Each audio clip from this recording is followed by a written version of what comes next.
than I should be, and I am sorry for that. I should have been here 2 hours ago, but something happened. On top of the thing I had to do before I started the stream, it just took way longer than it should have been. But, sup, everybody? My name is Crytek and Mom, and welcome back to the next part of the NATLAN ARCHON story. Act 2. Gonna finally do it. It's gonna be another late stream. I'm sorry about that. I was hoping to ease into the late night. Now it's gonna be another late night to reset, most likely. Because the beginning ARCHON quests are usually always the longest, especially the first version. So since we're in 5.0, I'm gonna find out how crazy this is.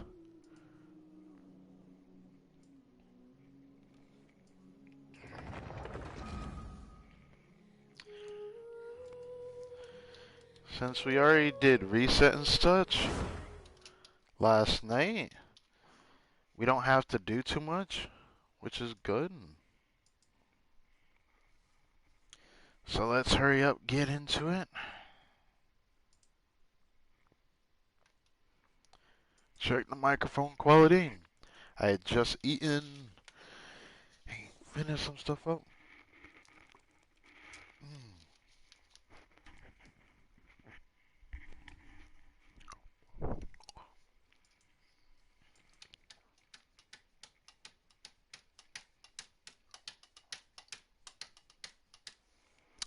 Alright.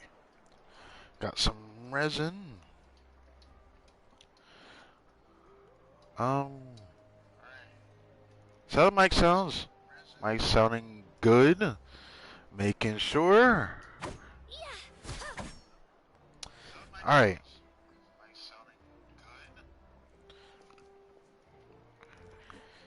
Alright. We are now into day 2. 5.0. And just started preparing to do Act 2 Archon quest for NATLAN. So yeah, I already did reset and everything prior, so there's not really much else to do.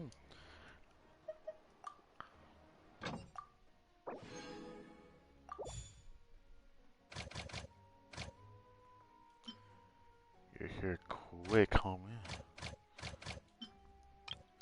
3 new locations. Spinal fruit. Kakahot. I don't think I said that right. Oh, I actually need a lot of these. Hold on. Hold on.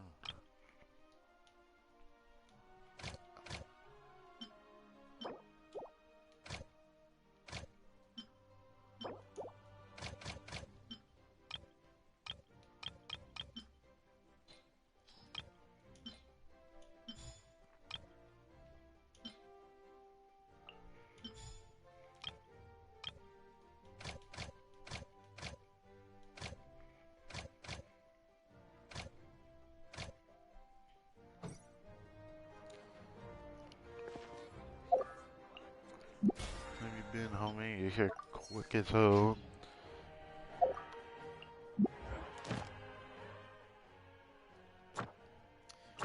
Alright, can we finish the first part?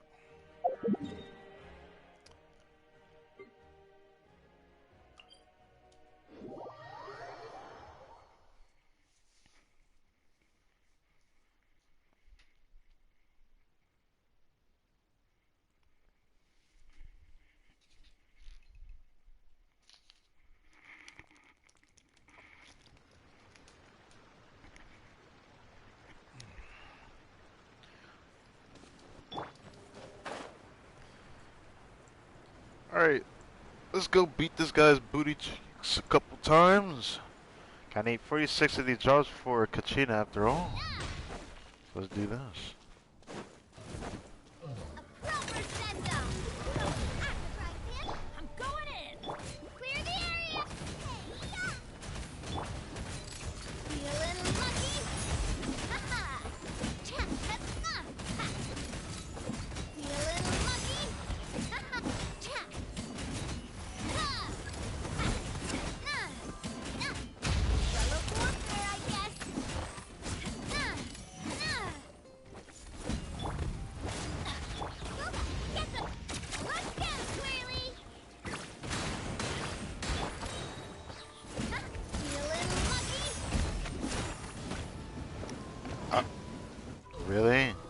That's a new attack. You happy about that? Yeah, I wouldn't be.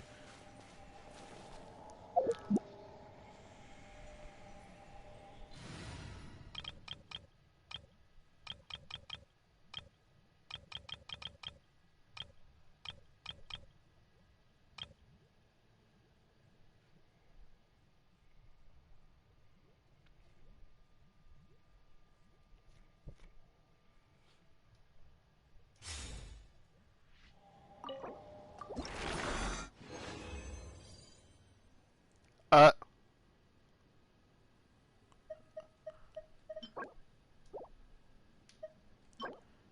this flower has a lot of potential.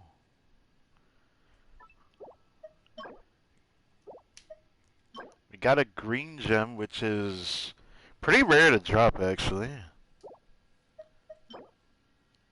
Oh, I kind of need that right now, actually. I could use that. And of course, the usual 3.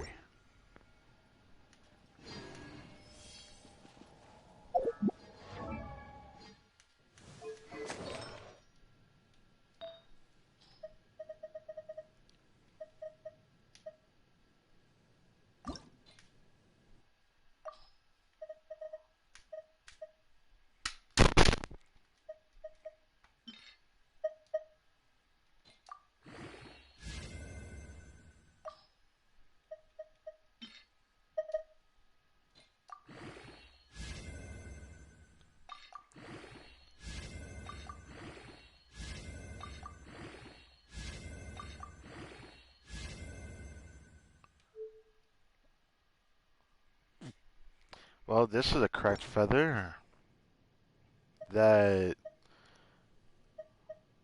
I don't need, but I'll definitely find a use for that, actually. I'll definitely find a use for that.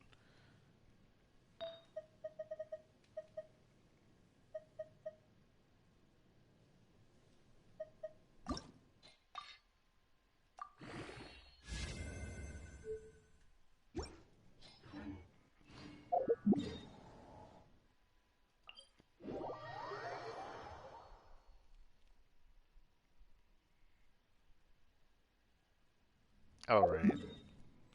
Gotta teleport out and go back in.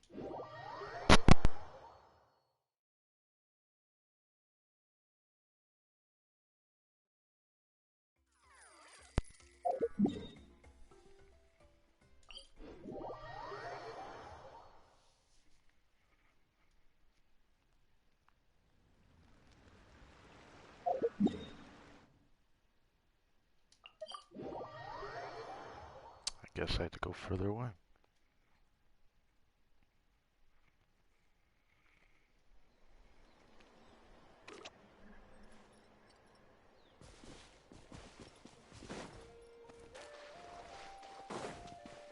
I'm wondering if they respawn sooner by chance, but no.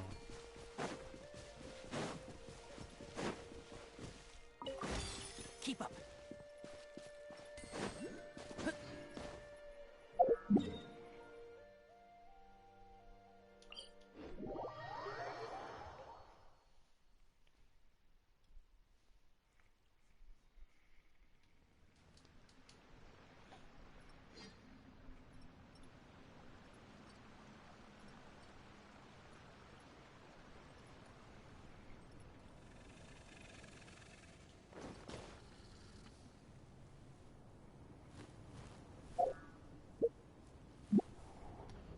I should probably try it in the heat of vein.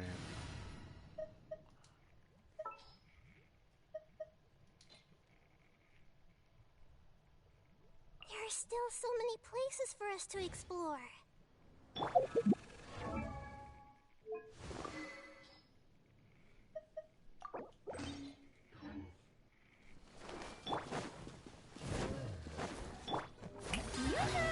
Time to shine! Committed to memory, the Temple of Wisdom. I'll settle this. I hear everything.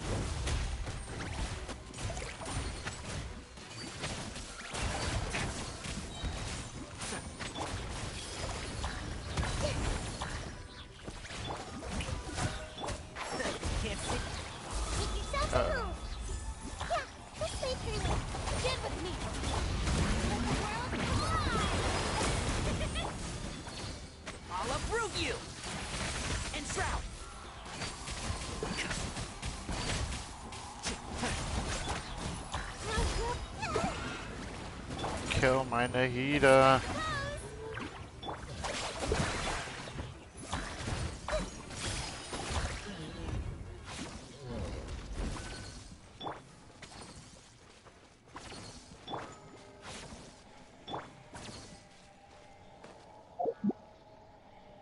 Actually,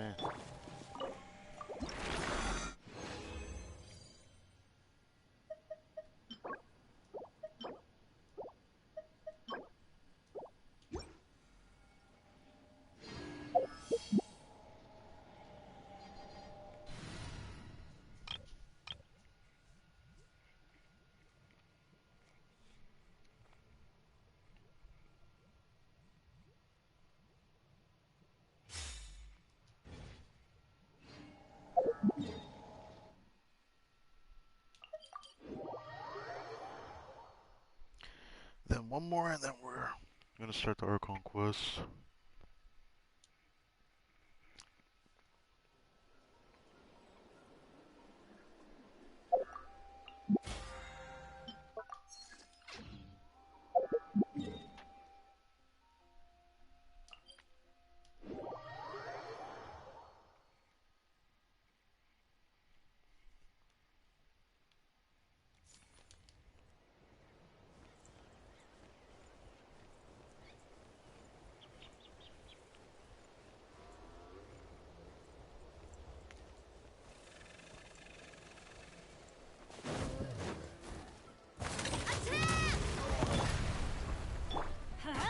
Everybody stand!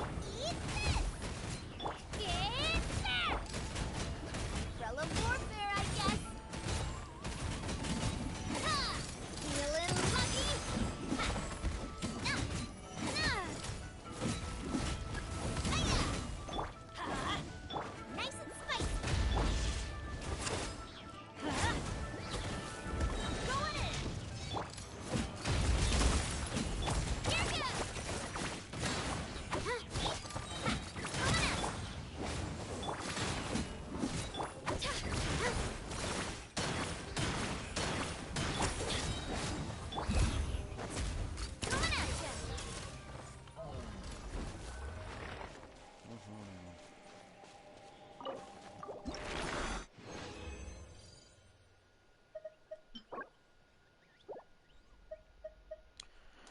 Oh, I guess that's it for today.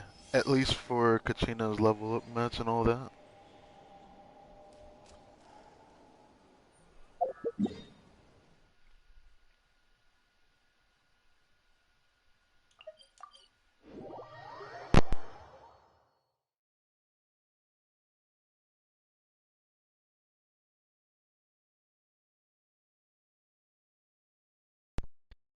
To go to the Children of Echoes just to hear the music.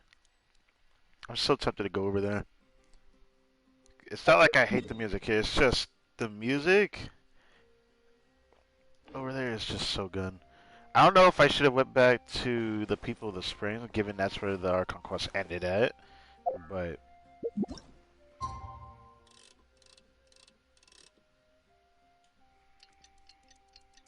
let's get started.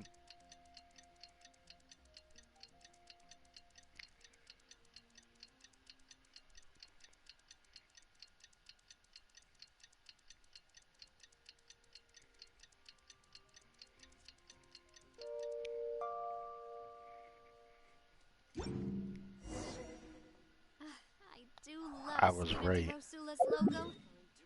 I was freaking right. I should have stayed over there. That is pretty far. Can I teleport here? I guess it's time to see if we can. If we can't, that's gonna feel really bad because of how far the waypoint is. Okay, good. So you can teleport over here. It's... Hmm.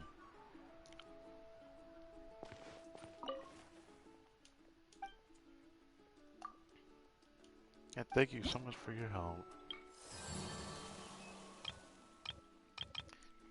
Now, I need to find out if this is actually voiced or not, but I will have to keep this in mind. when I do these.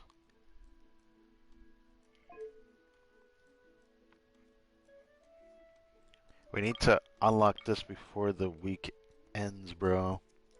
That's gonna be interesting. I feel like Travel Chronicle is gonna help a lot with that. But there's also world quests and stuff. We'll see.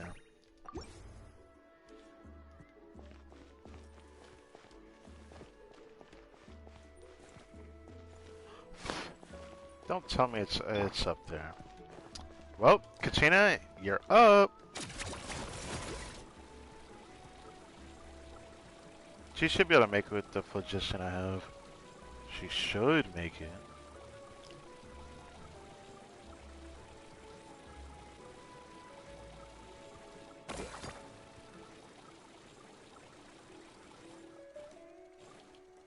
Get off of it, get off of it, get off of it! Oh my god. Now this is gonna be tougher to get that. Where?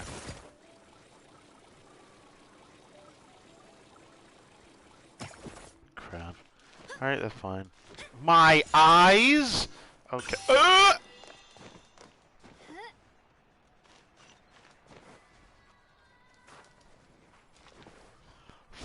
For what reason does a hitbox need to be that ghetto? Okay.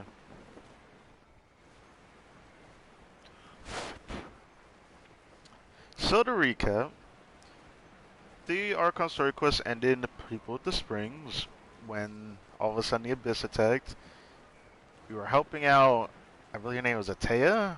We were helping her out because she has a severe wound that is corroding her body and she's not gonna live very long, and I'm pretty sure this is like the climax of that since the story quest ended last time without that notion.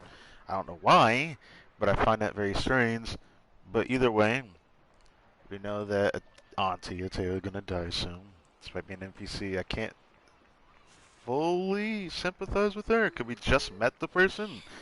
But I thought it was interesting when we cleansed her corruption, which really surprised me. Because I like how they brought back the mention of the tier, the balanced tier. So that was really cool. And as usual, she's always scolding these two. How many times do I have to say it? No throwing stones into the hot spring. Okay, okay. Where'd that weird lady come from anyway? The fact that they call you weird lady is just fucked up. It's like, it's sad that we cleansed her impurities, but if we were here sooner, we could have saved her. Because as it currently stands, we don't know how long she can live for, but since we're still here, I'm pretty sure we're probably going to run into Moalani.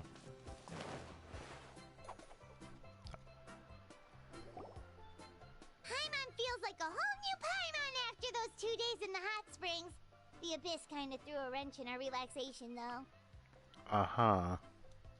Still, spending time here really has felt like a vacation. The Kaholosaurs are so nice and so fun to play with. Their bellies are super bouncy.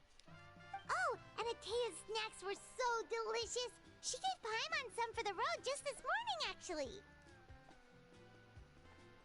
Oh yeah, what is she up Yelling to? at some kids who got caught throwing stones in the hot springs, so not much has changed since we first met her. Why are people throwing Hey, stones you into a hot guys. spring? Sleep well last night? Yep, this area is so nice. Glad you like it. I was thinking of taking you guys out to do some sea fishing. Later tonight we can eat whatever we catch. Fresh fish is absolutely delicious right off the grill. Of course, the opportunity to make a story a girl. That's pretty funny, honestly. Hey, Moalani! Hi, Moonwani. Okay, let me stop. Yeah? What do you need? The team sent out to fight in the Night Warden Wars has returned. Oh, Gina? Is she back as well? Kachina fell in battle. okay.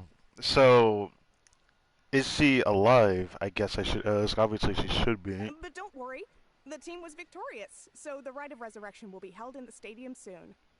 Oh my god. That's a relief. The Abyss is cunning, and it was her first time. Mistakes are bound to happen. Exactly. She deserves to hold her head up high. Alright, thanks for letting me know. We'll head out in a bit. Jeez, she sounded a little anxious there. Had me thinking it was bad news for a moment. Mualani, you said the Abyss was cunning just now, but it seems like the Abyss just wants to destroy everything. Yeah. Think about all those monsters that attacked your tribe. If there really was some sort of cunning plan, wouldn't it make more sense to send them to attack Kachina and her small team? Maybe, Not maybe that not. Paimon wants them to be in any more danger, it's just... I'm pretty sure they probably don't even have like anyone to command them. They just kind of do their own thing. Relax, I get it. The Abyss is difficult to understand, that's for sure. At a glance, it certainly seems like the only goal is total destruction. The Abyss isn't a living entity after all, so what capacity for logic or planning could it possibly possess? But through our long history of fighting the Abyss, we've realized things aren't quite so simple. 500 years ago, the Abyss invaded Teyvat. You know about that, right? Yes, during the age of Conria. That's right. Conria suffered greatly during that time. But so did every other nation in Teyvat. Yeah, we learned that through the other nations, that everyone else suffered in some shape or form. Affected A the most, I think. Yeah, as far as I remember, it affected A the most, our Raiden Shogun. And NATLAN was the worst affected of all. It took the combined efforts of the then Pyro Archon and heroes from every tribe to finally repel the Abyss. Even so, the effects of the invasion lingered for hundreds of years, only able to be reversed little by little. So y'all have been fighting a battle that's like so old? That's crazy to think about. Why are they still fighting that one though? If they could invade other parts of Teyvat, is it because their power lingers still there? I'm curious. Our tribe's waters were contaminated. The Children of Echo's territory was overrun by dangerous sludge surging from underground. Unrelenting black winds tore across the lands of the Flower Feather clan. It was like each disaster was designed for a specific tribe. So the Abyss understood the foundation of each tribe? I don't know. Exactly.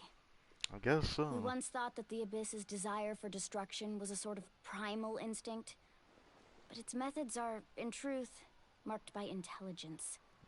We now believe the Abyss has invaded the Night Kingdom, and has the capacity to read the memories of this land at any given moment. Reading the memories of the land sounds like something as powerful as, God, I forgot the name of it. No. Yeah, that sucks. I forgot the name of it. I just know that Nahida had the power to oversee Teyvat's fate, and she basically has a Google for a damn tree under the entire world, but, you know, yeah. It's just something I thought about when it comes to reading the memories, because, like, the only person I ever read memories was Nahida. And that's how it became so dangerous and cunning. Almost like it knows you inside and out. Maybe there is somebody commanding them for all I know. Yes, and that's why we've been unable to fully eradicate it, even after all this time. Luckily, the problems left behind by the Abyss have been successfully addressed by the various Pyro Archons we've had over the years. Now every tribe is prospering and things are looking up. I mean, just look at what we managed to do a few days ago. We totally fought them off. In other nations, I've seen how much effort it takes to truly eradicate the Abyss. Which nation was that? Because I feel like eradicating the Abyss and it being involved with them are two different things here. Because there were encounters we've gotten through World Quest from how the Abyss influenced the world. And I'm thinking about Fontaine for that one. That one quest where we were with the Melazine and then we were using, I guess, a very cryptic method to decipher, like, weird messages coming from like these books that I had to pick up out of the world, and the book page or whatever. I still remember that world quest. That world quest was very eerie. But apparently the Abyss influenced whatever other world we were transported in there from, and I still wonder what that's about too. The people in NATLAN, or NATLAN, I still say NATLAN, but NATLAN. People in NATLAN live in its shadow every day. Who knows how long it will take for this war to end? You must have had to sacrifice a lot to get to this point. Every battle, every sacrifice is in pursuit of a future where we get to stop fighting. Responsibility, duty, unavoidable burden. Everyone in NATLAN views the war differently. But I believe we will be rid of the Abyss one day. And the efforts of all who fought against them will become a story for the ages. To think that my name could survive in ballads passed down to future generations, it's kind of romantic. Everyone has something that drives them forward, you know? Make me want to contribute. Be my guest. Heroes are always welcome in NATLAN. Anyway, let's head to the stadium. Our fishing trip can wait until Kachina's back with us. The sea's not going anywhere. Ooh, black stone under a white stone. The hell?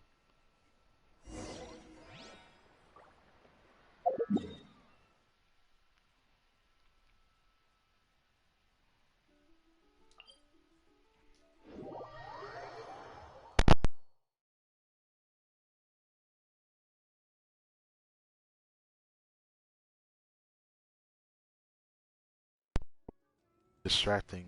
I was trying to not do too much.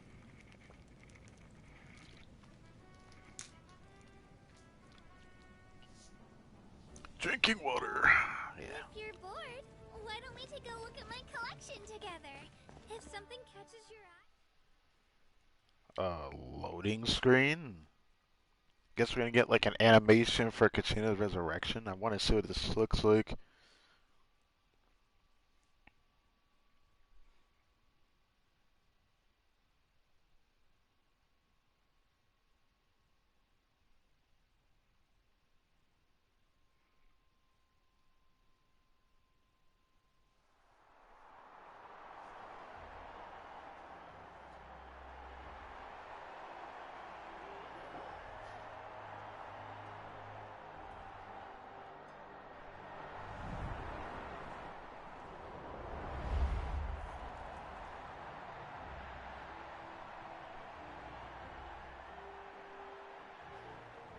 Whoa, this place is packed already!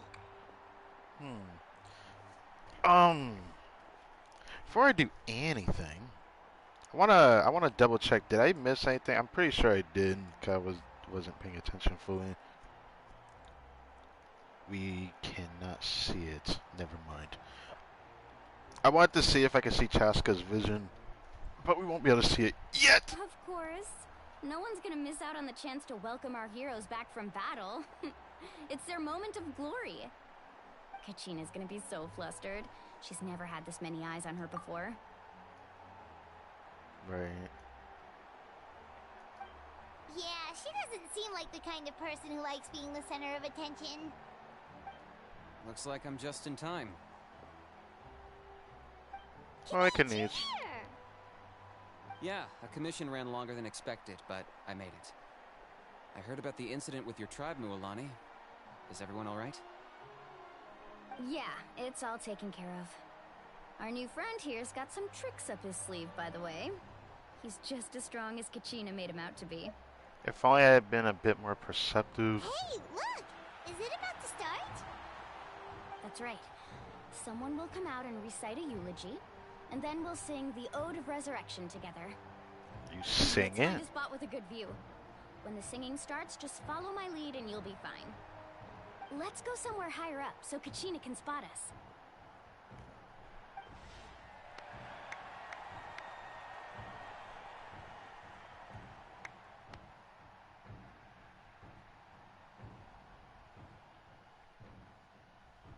Warriors of NATLAN, heed the call of life.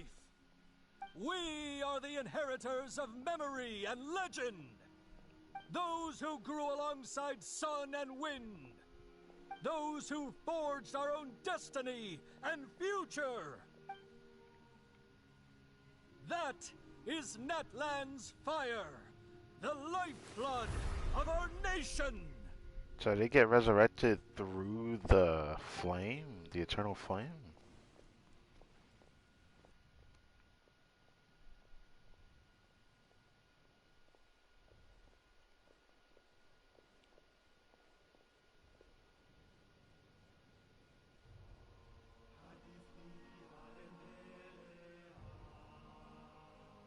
Okay.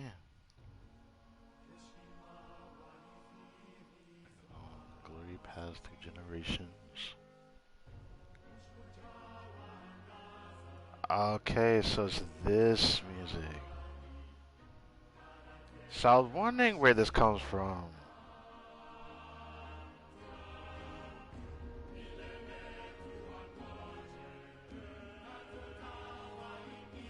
That's actually insane.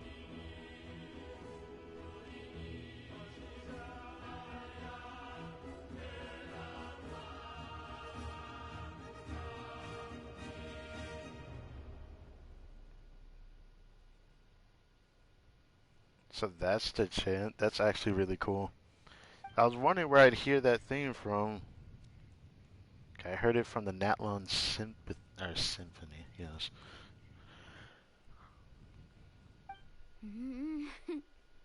I could not find Kachina within the Night Kingdom, or locate her ancient name. Oh, this is not good. What? What does that even mean? That means she never had one to begin with? Something about that doesn't make sense. Does that mean she never actually died? Usually once the ode is complete, the Pyro Archon and resurrected person will emerge from the flames. But something went wrong. What's going on? This has never happened before. Well, I think it's pretty obvious. Clearly, the team sent to fight the Abyss didn't win after all. Oh, come on, don't be like that. Think about it. The Ode rekindles all victors. We've witnessed it countless times. Since the Archon couldn't find Kachina in the Night Kingdom, that must mean there's more to this victory than meets the eye. Hey! You just haven't gotten over the fact that Kachina beat you in the pilgrimage! Paimon, shut up. Pathetic. The both of you. Your wild guesses are misplaced. We completed our mission. Maybe you did, but who's to say whether that little girl even contributed at all? Maybe she got scared and ran off. Why would the YUB recognize someone like her, even if she was on the winning team? How dare you insult a hero of NATLAN like that? Kachina sacrificed herself to repel the Abyss. She doesn't deserve to be subjected to your vile rumors when she's not even here to defend herself. Calm down, Mualani. There's no point arguing with the likes of them. The way he said it was actually well said. The likes of them. I can't just sit here and let them slander her like that. To insult a hero of NATLAN, the person actually has to be a hero. That contradicts itself. Let me tell you why. Because you sound pretty dumb saying it like that. Insulting a hero of NATLAN and them actually having to be a hero are two different things. You become a hero through the process that NATLAN has actually already done. Which was the process we dealt with yesterday. You didn't become that hero because you didn't win the pilgrimage. So you're not a hero. So how did that make her not a hero? She proved herself, yet you're saying nothing for the sake of nothing. You... Okay, Think someone about stop it, her. everyone. Who do you think is really at fault here? A girl who never should have even gone to war? Or the great Pyro Archon? Why would the rules of our nation suddenly stop working? That's so weird to just judge it just because of one mistake, though. It's true. If she wasn't revived, it must mean she failed to achieve victory. Nah, I doubt that. Maybe the YUB interpret victory in different ways? I mean, that girl didn't look all that strong to me. Okay. Okay. Power Archon seems deep in thought. Why isn't she putting a stop to the commotion? Kachina wouldn't have run! That's not like her at all! No, she's been waiting for this moment for too long. No matter how daunting the situation, no matter how scared she might feel, she's always the first person to stand up and face it head on. We don't even know what happened. So don't you dare try to use this as an excuse to vent your anger or slander her reputation. Fine. We'll find out what happens soon enough. Then, we'll see who truly deserves glory. Wow, this guy has a stick up his bumhole, dude. That's enough. There is no doubt about today's victory, or Kachina's part in it. She is a hero worthy of our admiration and celebration. However, the failure of today's ceremony is undeniable. Kachina has not been rekindled, and I offer you all my deepest apologies as I continue to investigate this matter. To prevent further casualties, I have decided to suspend the pilgrimage until this matter is resolved. What? No one is all-knowing. No one is infallible, not even myself. But doubt is a means by which we seek the truth, not a weapon we wield against others. Right. I didn't mean it that way, Archon. I just... Nah. You meant it like that. Say it with your chest. If there are things you wish to clarify, then ask me directly. Doubt my answer if you wish. But now's your chance. You have concerns? State them. No, of course not. Even though I have said nothing to change your mind, then it would seem the truth never mattered to you at all. That means they just cared about, you know, being mean towards Kachina. You know? I don't like that at all. That guy doesn't even have the courage to answer the Pyro Archon's question. So much for all that glory talk earlier.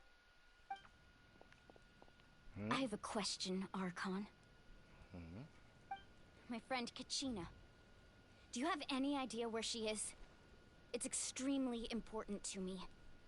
I know you said you were investigating the situation, but I'm sorry, that's not enough. I've already shared everything I know.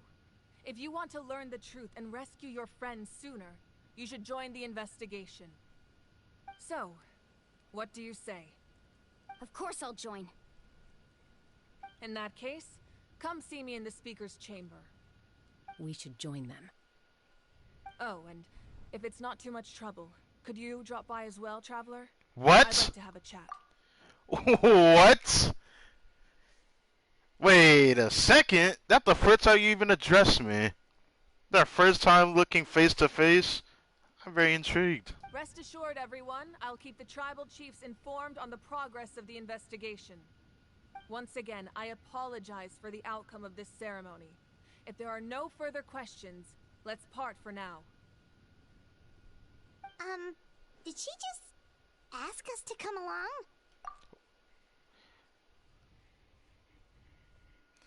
Really? Really? Oh my god. Look, I usually don't try to nitpick a lot of something that Paimon says, but was this really necessary for her to say that? Like, am I wrong for that? Am I wrong for saying, why the fuck did she just say that? Did she really? Yes, she just asked us, so why are you repeating this? I believe she did. Let's go. I'd like to know what's going on myself. Oh my god. What the hell, man? What the fuck was that? They unnecessarily give Paimon lines that can make her annoying for people because they make her say things like that. I don't know why. I'm very curious why, but it is what it is.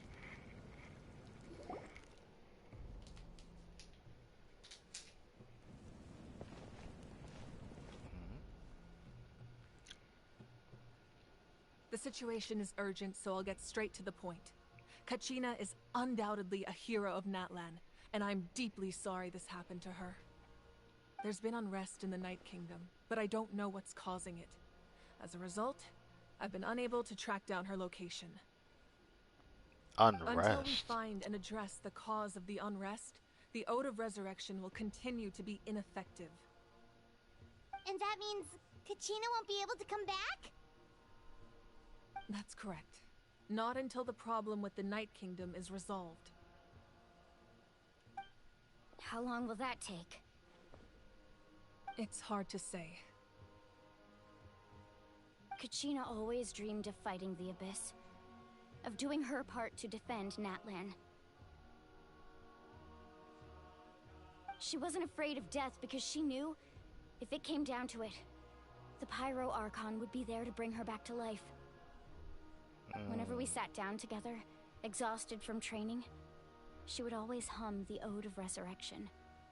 She was supposed to come back to us.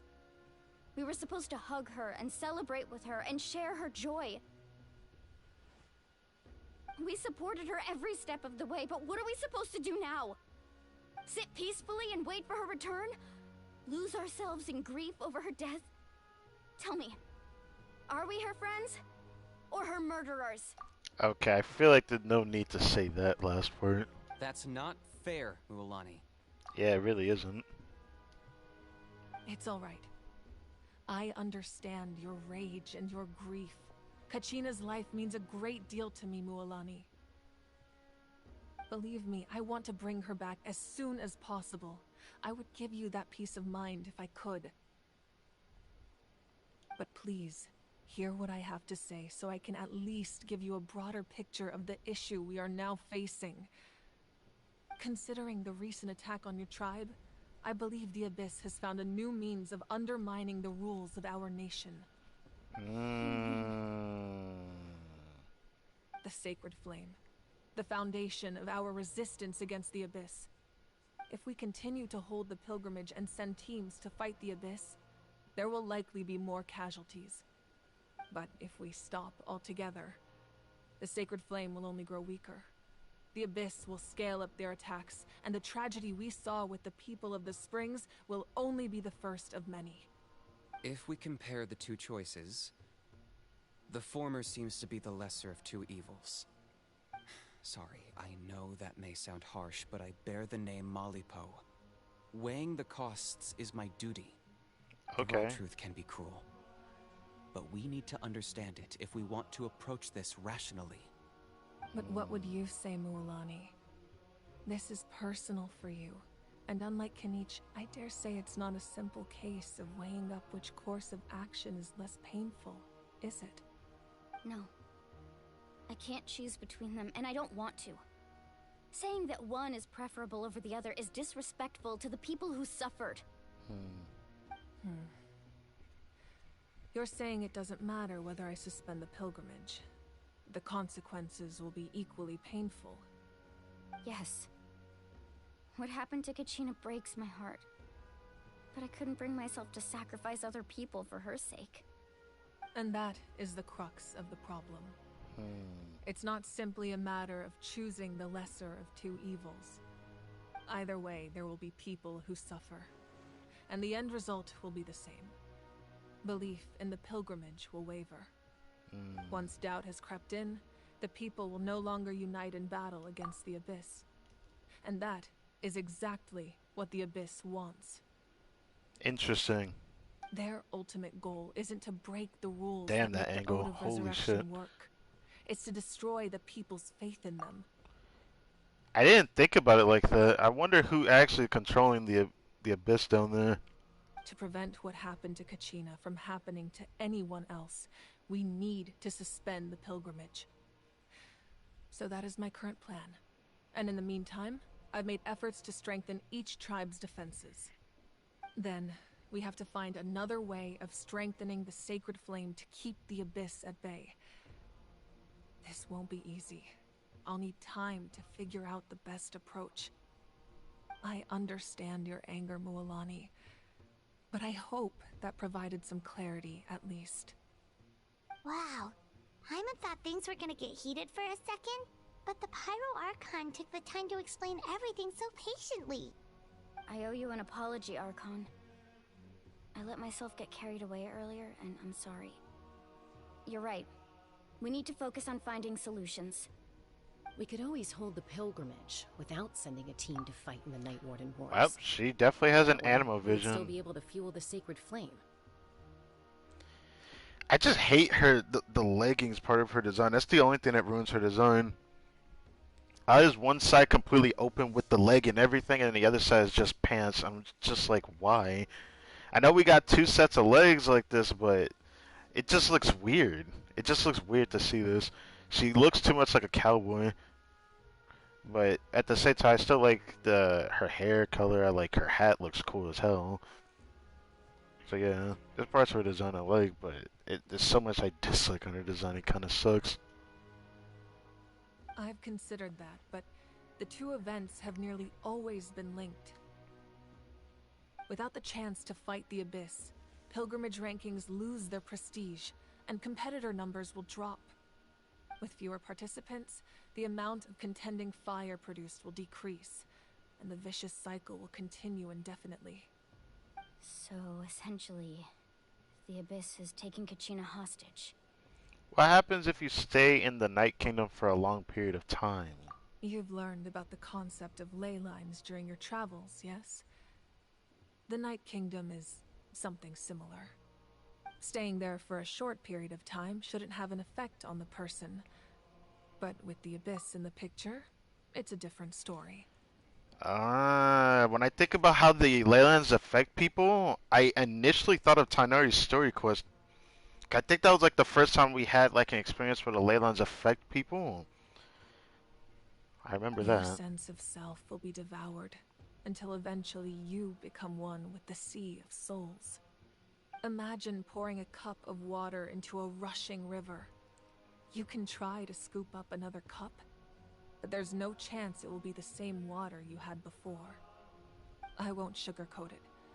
That is the danger Kachina is currently facing. Just like you said, Archon. Both of these problems need to be addressed. You can focus all your efforts on dealing with the Sacred Flame. I will go search for Kachina. The Abyss poses the same threat to you as it does to her.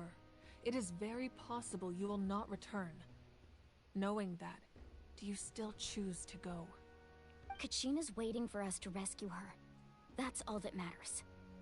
I failed to protect her during our campaign, but I can make it up to her now. I choose to go as well.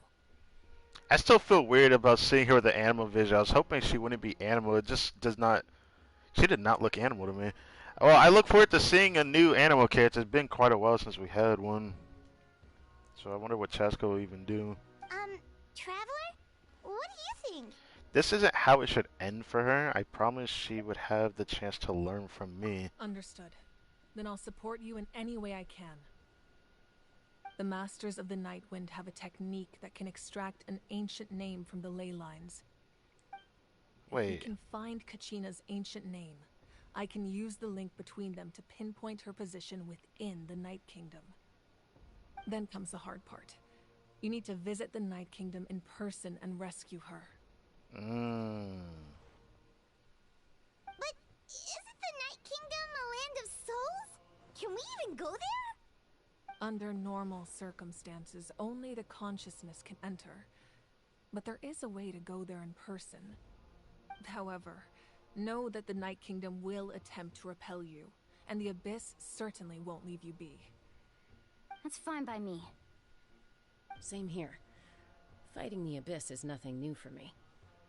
It won't be a problem. So, Paimon's the only one who's scared? Well, if you're going, Traveler, Paimon's going too. Citlali of the Masters of the Nightwind once created an artifact that can be used to communicate with the Wyab. We call it the Spirit Speaker Stone. It was originally used as a ceremonial artifact wielded by the tribal chiefs, but that spiritual quality also means it can be used to search for an ancient name. That was the artifact I delivered to the Scions of the Canopy a few days ago. Didn't think I'd be hearing about it again so soon. Thank you so much for your help, everyone. Your thanks are unnecessary. I will offer you whatever aid I can, but your fellowship and courage are what will truly decide the success of this operation. I can't help but like look at Iez-san in that past scene. She's so tiny. I didn't realize she was that short. I knew that she was short actually. You're the but, ones yeah. helping me. I can only focus on one thing at a time, after all. Traveler, I certainly didn't expect our first conversation to be so serious. I've heard all about your accomplishments. Ever since you arrived, I've been hoping to meet you and offer you NATLAN's highest level of hospitality. Why? Why? What do you mean, why? Why? Is that not what happened in the other nations you visited? But it looks like we're really making a name for ourselves. Yeah, things were pretty complicated at the start. And, you know, in the middle. But our reputation's solid nowadays. That's more like it. After all, I've heard you're someone who transcends fate. Interesting. You know quite a lot about me. Perhaps even more than you can imagine. But we can talk about that some other time. That is very endearing what she just said. Do you think that something will happen during this ARCHON story that will come back to? Or will be mentioned maybe in a Danesley quest in the future? Future me will be the one to find out about that. Ideally, this would be the perfect night for a drink and some musical ambiance. But there are important things to be done. Oh, I almost forgot. Atea was wounded in the fight against the Abyss. She wanted us to give this to you. Oh, right, that. It embodies fond memories and my strength of will. That's what she asked us to tell you. She said you'd know what that means. I didn't think this day would come so soon. The flames of her life force. I can feel them flowing within the talisman. If things were different, the two of us could have enjoyed the hot springs together while she gave this to me in person. We're supposed to be hot spring buddies after all. But don't worry. This talisman means a great deal to me. I'll take good care of it. And once this is all over, I'll pay Atea a visit. Well, we're leaving? You I want said you to... didn't want to jeopardize the production of Contending Fire. But that's not at all why you decided to suspend the pilgrimage, is it? You're right.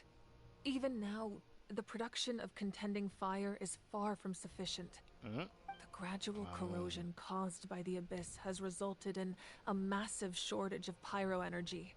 And we're currently at the breaking point. Really? As things stand, the pilgrimage is a lost cause. Suspending it allows us to save our strength to defend the tribes. The Abyss has brought catastrophe to NATLAN, and Kachina's disappearance in the Night Kingdom is a direct consequence of that. Contributing to this explains the thing I remember it mentioned in the dev lesson, but I want to hear it come out of her mouth because she's probably going to say it soon. We can't let the general public know that. No.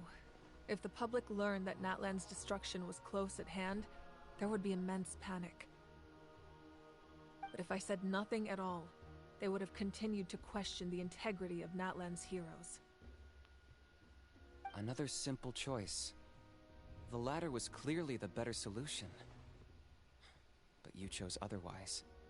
I have never subscribed to the belief that the right choice is the one with the fewest sacrifices.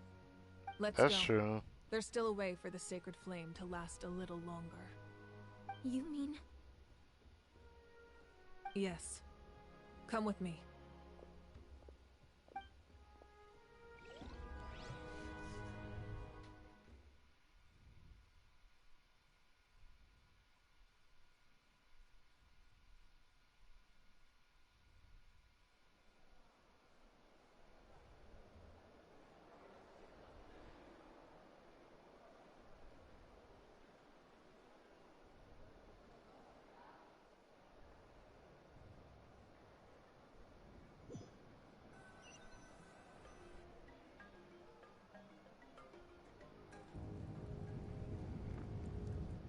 The sacred flame must never go out.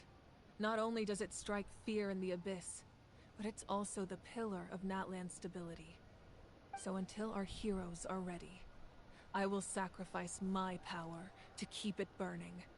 Interesting. But that can only last so long. I think we should focus on the remaining ancient name bearers. Don't let desperation cloud your judgment. Those chosen by the Wyab have already embarked on their destined path. It is for them to decide how that journey ends, not us. All we can do is support them. Even so, for you to make this sacrifice, it's not right. If not me, then who? No other is capable of sustaining the sacred flame. I possess great strength, but I'm not above my people. This is part of my duty. She said this, but I really don't view her as a normal human being. Her hair, her vibe, she feels more like an Archon through and through, in the divine sense, right? It's very knowing. I can clearly tell from her appearance alone that she is meant for something greater. So who knows how they're gonna turn out.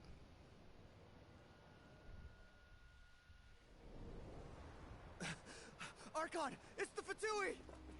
Wait. No, there's no shot. Already? Why are they here? And the Archon you. of NATLAN. A force to be reckoned with. The captain! The first of the 11 secrets Fatui of the Harbingers. ley lines. The strongest No of them all. secret to me. Long have they been destined for ruin. And since the oath made 5 centuries ago remains unfulfilled, what use is the Gnosis in your hands? I don't know what you mean. But it sounds like this is about more than the Tsaritsa. In times of crisis, someone must pick up the mantle of salvation. Your plan has reached an impasse, and now it falls to me to create new rules for NATLAN. But before the dawn of a new age, the old must be destroyed. Oh shit. Okay. I assume that's the end of your speech? Good. People like us. Let our blades do the talking! Okay.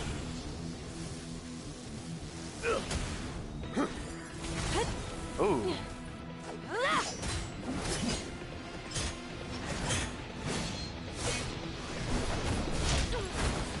Oh damn.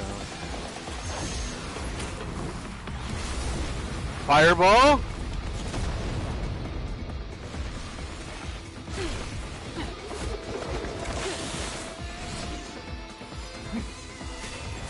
He really is cryo. Ooh, alright. Ooh.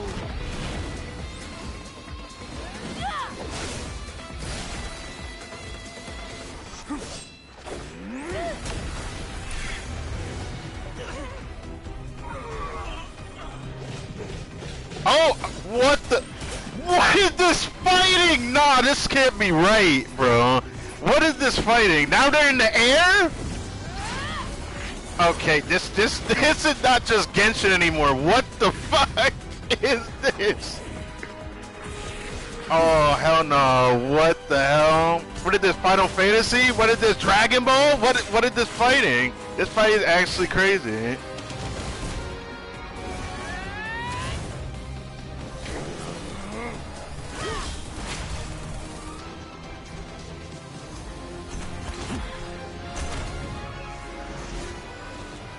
Really, a punch to end it? Oh.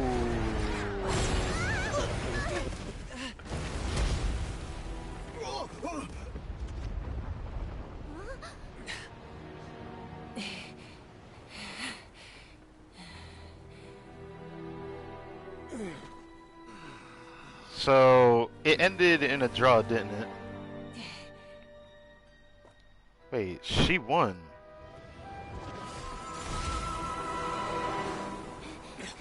Interesting. Huh? He ran. Masters of the Night Wind. Send word. The captain and his followers must be apprehended. Damn. Oh, that was insane. Holy shit.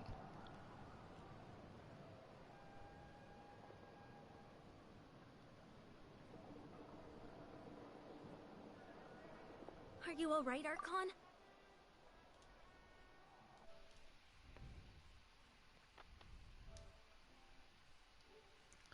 I'll definitely be looking back at that in my next year of Genshin Impact. That was probably the best combat scene I think the game has ever produced. That's actually insane. I know that they've been showing more and more combat through their cutscenes, but that was like that shit was glorified insane. Like the only other anime I didn't compare that fight to was Bleach yet, and that felt like it would have been natural to call it that too, but you don't see them flying around fighting like that until way later on. But still, that was insane. That fight was insane. What the heck? I can't believe the captain is supposed to be the first of the Fatui Harbingers, meaning he is the strongest of the 11, and the top 3 are as strong as the Archons. This fight showed that, and that is awesome. Oh my god. I'm just like, I got goosebumps from that. That shit was insane. My theory was that the fight was going to end in a stalemate, but the Archon won the fight. That's awesome. She got a really good hit on him too. But I'm questioning now. For him to have ran away like that makes me wonder, how would he do against the other Archons? Or should we say the theory is the Pyro Archon is the strongest of the 7 that we currently have in the world? Maybe I'm lying, because maybe the Cryo Archon, the streets, is actually stronger. She probably is, for all we know, because she's the one grabbing the Gnosis anyways, but how are they going to get the Gnosis from her? I'm pretty sure this arc is not going to end without, the Gnosis being taken from her, and then us having to meet the Saritsa and finding out they already have all the Gnosis. But you know what's also crazy? Now we're in the nation of NATLAN. We ended up seeing the captain before we even got to see Grandmaster Varka. There was the world, not the world class. It was a event story where we had first met Mika. Mika told us that Grandmaster Varka was making his plans to come back to Mondstadt after going past NATLAN and making their way back, but they were relaxing in NATLAN or something like that, he was saying. So that was quite a while ago now. Hopefully this year they mention that, because they don't, it's going to make me so sad. I've been looking forward to Grandmaster Varka before even going to Inazuma. I was thinking about that individual because his name came up a lot in the beginning. It's just something to think about. He was a formidable opponent. Exactly what I would expect from the first of the Fatui Harbingers. I never imagined someone could match you in combat.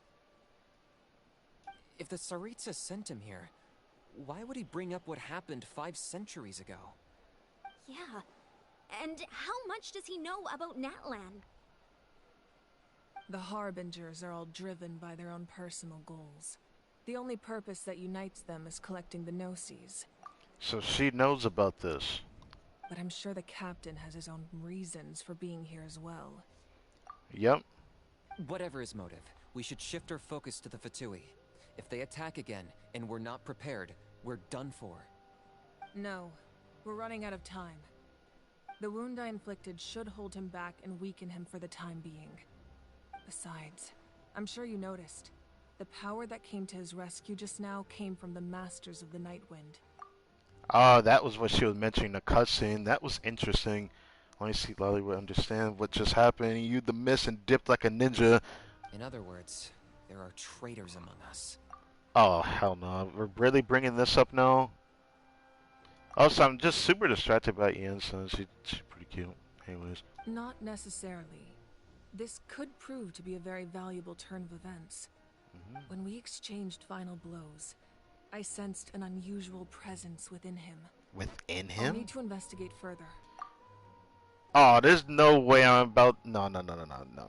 I'll save that theory for if, only if he becomes playable. I will save that theory for now. Kanich, go to the Masters of the Night Wind and look into who could have aided the captain. Speak to Lali. She should know. Also, I probably should have. I'm gonna grab that for later. Of course, I'll head out right now. Do you still intend to...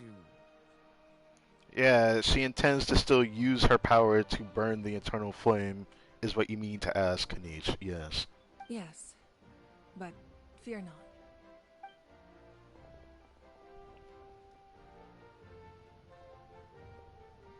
NATLAN's strength has never rested solely in its ARCHON.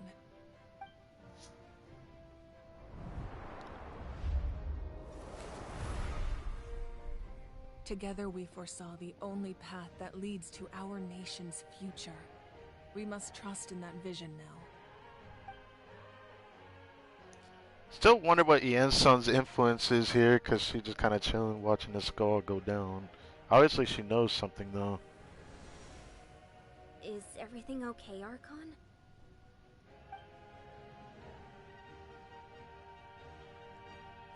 Completely fine. Just lamenting the fact that I never got a picture when I could still turn my hair into flames. Too late now. Mention the fact I never got a picture when I could have still turned my hair into flames. Wait, she used up all of her power into that? I just hope the others have a safe journey.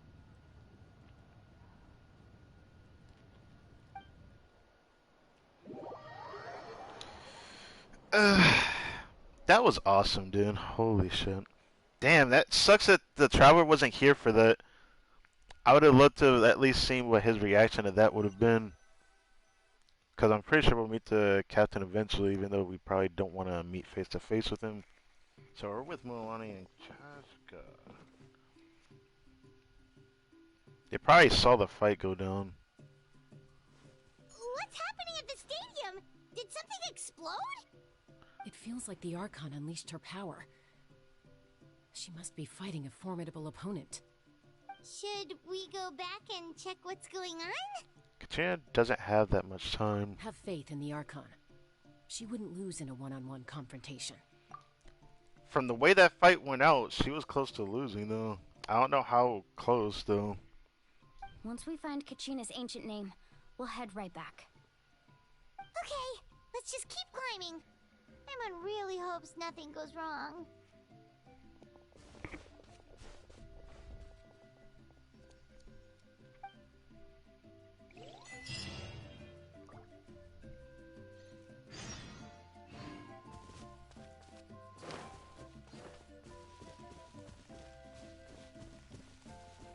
Can I get that?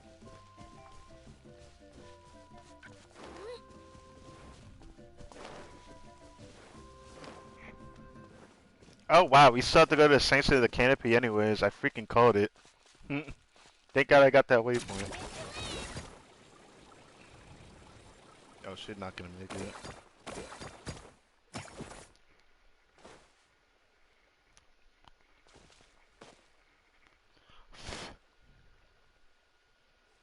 I need to get to a gas station. Where is there a gas station at? That one guy called it. I'll have to find it eventually, but for now I'll just do this.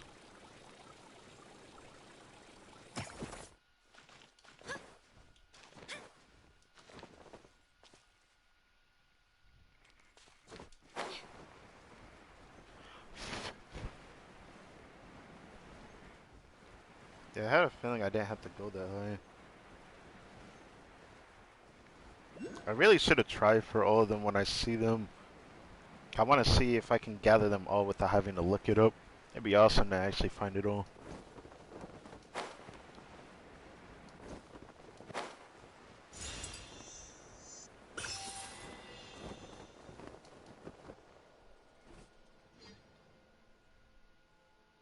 $300 more entry fee.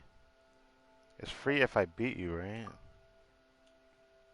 That's how we normally do things. The price is right. Assign Elect Association cannot be negotiated as far as I know. Okay. As far as I know, this is already the cheapest investigation site. It's been open the longest. But nowadays, we sometimes get dreamers like you who want to try their luck. After all, you never know. Maybe none of the hundred thousand people who came before you had a good eye for treasure and missed priceless relic that only looks ordinary. Many would pay 300 more for such a beautiful dream. So, how lucky are you feeling? Do you believe that you'll be able to strike it rich? I don't need that. I've got a lucky Saurian. Feel free putting your luck to the test, Pohaku. He definitely looks up to it. We have to pay to do this? What are we doing?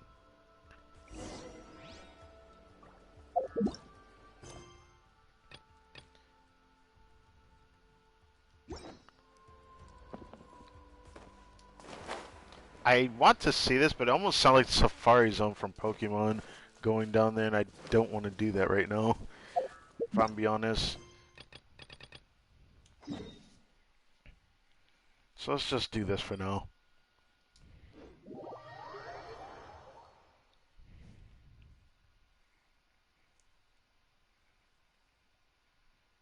Kenichi should catch up to us soon, so let's hear this new music over on this side of things. Yeah, I knew we were going to go here eventually. Now their music over here is kind of lively too.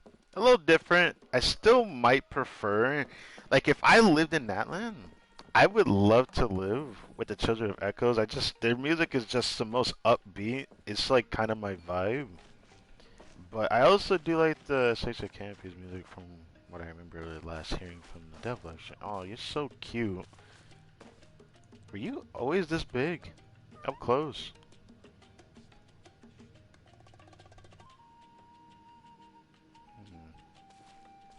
I knew about this guy.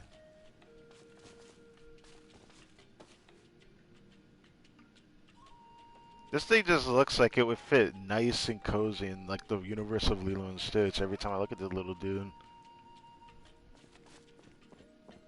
That's Wyna, the tribal chief. Let's head over to him. I love that every theme so far in NATLAN literally is voice. Like the music, it's so beautiful to listen to.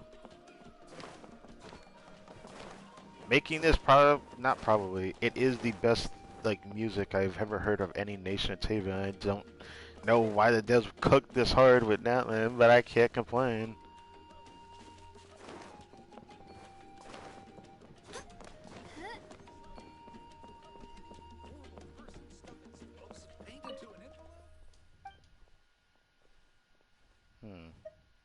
Can you sell it to me? You want contraband? Nah. Alright, would you sell it to me? Okay, never mind. I don't know what I said. I didn't try to read it, but I got something. Ooh, Guide to Kindling.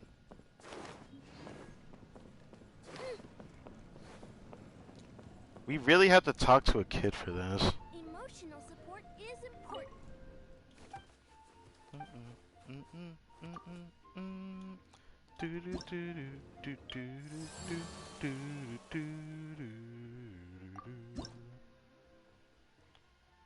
Reach Reputation 1 in the Sanctuary Canopy.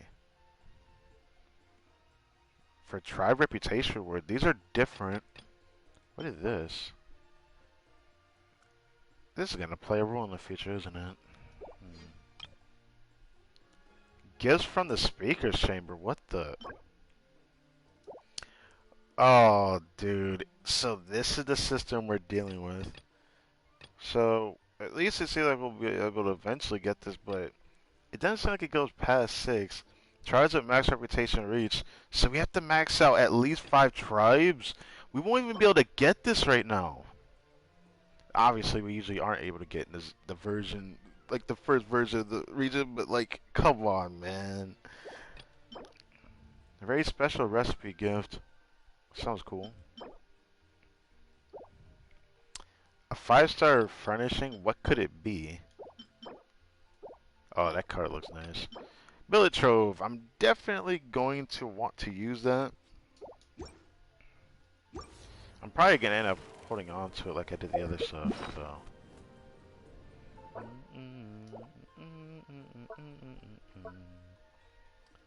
Alright, I forgot about the new recipes and stuff.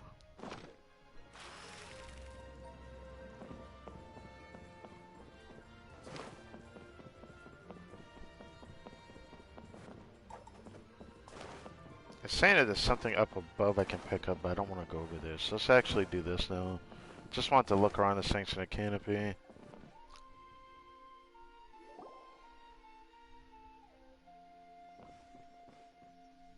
Chaska. Damn, I like his design actually. Damn. That's a dope ass design for an NPC, man. Just like the guy with the afro. This one's pretty cool. Nice to see you again, Wyna. Hairstyle is very I'm unique. afraid we don't have time for pleasantries, so I'll get right to it. We're here for Despite the the Spirit bean Speaker nose, Stone. Whoa, hold on a second. At least tell me why you need it first. My friend Kachina is trapped within the Night Kingdom. We need the stone to find her ancient name and rescue her. Rescue her? From the Night Kingdom? That's right. That's right. I'm sorry, but someone needs to tell you what you don't want to hear. Going there, a mature warrior would never make such a foolish decision. Unfortunately, this was something we were asked to do by the Pyro Archon. The nature of battle is unpredictable. You never know how it's going to end. Losing a friend is tragic, but when that happens, the best thing you can do is focus on how to prevent further casualties. I appreciate what you're trying to say, Chief Wyna. But if the price of maturity is abandoning a friend in need, I'll choose foolishness any day. If Kachina's still holding on, then so will I. I thought you might say that. Disappointment, at least. Is something wrong, Wyna? This doesn't seem like you. Alright, now we get a nice position of her vision. It's really weird that she's animal. She does not look animal to me at all. Like, this character looks perfectly cryo, if anything.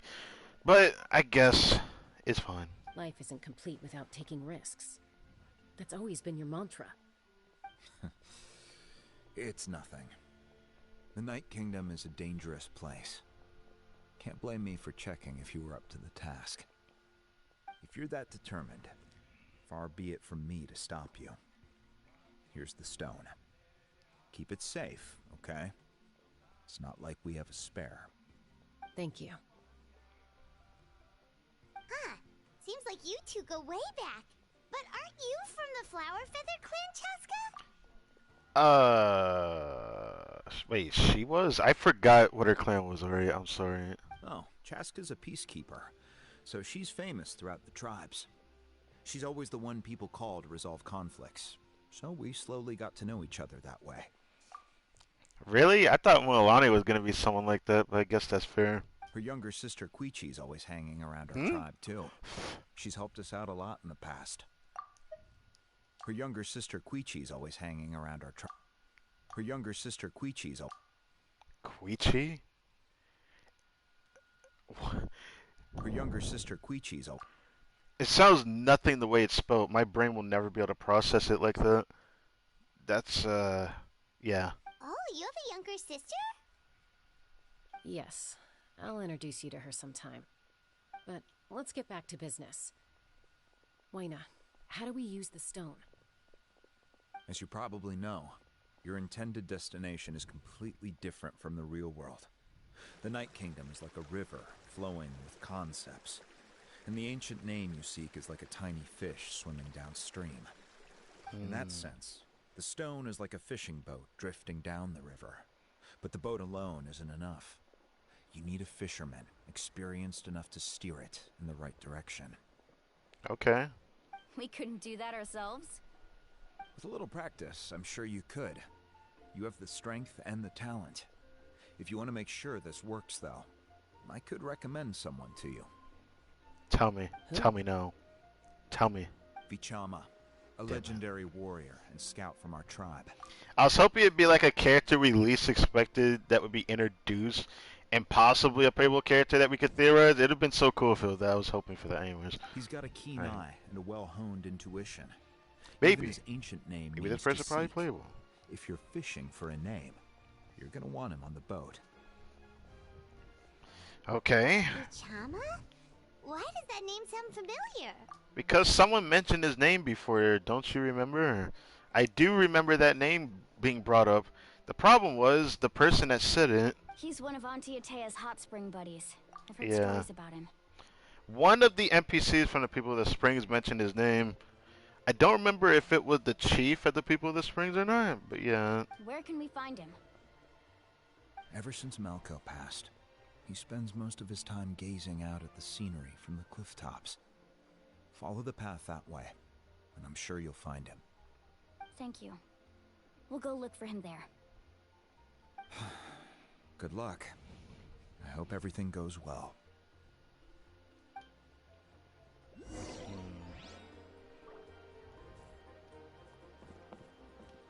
Thank you, Stixer.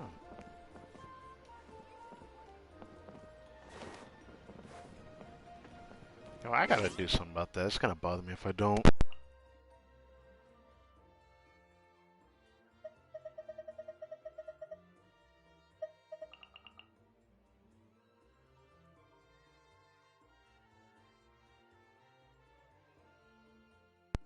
Reminds me, I forgot about this.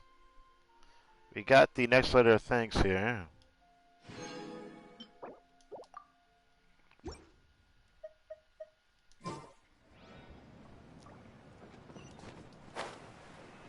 Oh, this Ichama?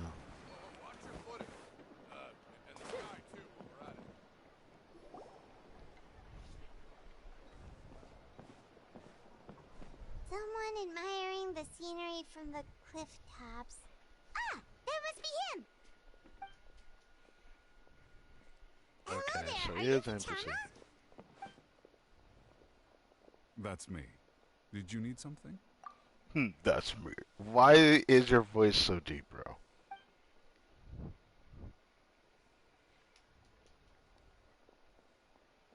What? You're saying you can bring someone back from the Night Kingdom? How is that even possible?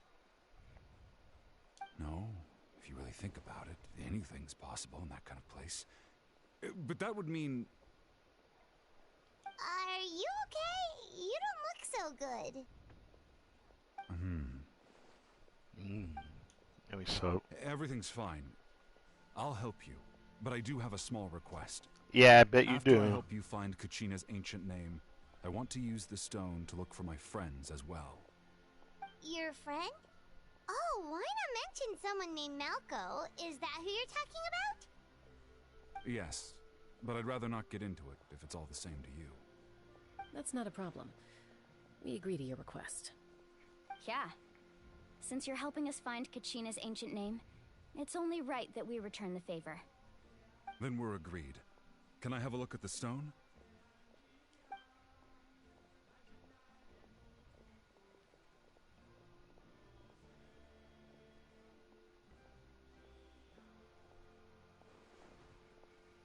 I might actually have to increase the sound of the music. I need to listen to that. This thing I'm hearing is actually quite nice. I see. From what I can tell, it functions almost like an abyssal pylon. Both connect the Night Kingdom to the living world. Once the connection is established, the abyss will come surging through the opening like a predator honing in on the scent of blood. So we have to be sure not to use it in a tribal settlement. Wow, you got all that just from looking at it? I just picked up on the basics, really. I still have no idea why it works. You said someone named Lali invented this. They must be a genius. I want to meet her, but you know, we can't go there in this version unless she just miraculously appears for some reason. I'll go find an open area and start setting things up. In the meantime, I need you to get 2 things for me. We'll go right away. What do you need? First, I'll need some hook ropes. Pretty much every store around here carries them, so no need to go anywhere special. Oh, and I need to build a net out of them, so make sure you get a good amount. Wait, are you saying you're going to use a real net to catch Kachina's ancient name? How does that work when one's tangible and one's not? By creating something tangible in our world, like a net, we can create a connection to a corresponding concept in the Night Kingdom. Basically, I'm going to use the concept of a net to catch something equally intangible, an ancient name. Oh, I see. What about the second thing you needed? Right. I need two chunks of obsidian. Once we bring the ancient names into our world, we'll need a place to store them. Normally, you can only get obsidian from the Children of Echoes, but I heard there's a traveling merchant from that tribe around here somewhere, so maybe you can try your luck there. Gotcha! Alright, let's split up. See that clearing? Let's meet over there when you're done. Oh, and you can send someone with me if you want. In case you're worried I might take the stone for myself. What do you think, Chaska? There's no need. Lena spoke highly of you. That means you're trustworthy. I appreciate it, even though that doesn't mean much to me anymore. Anyway, it'll take some time to set everything up, so no need to rush. I'll see you in a bit. Interesting.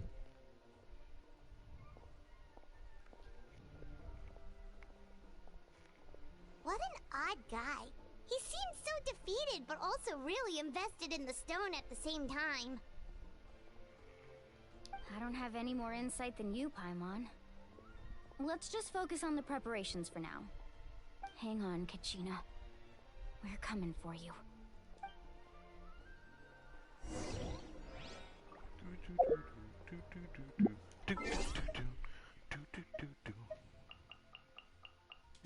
God damn it.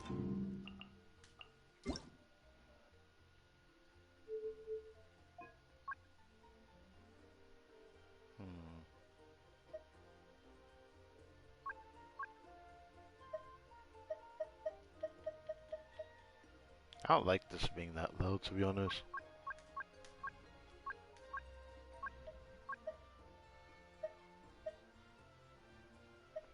What sucks is I don't know if I want to make this louder here or not, because like once it hits a certain peak it starts to echo in my microphone. I don't want it to do that.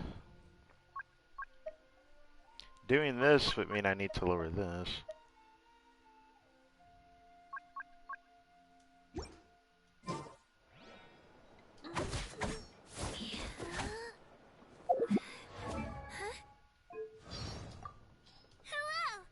Kachina, a member of the Children of Echoes. I adore green fruits and would I guess love to that's become fine. more strong. Even though I'm still not much of a fighter. I should probably save all that for later, right? Then, are you hoping to go somewhere? I'm pretty familiar with these parts, so I can show you the way. There's that. I don't know. I could make it ever so slightly higher.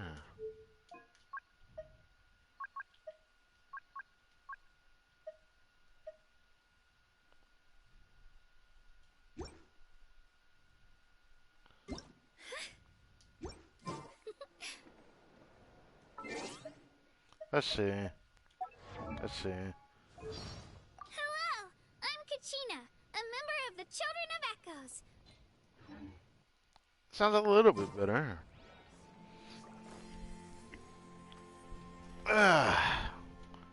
Okay. Can hear the music a bit better.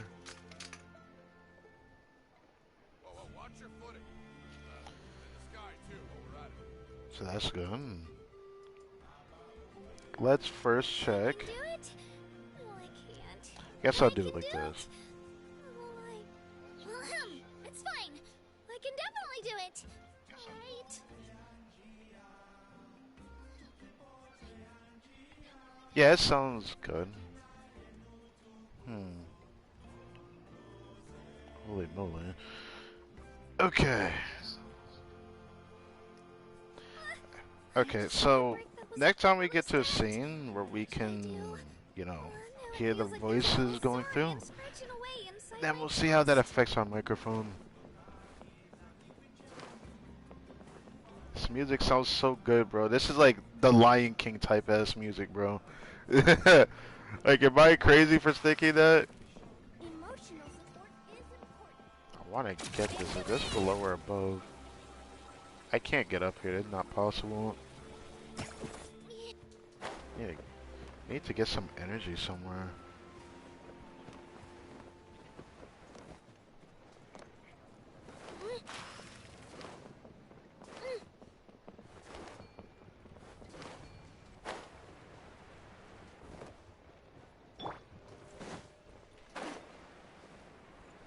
Oh, there's a place down here. What the heck?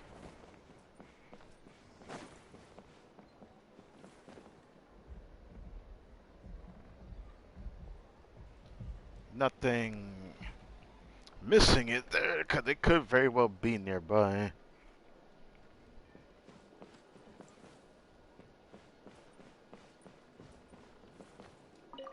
Looking to buy something? I did not expect him to have a voice. Okay.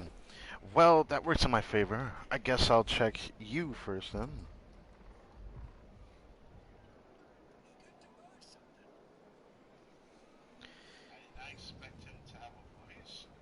I guess it works. I can't do too much. I hope it just doesn't come back to bite me in the ass later. I hope.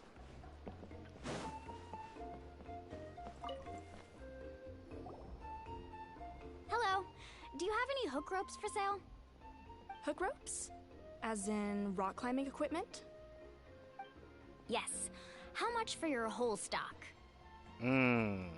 Oh, the whole thing? Let me see. That would be 30,000 mora in total. Deal? Deal. Wait. Really? Really? What, you want me to drive down the price? We just need these as fast as possible. Thanks. Oh, no problem at all. I'll even pass along some information on the house. These ropes are usually used by rock climbing enthusiasts. If you want to learn, Roka's the person you want to ask. Roke? All right. That's everything. Here you go. Now we need the obsidian. Let's go talk to the traveling merchant Vichama mentioned. Oh, that's why he had a voice. Okay. Huh. Well, before I do anything else, I'm going to double check this now. I really want to go traveling. I don't mind where we go, as long as I have my friends with me.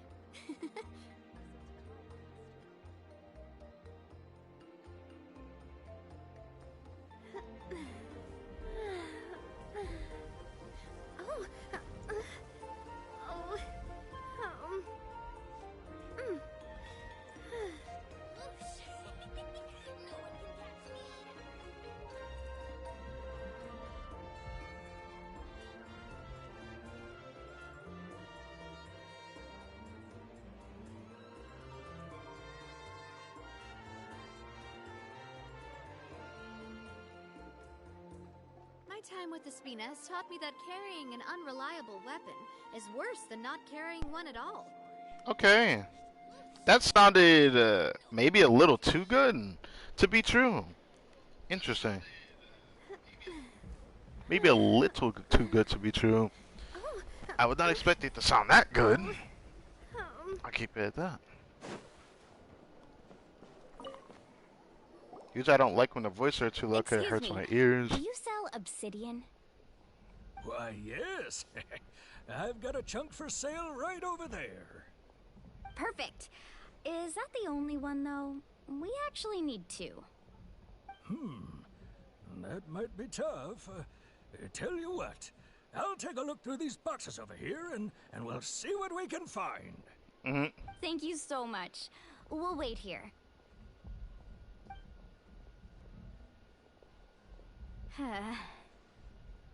Relax. Everything's going according to plan. Yeah, according to Keikaku, it doesn't matter. We'll end up finding a way, even if he ends up not having it by chance. I know, it's just... I could tell Vichama feels the same way about his friend that I do about Kachina. I hope this chunk of obsidian isn't the only one. Kachina always carries all sorts of shiny stones with her. If I was the one trapped in the Night Kingdom, she'd have a whole pile of obsidian ready in a heartbeat. Well, would you look at that? I did bring an extra. Here you go, young lady. How does it look? Perfect! Thank you. How much do I owe you? If you hadn't shown up, these stones would have just sat here collecting dust. I'll take 3,000 mora for both. Here you go. By the way, I heard you mention Vichama just now. You running an errand for him, then? How's he doing? Malco's been gone for 5 years now. It's about time he started to move forward. Do you know what happened between them? I heard about it in passing while I was out drinking one night, but I don't know all the details. Vichama and Malco grew up together, and even made a name for themselves together. Malco was an amazing fighter, capable of knocking out multiple opponents in a single hit, while Vichama excelled at scouting and analyzing the battlefield. The two made an excellent team, and managed to beat back the Abyss several times. 5 years ago, they both emerged triumphant in the pilgrimage, and were placed on the same team to fight the Abyss. I see. But on the eve of battle, the Abyss launched an attack on their tribe, and Vichama suffered an injury to his leg while attempting to rescue someone. Then what happened? The team agreed that he couldn't fight the Abyss in his condition. Vichama didn't argue. He knew going to the front lines with an injured leg would make him a burden in battle. So they raised the issue with the Pyro Archon, and she agreed to let him stay behind. It's just... Malco and the others ended up facing hordes of abyssal monsters in numbers that far exceeded anyone's expectations. The team made an error in judgment, and they fell to the onslaught.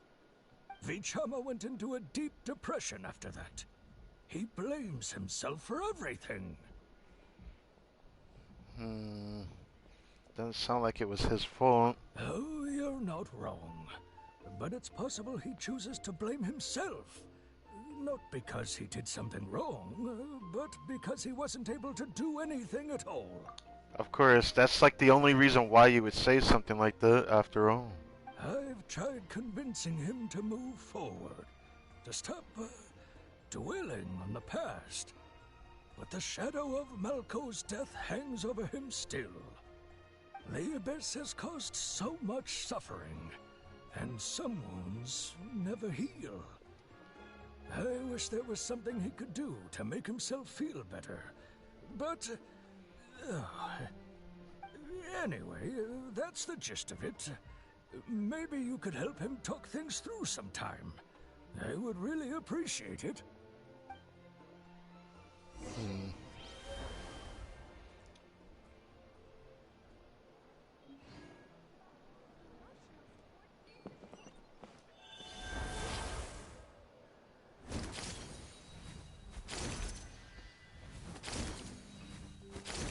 Thank God we got this transportation service over here. Thank you, sanctions of the canopy.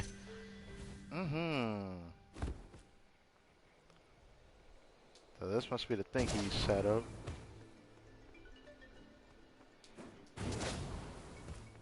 I was wondering if I should have found that, you know, special fight that we had done earlier, which is really annoying to do, by the way. That fight, I wonder how I would have done it without Nublet on my account when we had done that obsidian pillar, whatever it's called, pylon. Apparently it was one of these special fights that I kind of regret not having on the map. Maybe I'll get another chance when I see a video or something. But it was just the local legends. But now for NATLAN.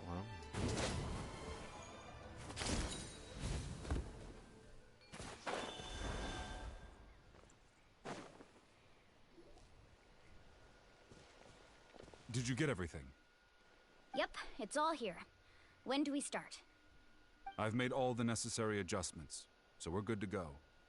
As agreed, I'll help you find Kachina's ancient name, and then you return the favor. Could I ask a question? Go ahead. Are you seeking your friend's ancient name for the same reason as us? Yes. After Malco fell, I scoured the battlefield to see what happened. It turned out he wasn't bested by some impossibly powerful foe. He was dragged to his grave by the sheer number of enemies. If I had been there, I would have been able to sense the danger. I could have warned them not to advance. I've always blamed myself for what happened. But when you told me about Kachina, I realized there's a chance Malco might also be alive, fighting for survival in the Night Kingdom. But that happened several years ago, right? Yeah, how far can we really believe that she's still in there? I don't know how the basis of time works in the Night Kingdom, so I can't really judge it outright, but come on, I don't know, man. The Pyro Archon said all life within the Night Kingdom eventually becomes one with the Sea of Souls. Yeah, that's the part that confuses me, but she also doesn't mention how long it takes for that to happen. We never really asked the question either. There might not be much hope, but I still have to try. Malco and I promised each other, even if we never managed to root out the Abyss for good, we would fight together until the end. All right, let's get to it. I'll start searching for the conceptualized version of Kachina's ancient name. If you see any fragments scattered around the area, please collect them.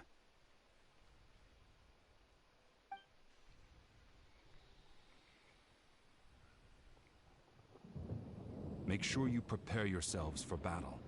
As I said, the stone will link the mortal realm to the Night Kingdom. The Abyss will likely emerge in response.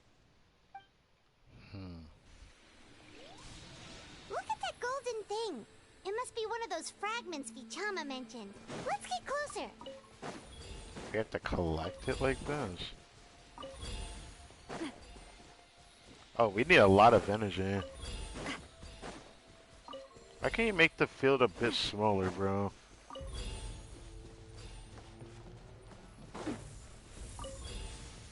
Whoa, monsters incoming! Watch out, everyone!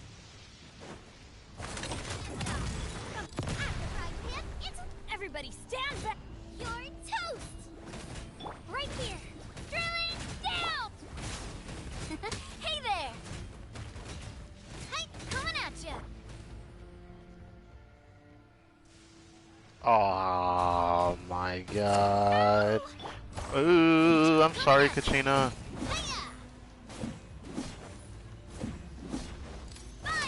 Oh, now I gotta use Naga to break your shield, brother.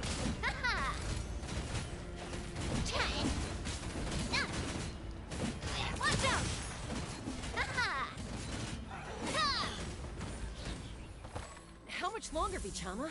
Not long. We're getting close.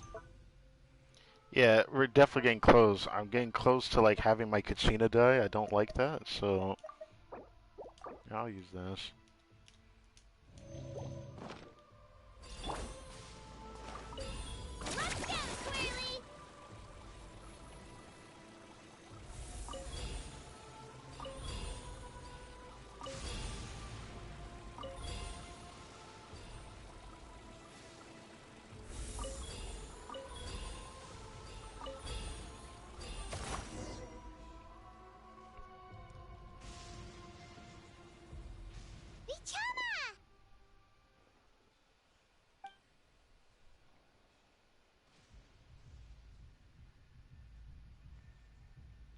Quick, take it! They had the ancient name. I found Kachina's ancient name. Hang in there, Malco. Just a little longer. Something's not right. The power of the Abyss is getting stronger. Uh-oh. The Abyss is corroding his body. Vichama, you can't keep going. You'll die. It's I should have died 5 years ago. Oh, he's gonna crash I out. just need a little more time. Please, I'm almost there. This shit, I'll help buy you time. Thank you.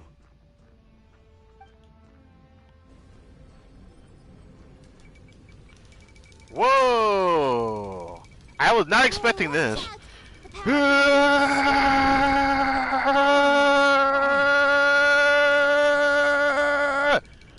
Damn, I pressed that really fast. Guys, that reminded me of the quick time event from fucking Dragon Ball Budokai, bro. Double Z Budokai? That was like how mashing that was. I pressed the button really fast. Alright. I can't hold them back much longer. Malco. No! Why can't I find him? Why? We can't wait any longer. Pull him away from the stone, Mualani. I already tried, but the power of the Abyss has him in a chokehold. It's like he's tied to the stone with an invisible rope. In that case, we have no choice. I'm sorry, St. Molly. No, don't break it. Don't break it. She's a bow character. Chaska, why would you break it though? We could have literally just saved him and then not break it. There was no reason to break it. Ouch! What happened just now? It looked like the spirit speaker stone was... Well, that's confirmed that Chaska is a bow character. Animal bow character.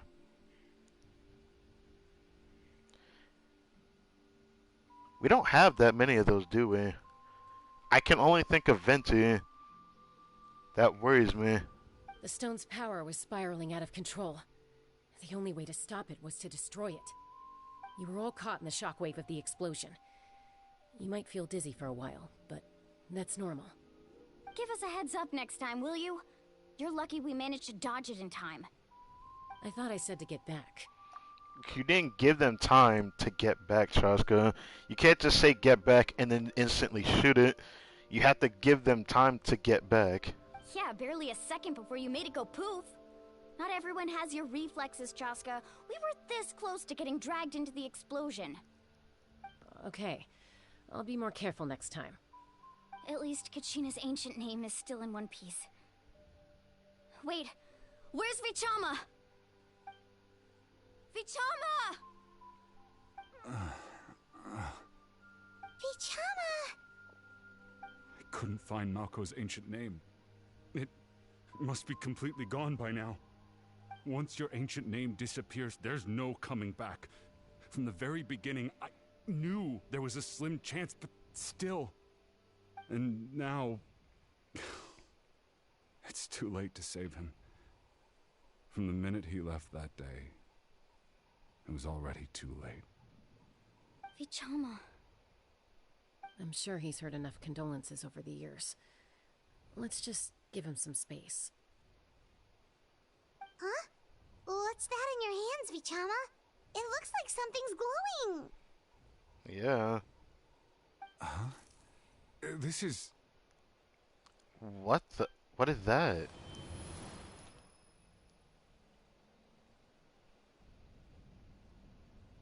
Wait, is this a memory? Hey, Malco. Got any strength left?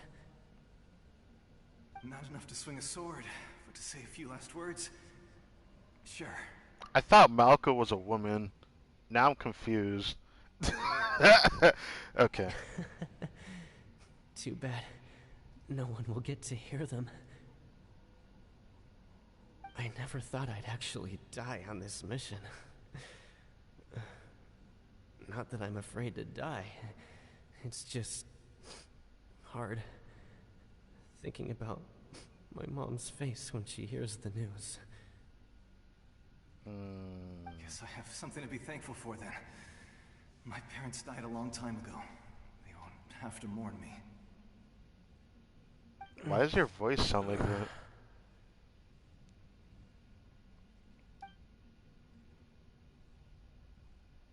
Pisak! Always had to beat me at everything, didn't you? Right to the end, you were never one for goodbyes. Maybe you're right. Maybe no one will get to hear our last words. But just in case... Vichama... I'm so glad you didn't come with us. Don't be sad. Just... keep on living. For the both of us. Damn. Now what do you say to that, Vichama? Was that a memory? That was huge, dude. Seems like we were able to salvage something after all. This is something that Vichama really needed, I feel like. Of course. Seeing him, hearing his voice again, it makes me unbelievably happy. I still feel weird that I thought Malka was a woman. Like, am I wrong for thinking that? Like, I thought it was his woman that he lost or something, that he wanted to marry and he didn't get to marry her or something. Something like that. I literally thought Malka was a woman, because, like, Malka was being used for a woman's name before. But, you know what? Anyways. But it also brings with it an even deeper pain. A deeper pain? Why? Malka was always the type to put on a brave face. But in that memory just now, his hands were shaking. And his smile was forced. I think so. For all these years, I regretted not being able to fight alongside him to the end. And now I know, at the end of his life, he was thinking the same thing. Yeah, he wanted to fight alongside his brother. Vichama. His homie. I'm fine. Actually, I heard Chief Wyna wasn't really on board with your plan to go to the Night Kingdom. When you asked for my help, I hesitated too. I knew helping you find your friend's ancient name meant leading you one step closer to danger. But I also understood why you had to try. Everyone has regrets in life, but not everyone gets the chance to make up for them. Once allowed to fester, guilt strips us of our most valuable qualities as warriors. In that sense, we might as well choose the braver path from the very beginning. You mean fighting while injured? If I could do it all over again, I would have followed Malko to the front lines no matter what. Even with an injured leg, there were still things I could have done. This mindset is like the crash out method, though, logically speaking. Because whether or not based off of this feeling, this is the worst thing that you can definitely, condemn yourself for when it comes to having regret. Like, it's really bad. When you have regret this bad that you feel like you could have done something, and then you start thinking, well, I was in this scenario, so there was probably nothing I could have done even if I went. But he doesn't use that as his logic. He says, I should have went with my fucked up situation, which would have carried the regret that he was worried about, which is the burden thing, which he didn't mention. But he probably wouldn't have the regrets that he currently has, if not at all, because if he went, he probably wouldn't have those regrets, right? But despite that, that didn't change the fact that he probably would have went just like those guys did in the past, just because he was already injured. So it's safe to know that this man wouldn't have lasted anyways. But what could he have done? I actually am curious to hear what he had to say about that, because when people say this, I don't know if they really know what they mean by that. That way, even if the outcome stayed the same, I still would have fought alongside him to the end. This is the crash out method, brother. There are critical junctures in life, and if you don't seize the chance to act, there's no going back. Can we call this life, though? Man's talking about, I wish I could have died alongside my friend without saying it. Like, you can't tell me that's not what he's saying right now. If he went there, he would have still died. Like, he would have died alongside his friend, because his friend still died anyways. He was injured, so he would have probably ended up going before they did. But that's not even what he's thinking about. He's only caring about the fact that he didn't get to fight alongside them. I can understand that sentiment, but I don't know if I could say a critical juncture in life. It's just a mindset. That's all I can see this is. That's something I had to learn in hindsight. But you're still at the crossroads of your journey, so I hope you can walk away without regrets. Thank you, Vichama. I feel even more determined now. Kachina will come back to us. I'll make sure of it. I promised I would find her, and I intend to keep that promise. That's good to hear. Strange. My body, it's... Once abyssal corrosion enters the body, a portion will fuse itself to your internal organs. Even though the Traveler possesses powers of purification, the corrosion can never be fully eradicated. You know what sucks about that? I disagree with that. Because the traveler having this power just means one of two things. Right now, we probably just don't have the power to fully get rid of something that is corroded, right? I'm using this theory as basic. I feel like this is going to make sense one day. Because the theories of like there being two other elements in the game, if the traveler based himself on one of those, maybe that'll amp his powers of purification. Because I do believe if you can corrode something, you can heal something back to full. The power of being able to heal and the power of being able to feel, completely poisoned and toxic and intoxicated, whatever you mind you. The fact that your body can go through such strange and very powerful changes must mean there has to be also a power that can repel it. I truly always believe that. We just haven't found it yet. Thanks to him, though, you were only briefly exposed. Slowing your breathing and controlling your emotions should help you keep the symptoms in check.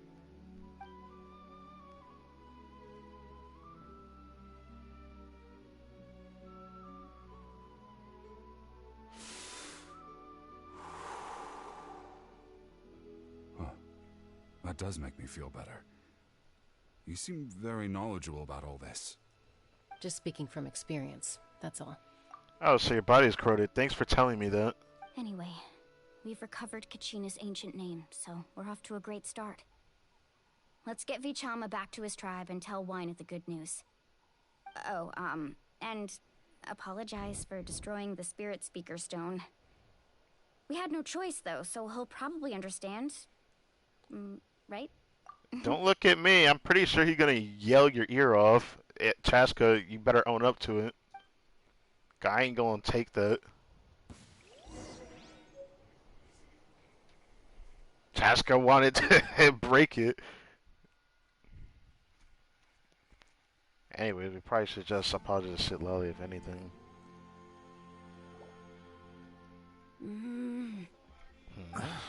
Oh, you're that person. This is Chaska's sister, right? I already forgot how to say her name. Koichi, are you really going to just stand there like that? Koichi sounds like a fruit. Koichi sounds like a fruit, doesn't it? Like. I think you know exactly what I'm trying to say, Uncle Wyna. I can hear it in your voice. Also, she looks very pretty for an NPC. Honestly, it's just one thing after another with you two. They're back. Koichi? What are you doing here?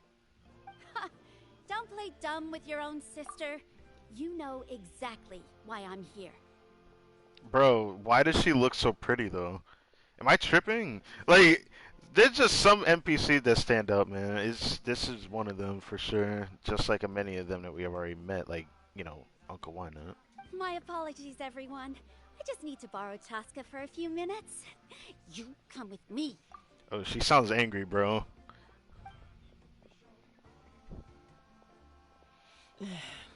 I'll be just a moment. Who is that? I'm pretty sure Chaska just told us earlier that Koichi was her sister. Like, she mentioned it literally earlier, Paimon. Koichi, Chaska's younger sister. Although the two aren't actually related by blood, it's kind of a long story. Ooh, that sounds like I feel like there's more to this story. It's not really my story to tell, but I guess it's not a secret. You see, Chaska was actually raised by cuckoo sores. Oh. She was afflicted with a rare disease when she was a child, and abandoned in the wild as a result. The Abyss found her out there, all on her own, and tried to devour her. But in the end, all that did was trigger her will to live. That strength of will pushed her to survive. But it also planted a seed of conflict within her. Eventually, she was adopted by the cuckoo source. Wherever they went, she followed, getting into fights right and left. Why was she raised by a cuckoo sore? I love this story, though. I would have loved to see an illustration of how people would have drawn this story. Maybe when we get to hear about her story quest, maybe they will show us something like that, because I would love to see that. For some reason, Paimon can totally imagine that. Well, When Chaska finally returned to human society, it was Koichi's parents who adopted her. At the time, Chaska still had a habit of getting into fights, so Koichi was always taking her around, apologizing to everyone. Ah, I remember those days. One of those fights was definitely with me. But, you know, kids. You're fighting one minute and your friend's the next. Eventually, she found a way to rein in that desire to fight. And now she's who people call to resolve conflicts. She's known as the Peacemaker. Yes, I remember Chief Wino mentioned that. It sounds like she still argues with Koichi, though. Don't siblings usually stop fighting when they get older? Well, not every sibling doesn't argue, though. That's kind of the problem with saying that. You could say that, like, they stop, like, bickering or fighting about small things, maybe. But that doesn't just go for everyone. Some families, they argue a lot more than usual because of just, you know, peripheral concepts of specific things that, you know, pertain to them because their mindsets are just like that. Maybe they're, like, prone to getting angry very easily about things. Like, there's always a form of reason why they get into fights. Between siblings, after all. Sometimes it can be seen as lighthearted, but some people will see it as, like, something that's more endearing and very bad and judgmental, and I can't blame people for thinking that. I mean, some people's family, they don't really get into fights. I never got into fights with my siblings, so that's all I can say to that. That's partly my fault. Koichi asked me to stop Chaska from doing anything dangerous, but you probably know by now, once Chaska makes up her mind, there's no changing it. Oh, I get it. No wonder you tried to talk us out of going to the Night Kingdom. Chaska even said that wasn't like you. I'm all for your adventure. You need to take risks when you're young, because by the time you're my age, you couldn't attempt something like that even if you wanted to. Better try now than live with regrets later. That's what I say. You know what sucks about you saying that, man? I don't remember the name of the anime, but the definitely anime that made references for it. Heck, even the most recent Kaiju number 8, love the freaking anime, by the way. I feel like age doesn't matter till you really get higher in age. I don't think you've hit that age group yet. But if you truly feel like you do, then go right ahead. I do believe that people misrepresent or misunderstand the concept of age. Like, a lot. And it shows how people are not very mature to realize that. But people can make up excuses all they want. When you're in your 30s, you're not considered old. You're not considered old even in your 40s. In my opinion, you're not old till you're 50. So once you hit that age group, then I can understand. But when you're in your 30s, which I want to believe that Wina is in the 30s, I believe if you had a will from back then, even if you mellowed out, if you still had that fire lit inside you, you truly would still do something. You say you wouldn't attempt something like that, but my yapping tells me that I believe when you feel like you can accomplish something, that means you can do it. So right now, the way I view this, he doesn't feel like he believes himself to do it. And that's fine. Still, I can understand where Koichi's coming from. In the end, nobody wants to sit back and let a loved one put their life on the line. Oh, so we gotta hear their arguments now. All right, it's just the two of us now. You have 1 minute to explain yourself. I don't have anything to say. You don't have to approve, but you should know I only do what's necessary. That attitude is exactly the problem. It's like you don't care. You try to sneak off to the Night Kingdom behind my back and then play it down as if it's just a trip abroad. Well, technically I am going abroad, right? Again with the excuses. Hey, that's not an excuse, actually. She meant that, bro. We agreed, didn't we? There are 4 levels of danger. If it's not something urgent, you can only engage in level 2 danger and below. You can only go up to level 3 if a situation is so dire there's absolutely no alternative. Well, now that you've said it with your own mouth, Chaska can defend this, right? But a trip to the Night Kingdom? If that's not a level 4, I don't know what is. And you were just going to sneak into the place without saying anything. What do you mean, sneak into the place? I always planned on walking in there with my head held high. You bought off Uncle Wina, didn't you? He promised me he'd stop you from doing anything dangerous. Oh, it's like he didn't even try. Did Wina not tell her the full story or something? Because, like, there's no way she's coming to this conclusion like this. You feel like he went back on his word. What if I told you my mind was made up, and there was nothing he could have done? Not even by force. Oh, I knew it! So he did try to say something, but you didn't listen. This is important. If you were in my shoes, you'd make the same decision. Would she? Maybe. You don't know that? I'm a doctor, and I handle logistics. If you're going to waltz into a dangerous situation where you could lose control at any moment, it's my duty to say something. All right, whatever. Anything else? What do you mean, anything else? Why don't you reflect on what you've done and promise me you'll stay put?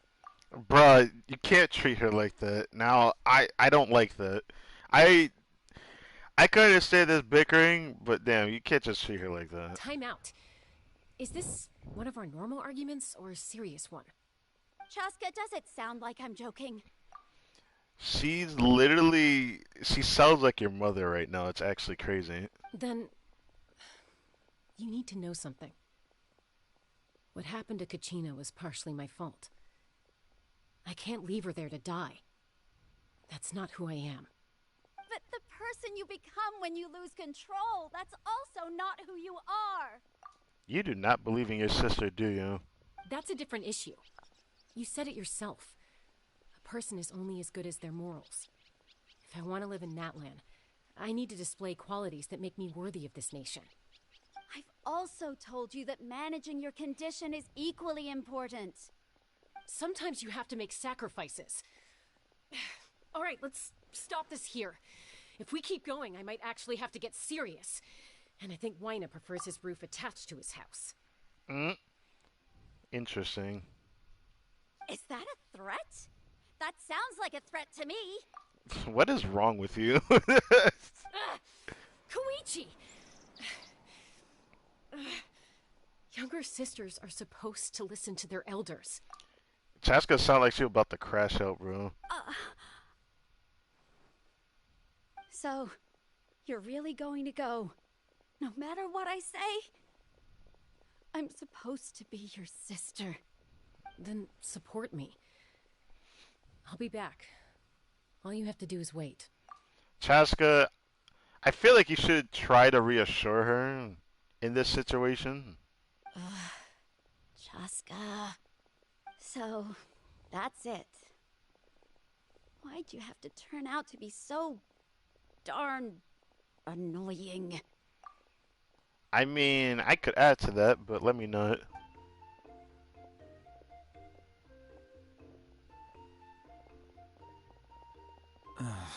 You two are something else. Something you wanted to say? I know you aren't related by blood, but you two sure are similar. Really? You know, I said that very thing to Koichi not too long ago, and she reacted the exact same way, down to the very tone of voice. It's not my place to get involved, but I will say this. Try to spend a little more time with your sister. You're tough kids. That doesn't mean you have to go it alone. Thank you. Anytime. All right. If you're done with the Spirit Speaker Stone, you might as well hand it over. Alright, you want to explain it, Chaska? I am not defending you on this. According to Kinich, it's an important ceremonial artifact, so it'd be safer to keep it with me. About that. If only Tone-Deaf Bard was here, he could have repaired it just like the Holy Liar. Wow, that was a horrible joke. You know how bad that situation was back in Mondstadt? Another reference to the beginning of the ARCHON story questline. That repairing the lyre wasn't even a full repair. It was just a visual repair. It was still broken. It might be in a few more pieces than you remember. Huh?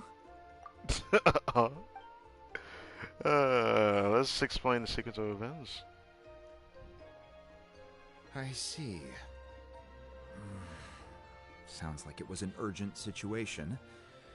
If someone's life was on the line, then you had no choice. Still, Citlali's going to be a nightmare to deal with now that you've broken her stuff. I'll explain everything to her later. Oh boy. I hope we don't have a bad first meeting with Citlali. Stay safe out there in the Night Kingdom, okay?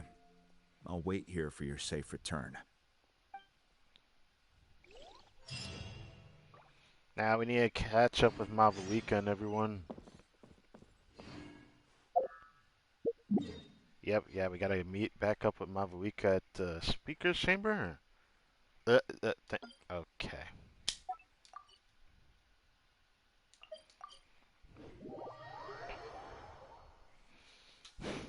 Alright, time to go through 2 loading screens.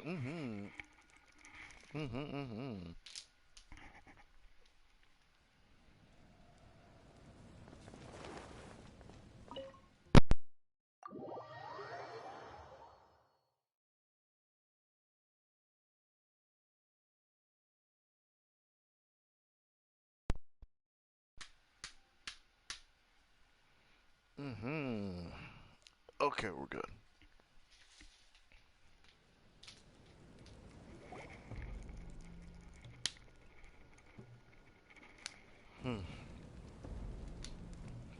Alright. We're back! We found Kachina's ancient name, too! Yay. What happened at the stadium? Well, it's fairly complicated. Let me give you the condensed version. You know, the Power Archon battle with the captain as well as his sacrifice. The Fatui again? We can't go anywhere without them causing trouble. But what if the Fatui finds out you've lost your power? Won't they try to take advantage of the situation? That's why it has to be our little secret. No one else can know, or we're asking for trouble.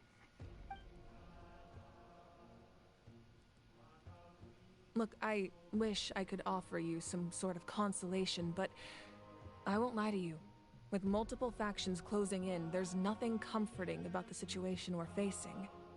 Still, all you need to do is focus on your goal. You can leave the complicated matters to me. I can also step in on the Pyro Archon's behalf. There's a limit to what I can accomplish, but I'll help you however I can. Alright, let me sub. I'm wondering why Ian-san was with her this entire time, though. I wonder what she was trying to do. You know, being by her side and all that, but I can't tell what's going on with that. There's no need to be so modest, Ian-san. Your incredible strength has long been a well-known fact. You're the pride of your tribe. Archon, I'm sorry about before. You have so much on your plate. So much that you have to worry about. But all I could do was focus on my own feelings. You have nothing to be sorry about. We all get overwhelmed by our emotions, myself included. Your reaction to Kachina's disappearance, I understand that feeling very well. Well, now that we have Kachina's ancient name, let's go track her down. Follow me.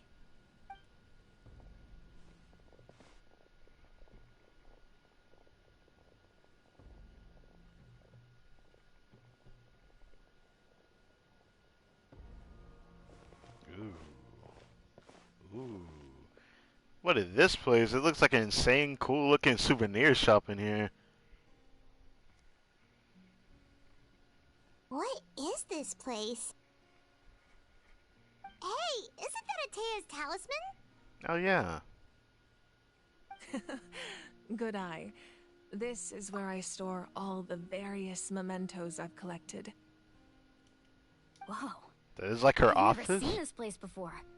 There's so many things in here. It looks like there are items from every tribe. Collecting them must have taken a lot of effort. I suppose you could think of it as a hobby of sorts. In NATLAN, everyone grows up listening to the stories of heroes. And physical items do a far better job of preserving those stories than our own memory. Now, I still have some preparations to make for the ceremony, so feel free to take a look around in the meantime. If you're curious about an item, I'm more than willing to tell you about its origins. You know, nothing escapes my eyes knowing how hot she looks, but I really don't know how to feel about her design still. But she looks so good in game though. I have to keep it a buck on that. She just looks so freaking awesome, man. Like her vibe is just awesome. Or an Archon. Alright, we'll have a look.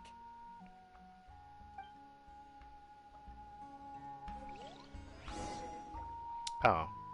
I'll travel there. Oh, I can bring the sword out. This fishing basket looks familiar.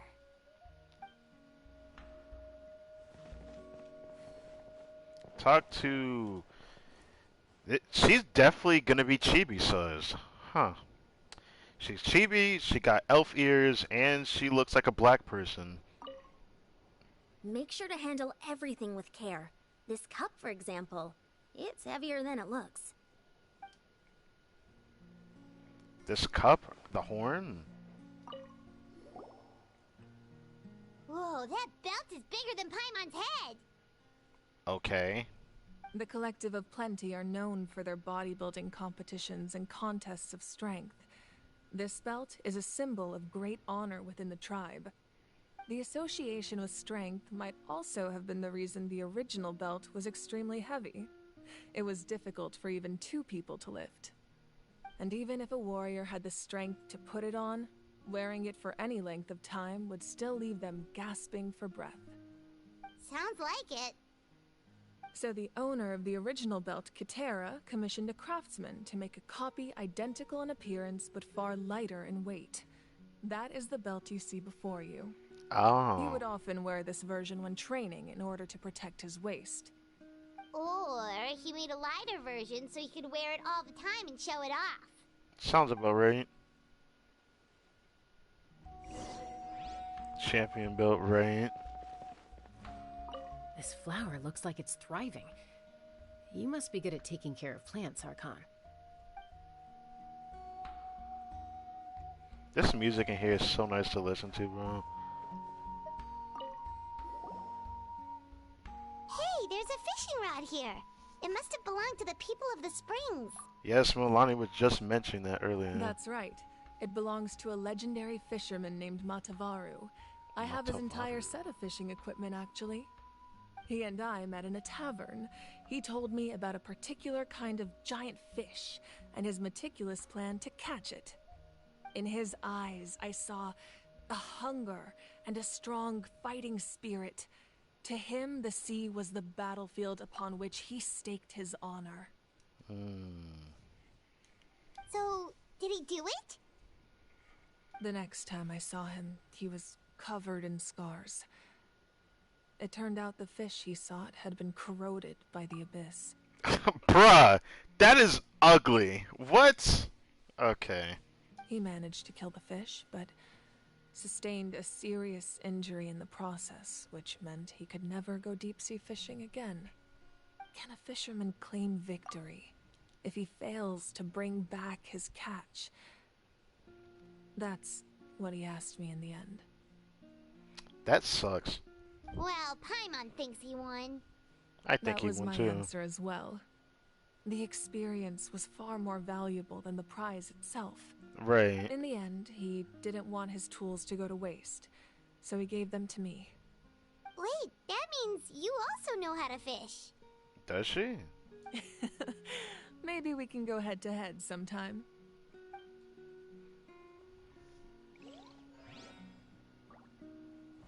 There's a few other things here. Observe talisman. This is Atea's talisman. I'm sure you're familiar with this one already. Atea was rarely ever without it. The talisman brought her a lot of luck in battle. It brought her luck in battle?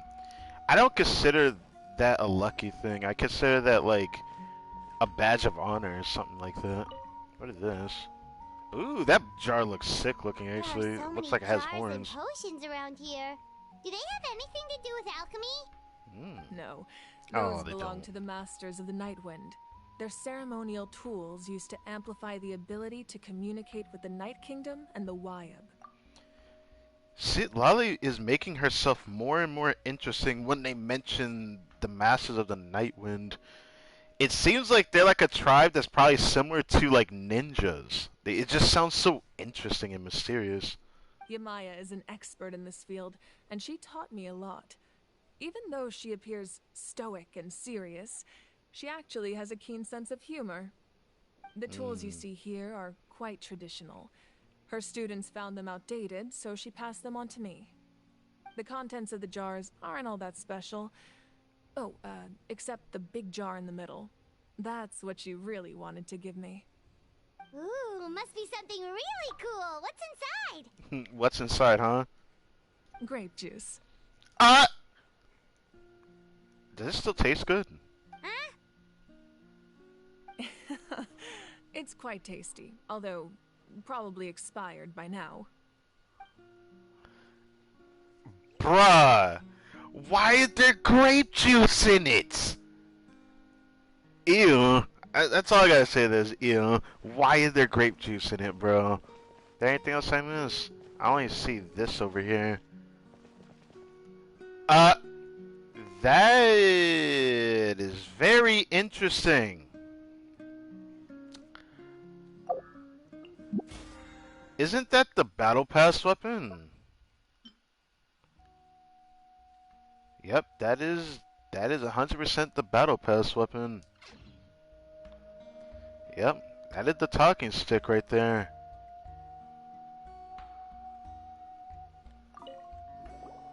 I'm not expecting to see a battle pass weapon just sitting here. This weapon is huge! Which tribe did it belong to? Good old Claymore. That weapon belonged to Tenoch, a hero from 500 years ago. Strictly speaking, he didn't belong to any single tribe.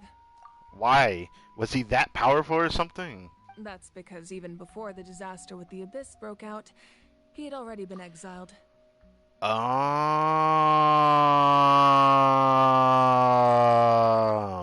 If I put two and two together, I believe there was an NPC that explained the story of a guy who got exiled. So this is his weapon. Because there was a story about the guy that got exiled, if I'm not mistaken. I don't remember if it was the last, like, actual, event story, which had... Not event story. It was, like... It was the event where we were fighting all the large, world bosses, that particular boss fighting event from Fontaine. I don't remember if it was exactly that one or not.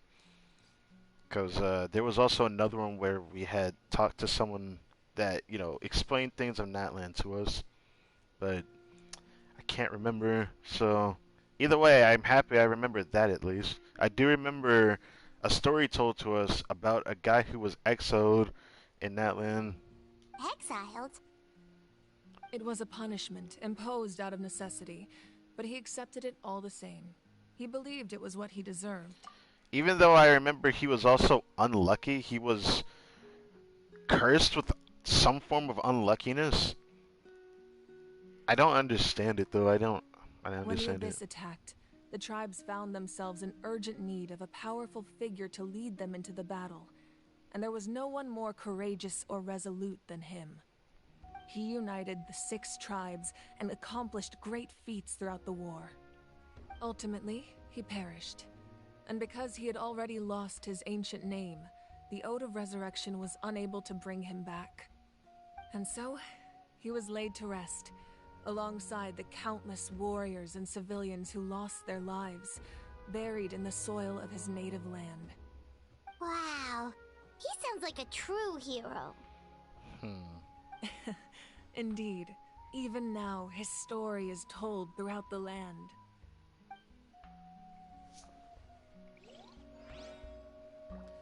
I really like this music, by the way.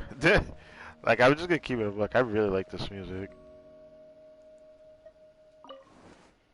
Oh. Hold on. What is that?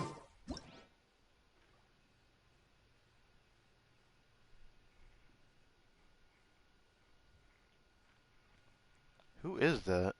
That Mabuika and... I see Saurians and a man and a female. Is it like her parents and her little sister or somebody that she's hugging? I see Mavuika hugging somebody. It's obviously someone important to her.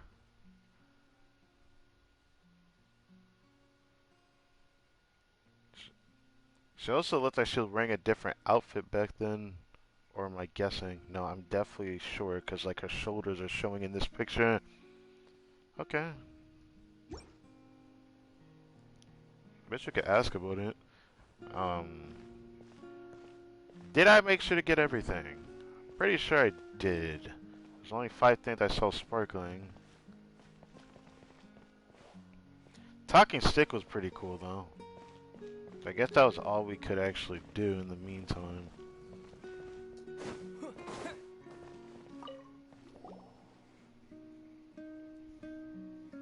The powder still needs some time to settle, so let's wait a little longer. Well, what do you think of my collection? Do you feel like you have a better understanding of NATLAN's culture now? I definitely do. Yeah, if each item represents a different story, seems like NATLAN's really been through a lot. You show your history a lot more than every other nation in Teyvat. That's something I've learned from NATLAN. I think that's really cool, actually. Does every item hold a special memory, just like Atea's talisman? That's right. The items in my collection actually serve a similar purpose to the ancient names passed down among the tribes. They demonstrate the true shape of time. The shape of time? Most people perceive time as a linear concept, almost like a straight line that can only move forward. We cannot change the past or predict the future. But there's also a different theory, one that I believe to be closer to the truth. Namely, that the past, present, and future all exist at once.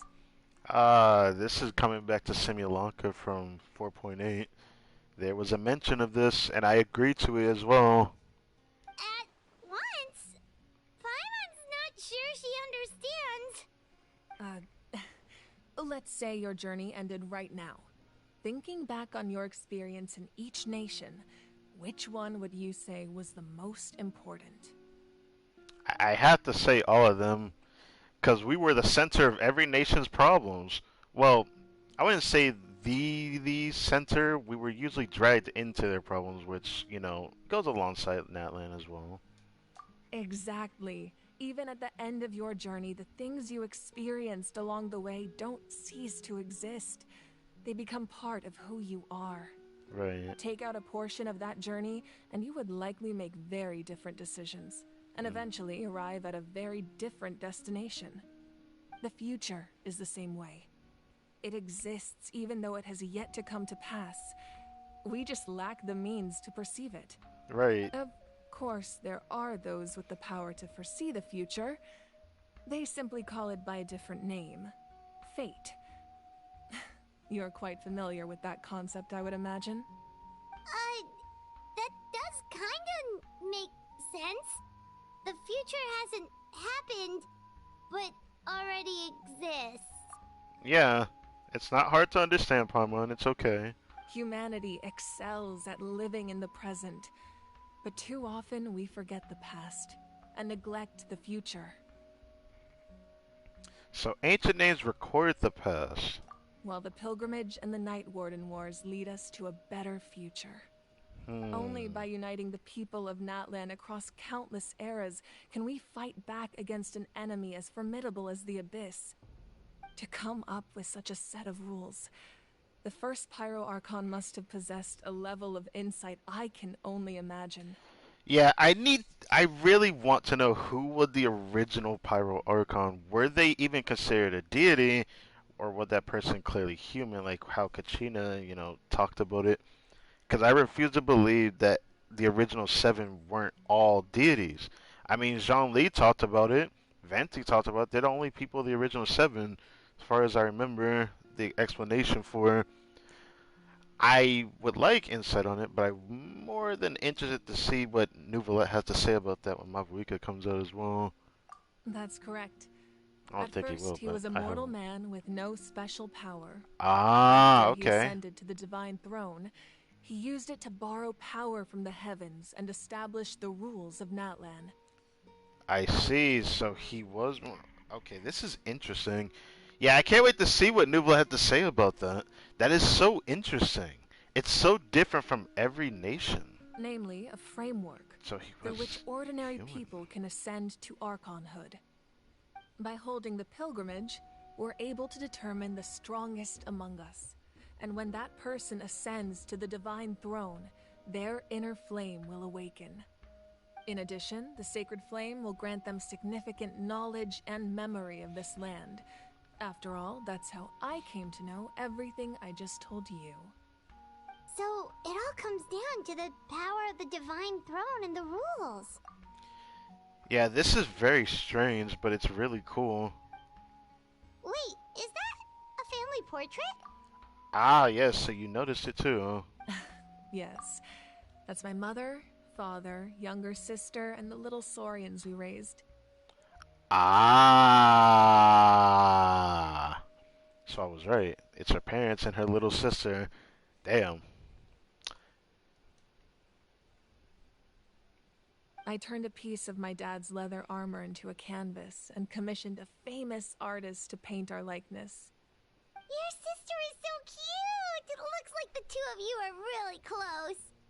Paimon was having a hard time thinking of an Archon as an ordinary person, but seeing this portrait, it kind of makes sense now. Just because of a picture? Like, I can't blame you for thinking that, Palmer, because it's going to be something I have to get used to.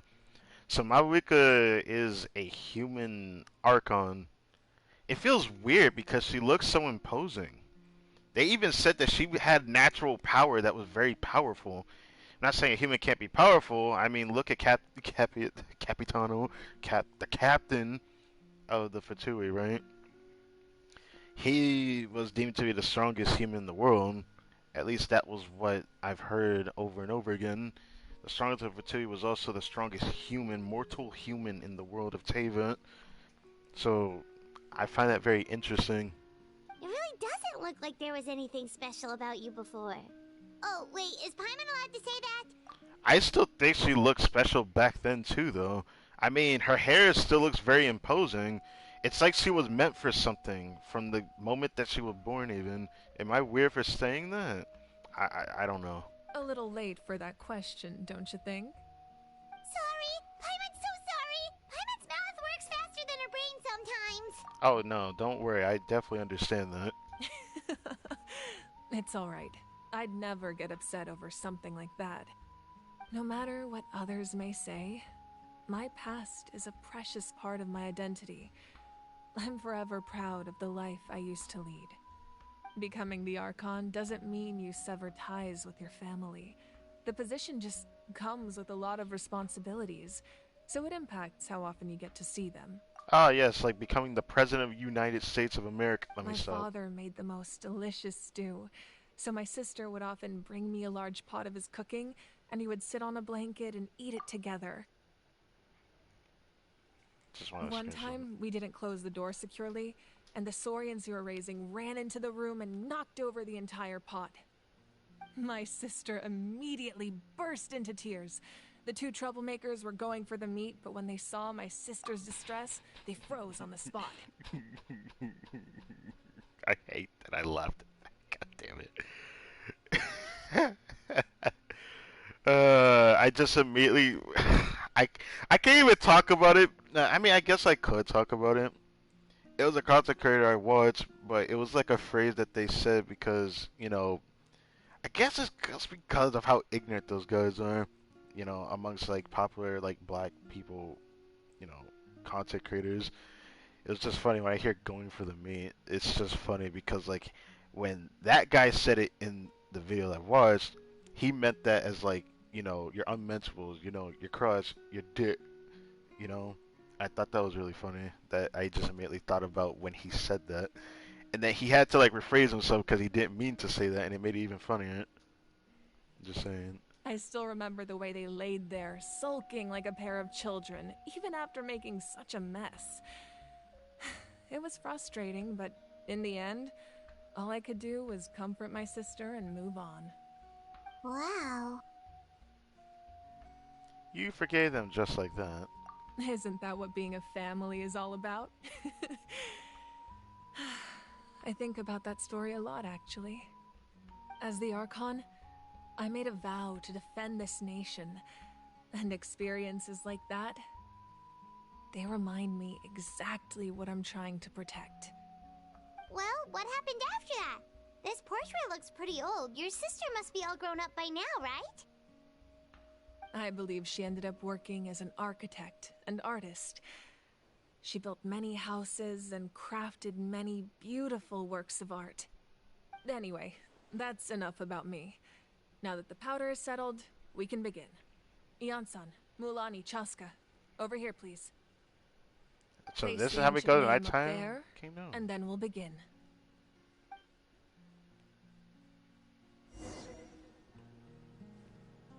I can only walk? Can I not talk to anybody?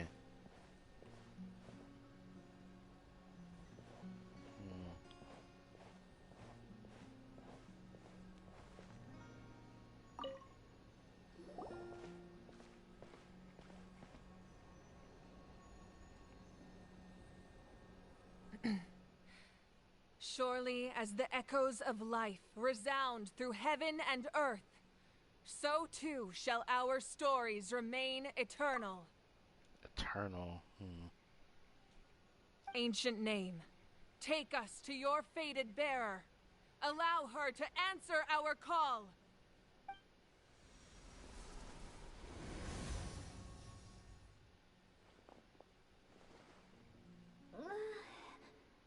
Am I hallucinating again? Kachina, are you okay? Huh? I'm not seeing things, am I? Is the Abyss playing tricks on me again? It's okay, Kachina. It's just us. We're trying to find a way to bring you back. Everyone, you have to listen to me. I've been investigating the Night Kingdom this entire time, and I figured out what's wrong. The Wyab is being affected by the Abyss. I was waiting for the Wyab to send me back, but then this really strong monster came in and it almost killed me. The Wyab saved me, even though its power is weakening, so I've been hiding from the monsters while trying to find a way to help. The Night Kingdom has become a huge mess, though. I keep hearing these awful sounds and seeing really horrible things. Don't listen to those sounds, Kachina. The Abyss is trying to strip you of your sanity. All you need to do is stay safe and wait for us. We'll be there shortly. It's okay. I feel so much better now that I've had the chance to talk to you guys. You don't need to worry about me. I've never been strong or special at all, really. So I don't blame anyone for forgetting about me or leaving me behind. Just knowing you care is more than enough. Katrina, you're gonna make me so angry. I'm gonna hug you like crazy when we're back. I'll find a way back. You don't have to put yourselves in danger to come rescue me. You're always like this, Kachina. Now's not the time to act tough. We're coming for you, and that's final. I don't know what lies the Abyss has been feeding you, but I'll tell you something right now. Nobody here sees you as a burden. You're a victor of the Night Warden Wars, a hero of NATLAN. All you need to do is wait for us to rescue you, and you'll get all the applause and recognition you deserve.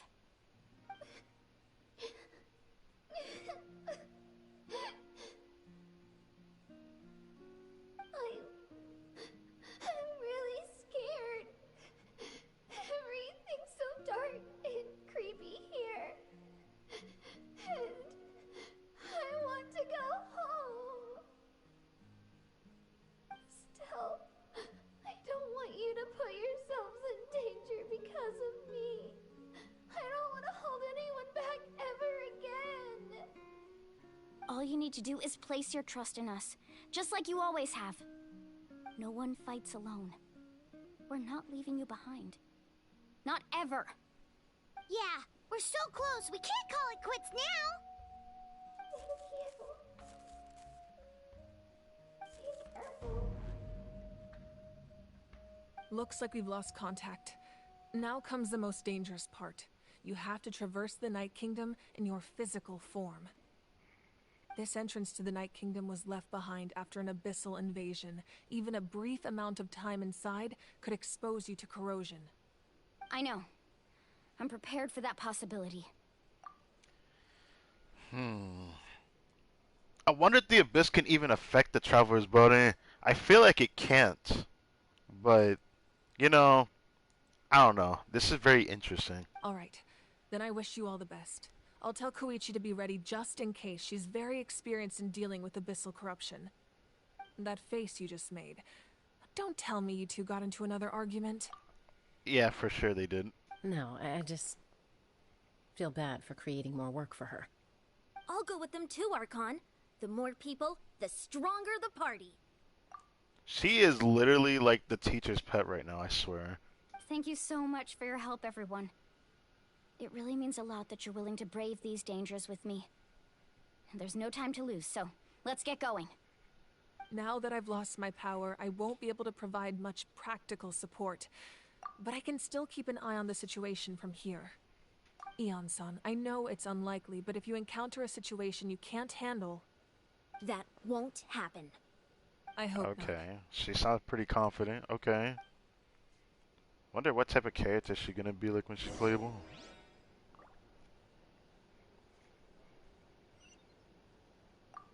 Be careful out there. I'll observe the situation from here.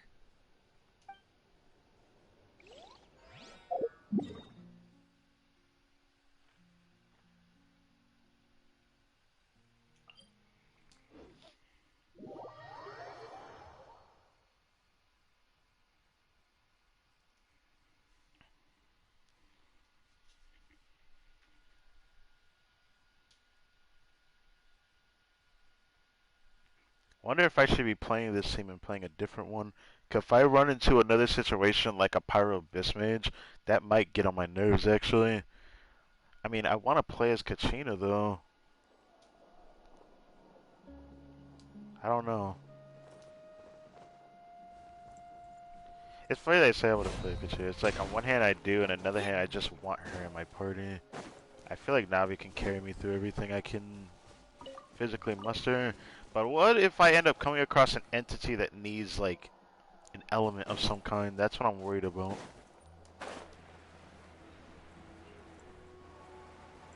Oh, would you look at that? It's gonna tell me we need a certain element. Pyrohydro.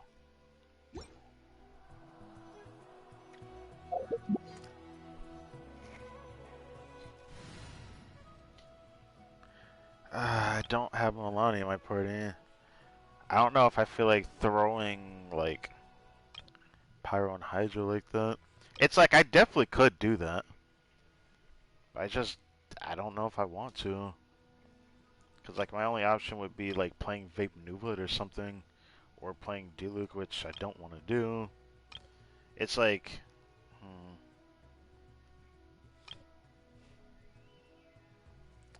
I don't know what I want to do. I have a feeling that they're gonna be trialed in my party though, or Mualane. So I should probably just believe that thought that it'll go out like that. But what if it what if it actually happened, then I'm just screwed.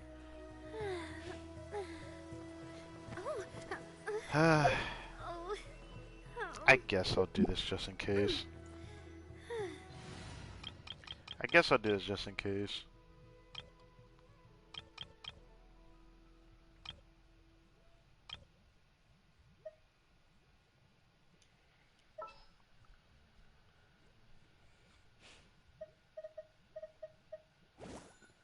Just sharpen my spear.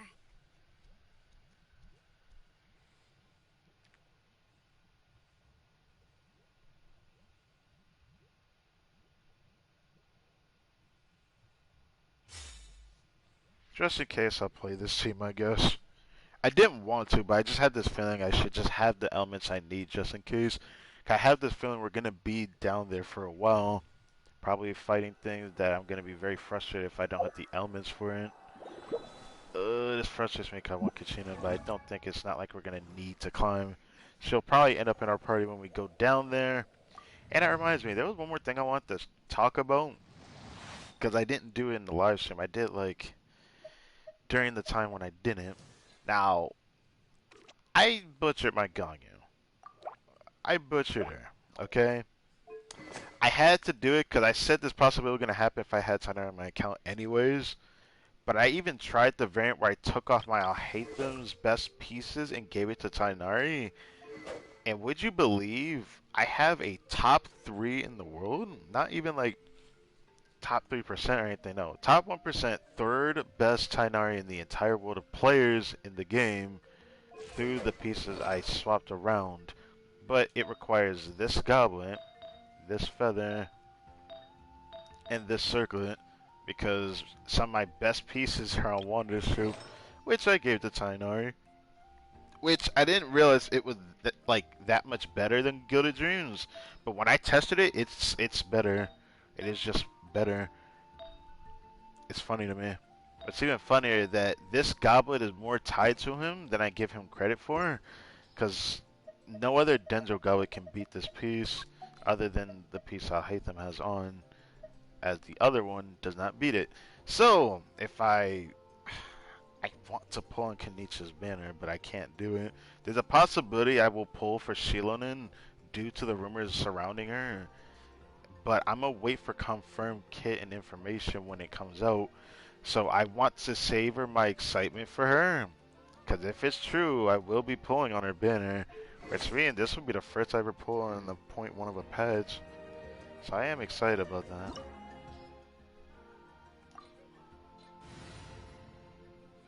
Should I probably should do this.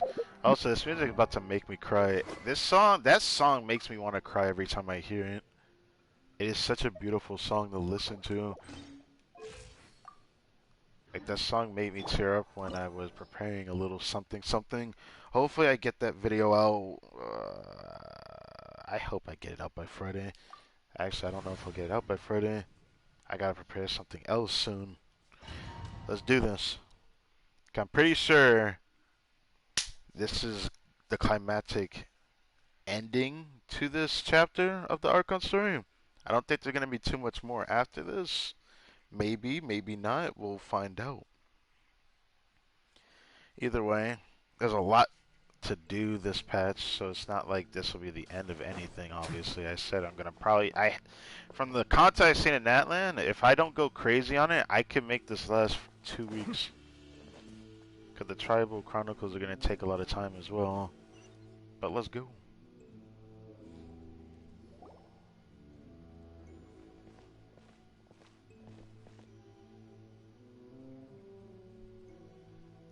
Oh. So we're underneath Natlan right now? It looks nothing like Paimon was imagining. That's because in the distant past, Natlan was home to an incredibly advanced civilization ruled by dragons. Humans only established their own society after the fall of the dragons. Oh, right. Nuva had said something about this, didn't he? So these are Saurian ruins? I don't think she's talking about Saurians. I think she meant actual dragons. Wait! You mean like the Elemental Sovereigns? They had their own advanced civilization? It's safe to assume that. Yes, a really long time ago. Very few records have survived until now, so no one really knows what the devices here are for. Yeah, Nuva had never really touched on the subject fully, but I remember he did mention that it used to be a nation of dragons. He did mention that. These ruins So have been abandoned for a long time. But with the recent increase in Abyss activity, the installations around here have somehow been activated again. So what you're saying is, we're not in for an easy trip to the Night Kingdom. Of course not. Okay. Do this. Just had to pre-prepare myself for this. No. It's going to be obstacle after obstacle from here on out.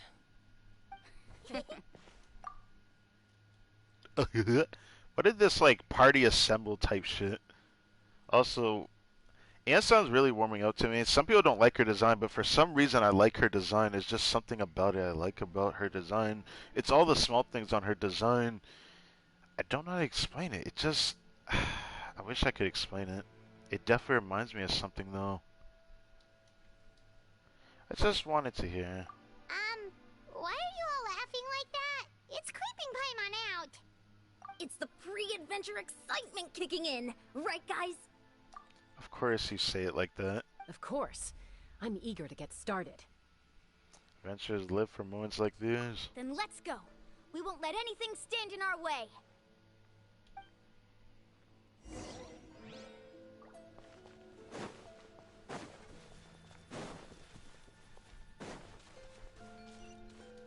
Oh, we gotta use The road signs. ends here. How should we get across? As a professional trainer, I think you could stand to build up your endurance, Paimon. Professional trainer? Paimon thought you were a warrior from the Collective of Planning. Well, that goes without saying. But I actually work as a sports coach. I provide professional guidance for many of NATLAN's popular sports. And I don't just mean physical training. I design nutrition plans as well. Wow. Basically, no sugar, no soft drinks, no grilled meat. Yeah, we'll be here all day if you list them out one by one. It's much faster to just focus on what's good for you. Such as? Vegetable juice. Want some? You know, Ian-san, Paimon feels like the two of us might not see eye to eye. Paimon, you like to eat unhealthy. I feel like that goes without saying, obviously. Like, why is he talking like, we may not see eye to eye? Maybe because you like to eat unhealthy? You didn't have to say that, because obviously, Ian-san, well, Ian-san doesn't know, but obviously, that, I guess that's the only point that Paimon can say that for. It's just kind of funny in its own way. Yeah, I would drink vegetable juice, too, actually. I have actually been trying to eat healthier, and it has worked for a while, but my situation is very frustrating to say the least, and talking about it wouldn't really help my vibe. But I will say this, when I get a grasp of my own control of the situation, then I can talk on this more, because I do try to, more than not, eat as healthy as I can, despite something that I eat unhealthy as small portions. Because I don't eat like a lot of snacks or fruit or candy. I don't even eat fruit as much as I feel like I should. I don't get the opportunity to eat fruit as much as I should, which is kind of an issue I've been dealing with lately. I also don't feel like I eat enough vegetables, which I actually do like eating vegetables. If they're made in a certain way, which I know how to do. Those guys look familiar. We've fought them before. Let's go. Show no mercy. Really? Okay, hold on.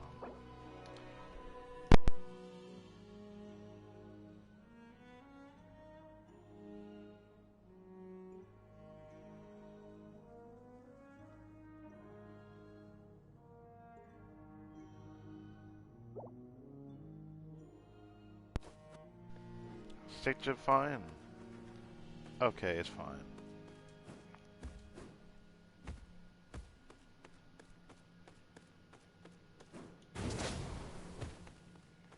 It's funny that they would, you know, it's something I also want to mention. There's actually more to the story of like what foods you're not allowed to eat that personal trainers either fail to convey or can't convey because they don't realize these things because they think either way it doesn't matter, you shouldn't eat it. There is foods out there that even though some of them can be unhealthy, eating even just a few portions of it does not hinder anything. It depends on how you cook it, not really just about the food itself. Just felt like I needed to say that.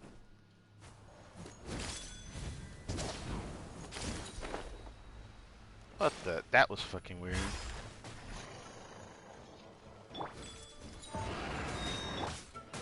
Solidify!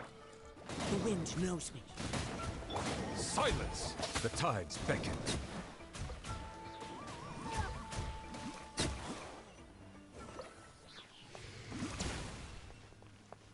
Oh, right. We never got to play with this soaring yet, have we?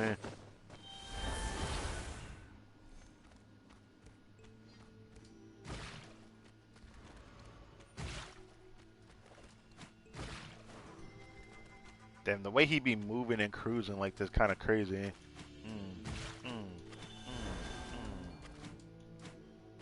Wish I could do more, but anyway, let's surf on top of this.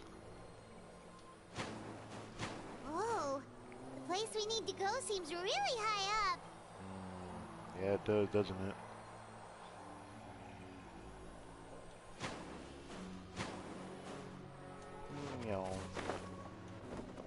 Of course there's hilly trails here. Why wouldn't there be? Into the wind. Gather!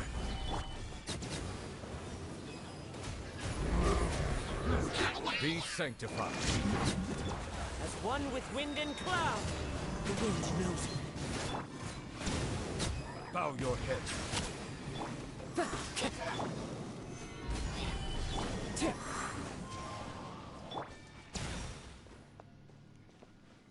Just that? Oh, I guess we'll use it. Opens up like a mouth, okay. Ah yes, Rockman's time to shine. Alright, enter, we just kind of do our thing, just watch.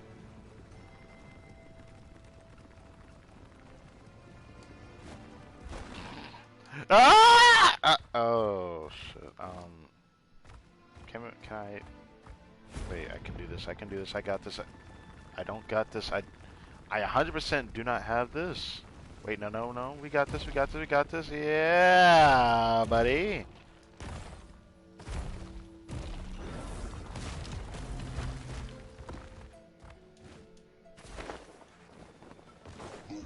Silence! One with nature. Fallen leaves adorn my...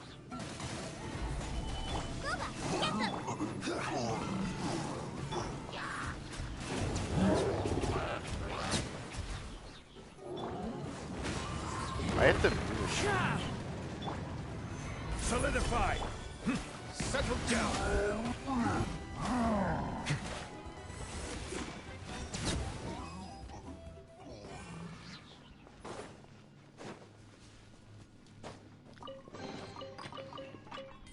It's still funny that people complained about the game being too easy, but like, I can see World Level 9 being really hard for some players, but if you're already strong and have like C6 5 stars and already slapped the game, don't expect the game to cater to you after that point. I'm not trying to be rude saying that, but if the game was catering to you at one point already, then you could say this, that you want the game to be harder. But when you end up pressing that win harder button by getting constellations of 5 stars, you gotta know what you're getting yourself into is a wheel of misfortune where you're not guaranteed to get what you want because the game does not cater to you. If the game catered to you through PvP and a lot of things that cater to whales in some way in gachas, then I can say that. But gacha for Genshin is very different. It was already proven time and time again, and I just felt like saying it, even though it's just funny. It just came to mind again because I know people are gonna talk about it. Because like that fight that I just did, it felt the same as like how I feel about overworld stuff. But this is just new blood power. It would have been a little different if it was Navia, but Navia is still really strong. So I feel like this stuff when it catered to characters that are already strong or have their signature weapon or whatever have you. So it's like there's a lot of influence and power in this game, and the game caters to those that want a stronger challenge, which local legends is the only challenge I feel like this game has provided us with that's very interesting. I just felt like saying that because I actually think it's very interesting that now with higher world level and the local legends, they're actually strong. They're like the only enemies in this game so far that actually feel strong to fight. With an account like mine too at that. This is the final stretch. We just need to climb up, and we'll be there. Nothing to it. Easy for you to say.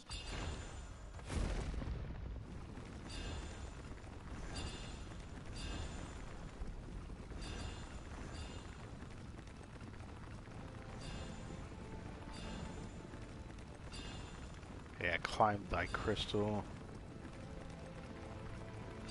Like I were talking about climbing a crystal, but how would it work with a party of 4? Would there be 4 of us with this power? That's just my question. Would there be 4 of us just riding around with a Saurian companion like this?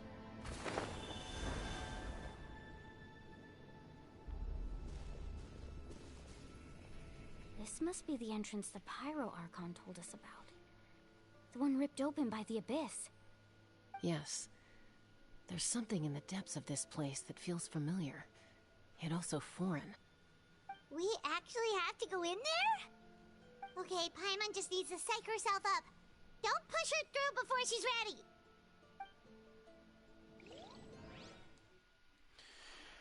This is gonna be one hell of an adventure here. When I saw it in the trailer for this patch, it was the most excited and most goosebump feeling that I got from a trailer for an Archon quest. So this is gonna be interesting. Hey! You don't have to drag Paimon! You're pulling too hard! How much am I pulling? I don't understand. Looks like we made it. This is the Night Kingdom. So this is our first official time being in here. It looks so different from what I imagined in the stories. There's abyssal energy everywhere. That overflow of energy is probably what trapped Kachina here in the first place. From this point forward, everything we know about the real world no longer applies. Anything can happen here. Paimon's more worried about how we're gonna make it out. We obviously can't go back the way we came. Do you see that patch of light on the ground? It's shining down from that fissure in the sky. Oh yeah, right in front of us. So that's coming from up there? Oh, it's so high up. Did we really fall that far down? I need to confirm something.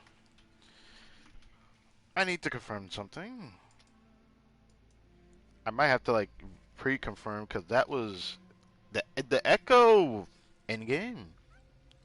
I just need to know.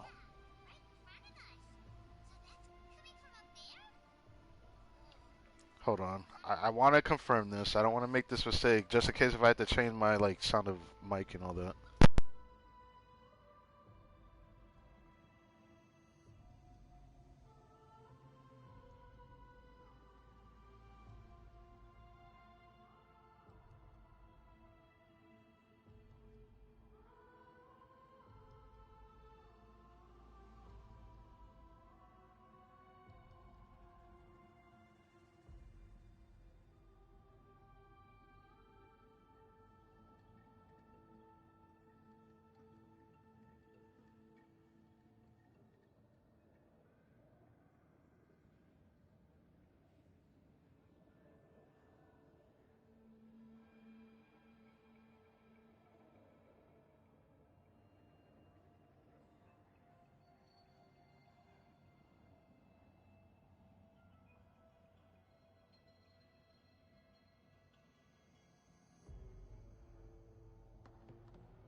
Voice that's echoing.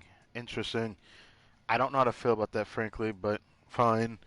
I guess that works. Here, again, I was worried that it was my own microphone, but you can clearly hear the freaking, like, not super loudly, but you can definitely hear my fan from the PS4 going off. Just like I said, our real-world knowledge doesn't apply here. We fell all this way, yet came out completely unscathed.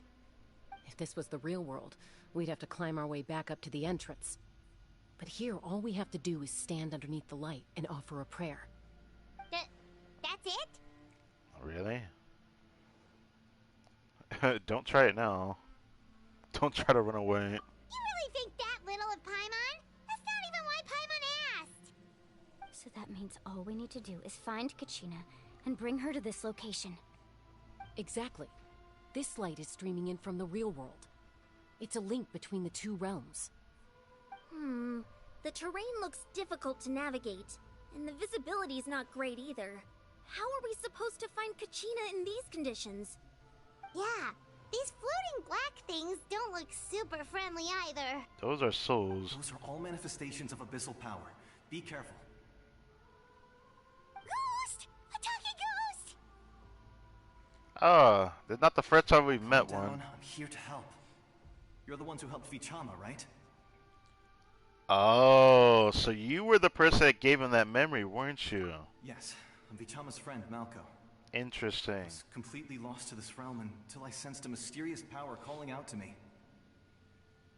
It's like it was seeking me out, attempting to reassemble the pieces of who I used to be. Of course, it could only do so much. I'm sorry I can only appear before you in this imperfect form.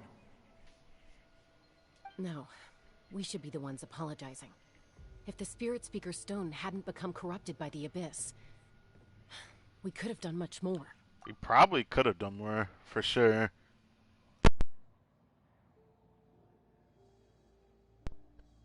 That had to fix the wire, because I don't want that to become an issue later. Anyways. But we had to destroy it. Otherwise, Vichama and his tribe would have been in danger. Of course. Thank you for protecting him. I never imagined that, even after all these years, he'd still take such a risk for me. Under the power of the stone, it felt like our souls were connected. Turns out even our regrets were exactly the same. Yeah, I figured. Whether in triumph or death, you want your best friend by your side. Exactly. That may not be in the cards for us, but it's not too late for you. You're looking for a young girl from the Children of Echoes, right? She's being chased by an embodiment of abyssal power. Ah, it might be a I'd lector. like to help her while I'm still in this form, so follow me. Be careful. This place has been severely corroded by the Abyss. Paimon didn't realize it had gotten this bad. It's like a seething volcano ready to engulf our world at any moment.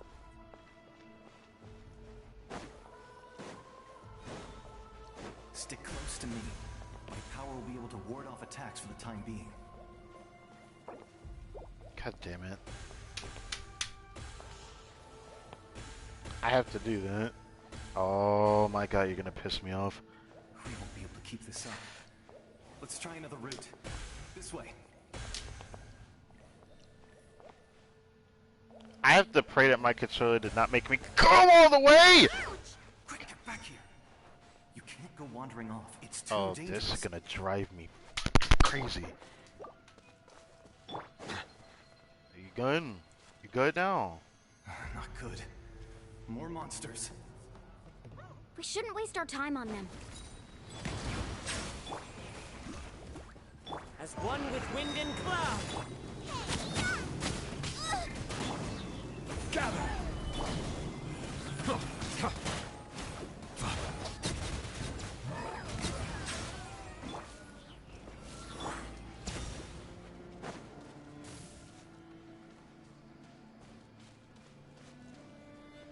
Oh my god, please, I'm begging you. Do not just throw me to the left like that again.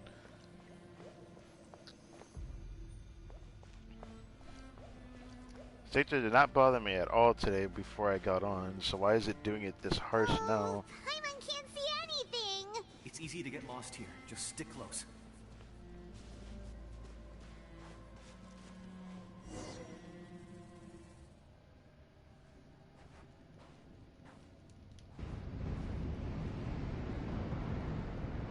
What just happened?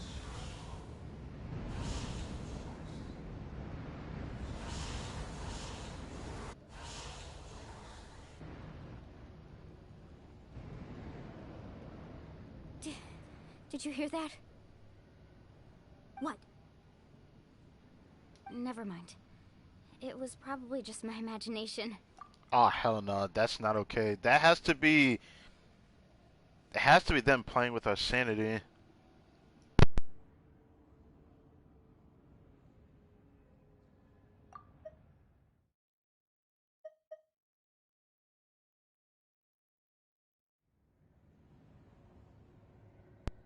Real quick, actually, before we continue, real quick.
Okay.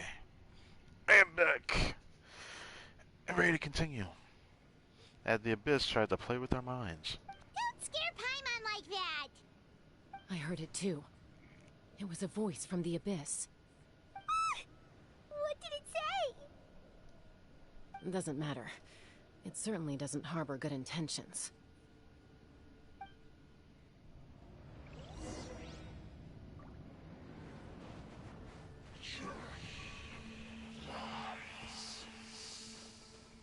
Oh, now we're hearing voices. Paimon just heard it too! Why is Paimon's voice the only voice echoing? Her voice is the only one echoing in here. There's Kachina!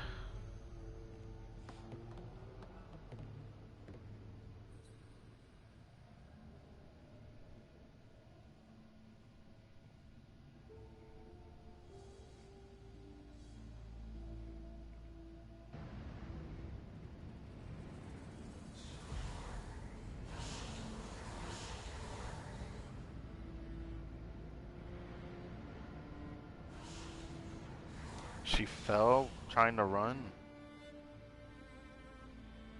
We're here, Kachina! Oh, honey? You made it! Looks like our reunion will have to wait until we take care of these monsters. Good idea. Let's go!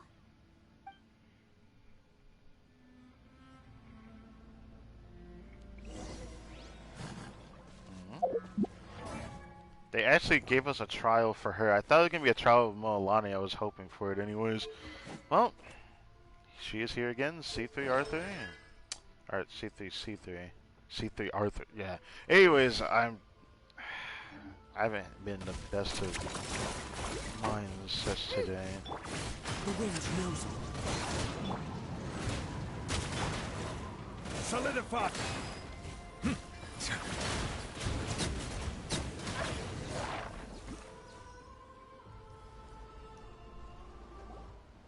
You're here!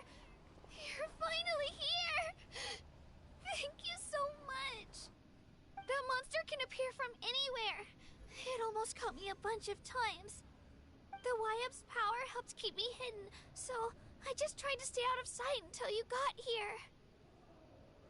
Had a girl. You did so well. And most importantly, you weren't hurt. Should we start heading back then? Actually, I have a request. Will you come visit the Wyap with me? I can't exactly put it into words, but something's wrong with the Ode of Resurrection. And I know it has something to do with the contamination from the Abyss. That was the Pyro Archon's theory as well. Everything we've seen here certainly seems to back it up. In the Night Kingdom, there are 6 main totem poles representing the Wyap of each tribe. You can think of them like the body of each Wyap. Additional totem poles, like the ones around here, serve as proxies to which the Wyap can extend their consciousness. So, Tapu Koko, let me sub. There are countless proxies scattered around the Night Kingdom. Through them, the Wyap can extend their consciousness over the entire realm and track down souls no matter where they roam. But if a proxy were to become severely contaminated, then a soul could become lost within the Night Kingdom. Judging by the current situation, I don't think we're dealing with just one contaminated proxy. Even if we could drive back the abyssal power from one of them, that probably wouldn't even put a dent in the problem. Still, we can't just leave the Wyap to suffer. It's protected me this whole time. Saving one is better than saving none at all. I agree. We might even manage to draw out the monster that's been hunting Kachina. Getting rid of the monster might slow down the deterioration of the Night Kingdom.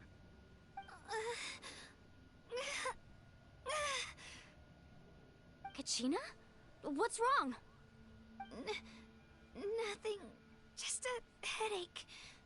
And that voice again, telling me to abandon the Wyap and leave this place. Maybe we really should leave. Kachina's already been here for too long. No, I'm fine. I don't plan on listening to that nonsense. I can hold on. Where's the totem pole? Just up ahead. I'll lead the way. Besides, I can still fight, so Please, help me out a little longer. Listen to me, Kachina. We'll come with you, but that's because we want to help the Y-Up. Not because we have something to prove. You don't have anything to prove either. It's okay if you reach your limit. We'll be there for you. All right. The sooner we get this done, the better. We've already come all this way, so we might as well try to get to the bottom of this. Let's go. This way. I'll stay here and try to stall the Abyss monster. All by yourself? That's too dangerous. It's all right. I may not be as strong as that monster, but I'm definitely more familiar with the area. Besides, I don't have much time left. If you're anything like my friend, I'm sure you're not particularly fond of goodbyes. So go. Achieve your goal, and return to the world where you belong. Thank you for everything. You're a true hero. Thank you. No one fights alone. Well said. Does your head still hurt? Let me help you walk. I'm fine. You should know I'm made of stronger stuff than that. Oh, she sounded proud about that too. Okay. I just look at something I can pick up. Oh boy, I see the totem pole there.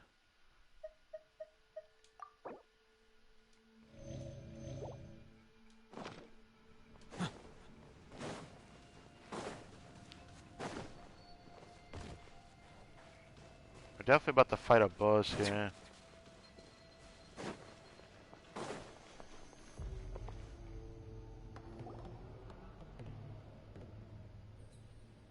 Wyabb, I'm back. My friends and I are here to heal you. Wyabb, can you hear me? Wyabb? Great spirit of this land. So we were right. The contamination is already too severe. It's preventing the Y-Up from answering our calls. Alright, get ready everyone. Time to purge the abyssal energy from this place. Yeah.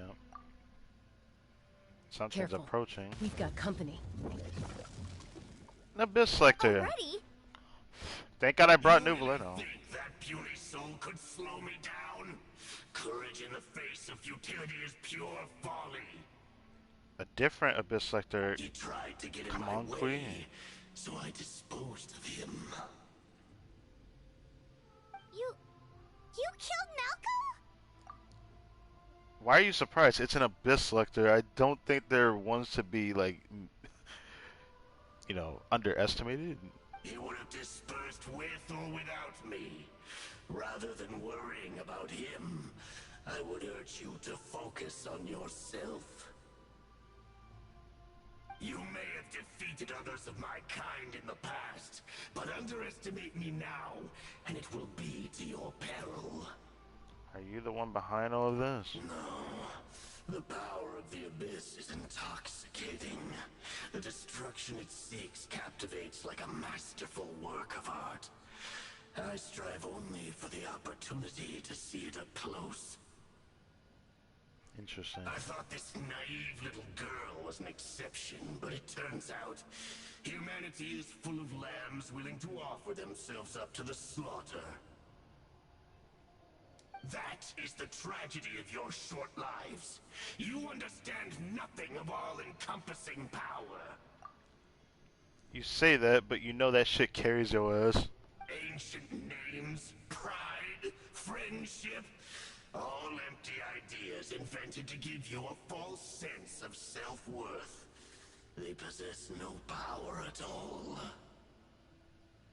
The Pyro-Archon created those grandiose ideals out of pure selfishness. Anything to avoid sharing power. Anything to avoid handing over the primordial gift to ordinary people like you. That contradicts Don't something, believe but okay. me? Then ask yourself, why is the Pyro-Archon strong beyond measure, while you, Kachina, remain so pathetically weak? Bro. Kachina, give me your hand.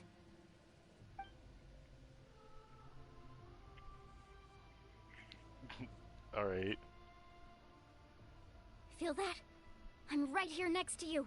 Okay. Thanks, Moalani. You're right. I have nothing to fear. Because I'm not alone anymore. The power of friendship. Let me stop. You're right. Maybe comforting ideals don't have any power. But you also couldn't be more wrong. You've never had to work for your own strength, so you will never understand the true source of our power. What? What? The courage we have to stand before you and not back down, it comes from our friendship. Let me stop. The power lies not in the ideal itself, but in our commitment to upholding that ideal, and in our decision to stand together and fight! Well said! Let's go, Kachina. It shouldn't take more than 2 of us to handle an enemy like this. Sorry in advance, but you deserve what's coming to you! There aren't many in NATLAN who can beat us when we're together. It's time he got a taste of that kind of power. Anyways, I have Nuvlet, so I'm gonna beat his ass. If I was on Navia, this would have been stressful. Why did they make us go through this then, if they're gonna give us this trial fight? You know what, whatever. Whatever. They're forcing a lot of this on us. I feel like they would still force the trial if you even had this character playable right now, which worries me. But another C3 scenario, she's gonna hit incredibly hard against this boss though. But when he puts a shield up, this Milani gonna feel like ass against this boss the moment that happens.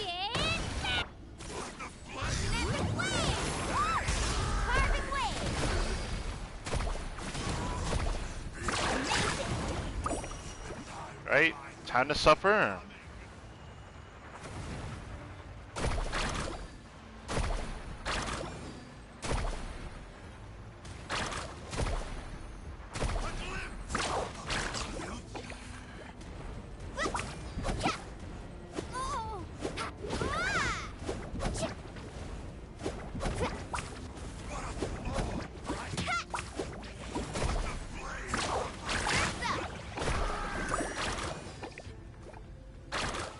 Yeah.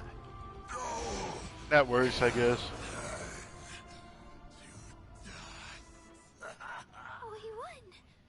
We actually won! Turns out he wasn't even any stronger than the ones we fought in the past. That's what he gets for underestimating you two. Fantastic work, Kachina! Absolutely fantastic! This makes me so unbelievably happy. I'm happy too, Moalani. Together we really are unstoppable. Huh? What's happening? What is that? Whose ancient name is that? My ancient name is glowing? But I thought I didn't bring it with me. It's probably a projection from the real world. But that doesn't explain why it's glowing all of a sudden. Wait, does that mean you're... Something must be happening. That was a bold move, diving headfirst into the fire to save your friend, especially in a place so overrun with abyssal corruption. I see. Still, seeing you pull it off was really something. Everything you said was Why exactly is he right. giant? As isolated individuals, we stand no chance against the power of the Abyss. How can you say that with like this giant ass project? Nah, there's no way he was this tall, right? He beat the shit out of that abyss sucker if he was this tall. It took years worth of scars and lots of unnecessary suffering for me to understand that for myself. The Pyro Archon's plan will unite us as one. Everyone has a part to play. Only then will we have the power to defeat the strongest of foes. Who are you? Tupac, a warrior from the people of the Springs. I fought against the Abyss during the invasion 500 years ago. I've heard that name before. You were the giant who saved all of NATLAN. Wait, so he truly is this big? Brother. So he was among the, I don't want to call them a race, but this was definitely hinted by the Fall Colony for sure. Since you were able to awaken my words from your ancient name, that means you have fully embodied the aspirations of the Wayab. Under the name Umoja, you shall unite the tribes and save NATLAN from its impending doom. Oh, so that's the name of her ancient name, Unite. Me? As long as blood still runs through your veins, even the tiniest spark of steel against stone can ignite a flame. Its blaze will become one with our vision for NATLAN. Even amid everlasting darkness, our bonds remain eternal. Oh, he wants the fist bump, Mualani.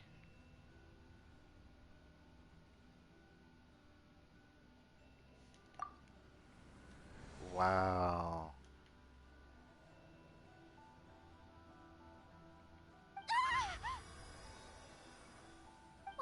What's wrong, Mualani?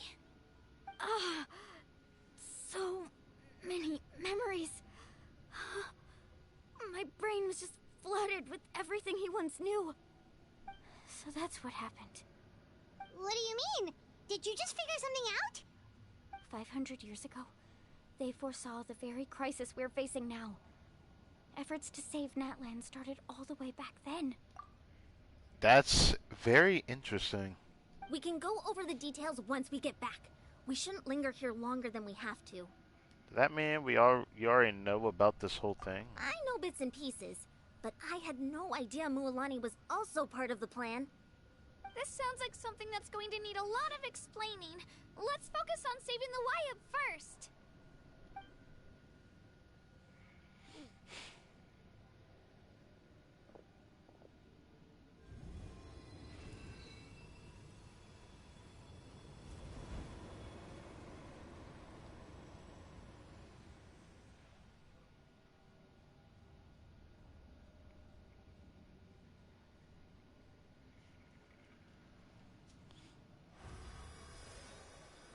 Okay, that should be enough. Wayab? Wayab? Can you hear me? I hear your voice, Kachina, my dear child. Great. Well then, I'm afraid it's time to say goodbye. I just wanted to make sure you were okay before we leave, but we can't afford to stay here any longer. I was going to ask why you bestowed an ancient name upon someone like me, but it's okay. Oh my god. I'll keep searching within myself for the answer. I'll never stop trying to improve my strength. One day, I'll live up to the hero you saw in me. You are already an outstanding child in my eyes, Kachina. No matter what happens. You are all my most beloved children. It has always been my honor to protect and nurture you. Your ancient name is just that. A name. Much like your parents chose to name you Kachina, I also gave you a name, but it need not define you. Focus on who you want to be. You are already worthy of your name. Now, you need only devote yourself to becoming a better you. The story of your ancient name is for you to continue. Just like your parents, my love for you will never change. No matter what the future holds.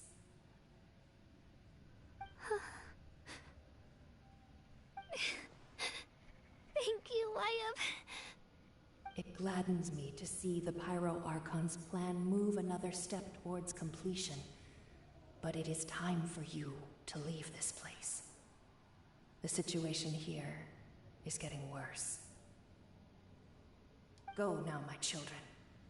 Save NATLAN on behalf of all you hold dear. I know we've never met before, Wyab, but I just wanted to say thank you for encouraging Kachina. It was exactly what she needed to hear.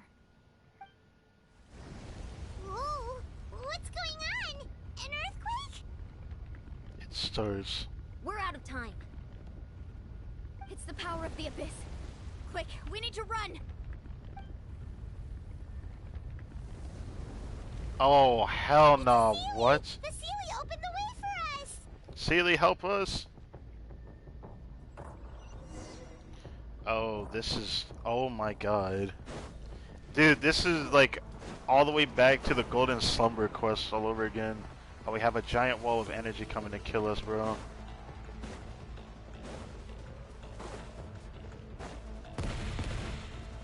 Uh-oh. Okay.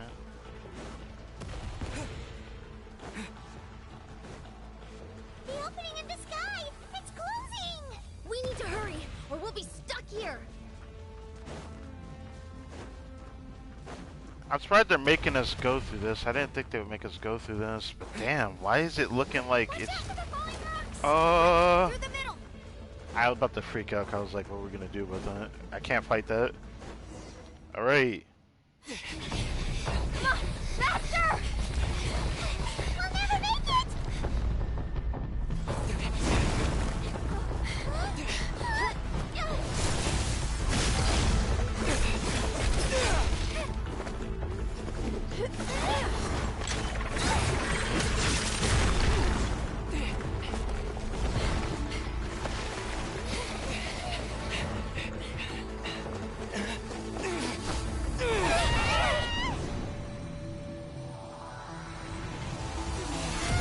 Wait.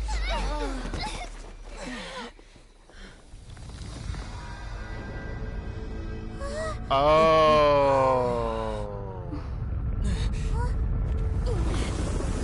What happens now?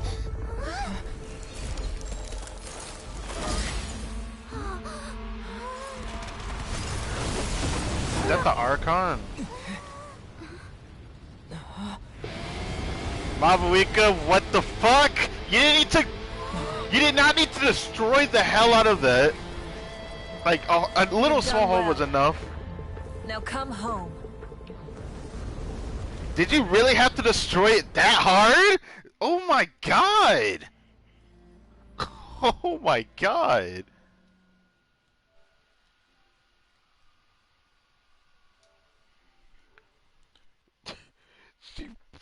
She didn't just put a dent into it. She said, "Fuck the ceiling. It ain't no ceiling no more."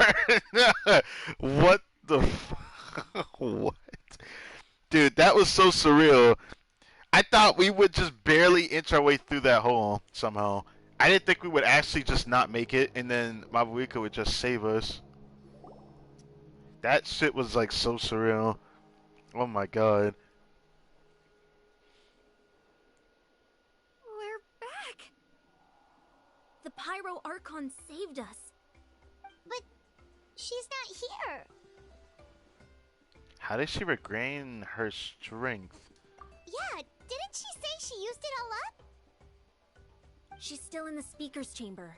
What we saw in the Night Kingdom was just her consciousness. What? How strong is she then? To have been able to still do that then? So you're saying her consciousness did all that? Every great display of power comes at a price.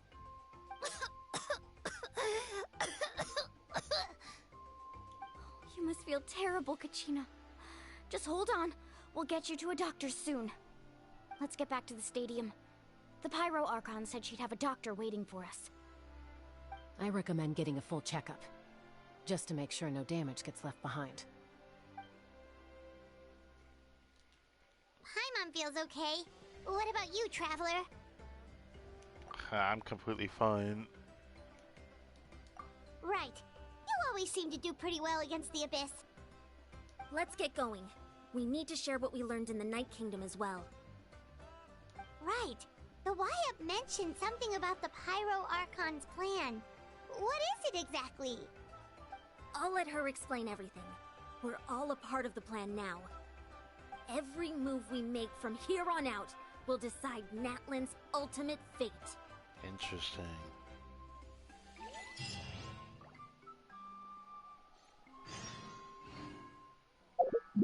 Why did the music end so perfectly? Oh my god. Okay, let me stop. I'm just freaking out over that. Like, why did it just end so perfectly like that?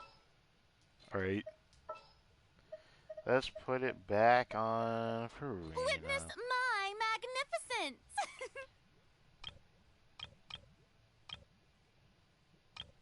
Back to the team with Kachina.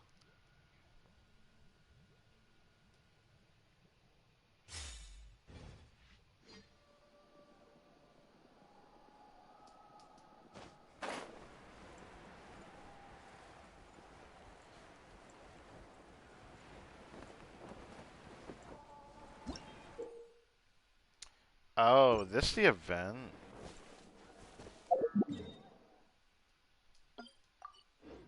It's not on the map. So this is a Warriors Challenge. It's not on the map though.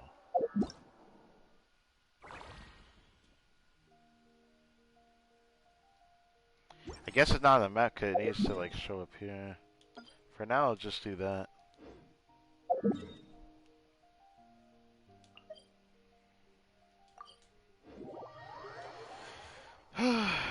Oh my god.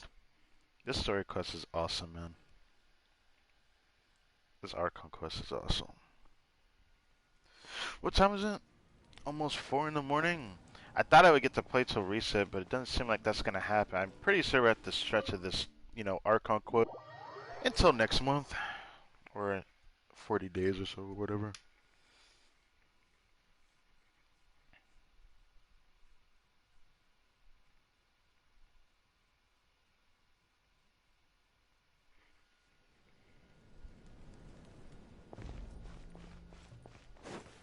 I was wondering where we had to go, actually. So how far into the back is it? Huh? Oh! Oh, right, the doctor is her sister, right? Right.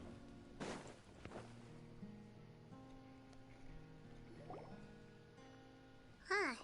There's a lot less stuff here than before. Wait, what happened? I didn't even notice that. How did I not notice that? I'm blind. It's good to see you all here in one piece. I know you must have a lot of questions, but let Koichi check you over first. It's best not to let any lingering effects of the Abyss go untreated. Thank goodness you made it back. I came here as soon as the Pyro Archon told me about your plan. Take a seat, everybody. I'll examine you one by one. Despite the short stint of the Night Kingdom, Milani and the others all have some degree of abyssal contamination.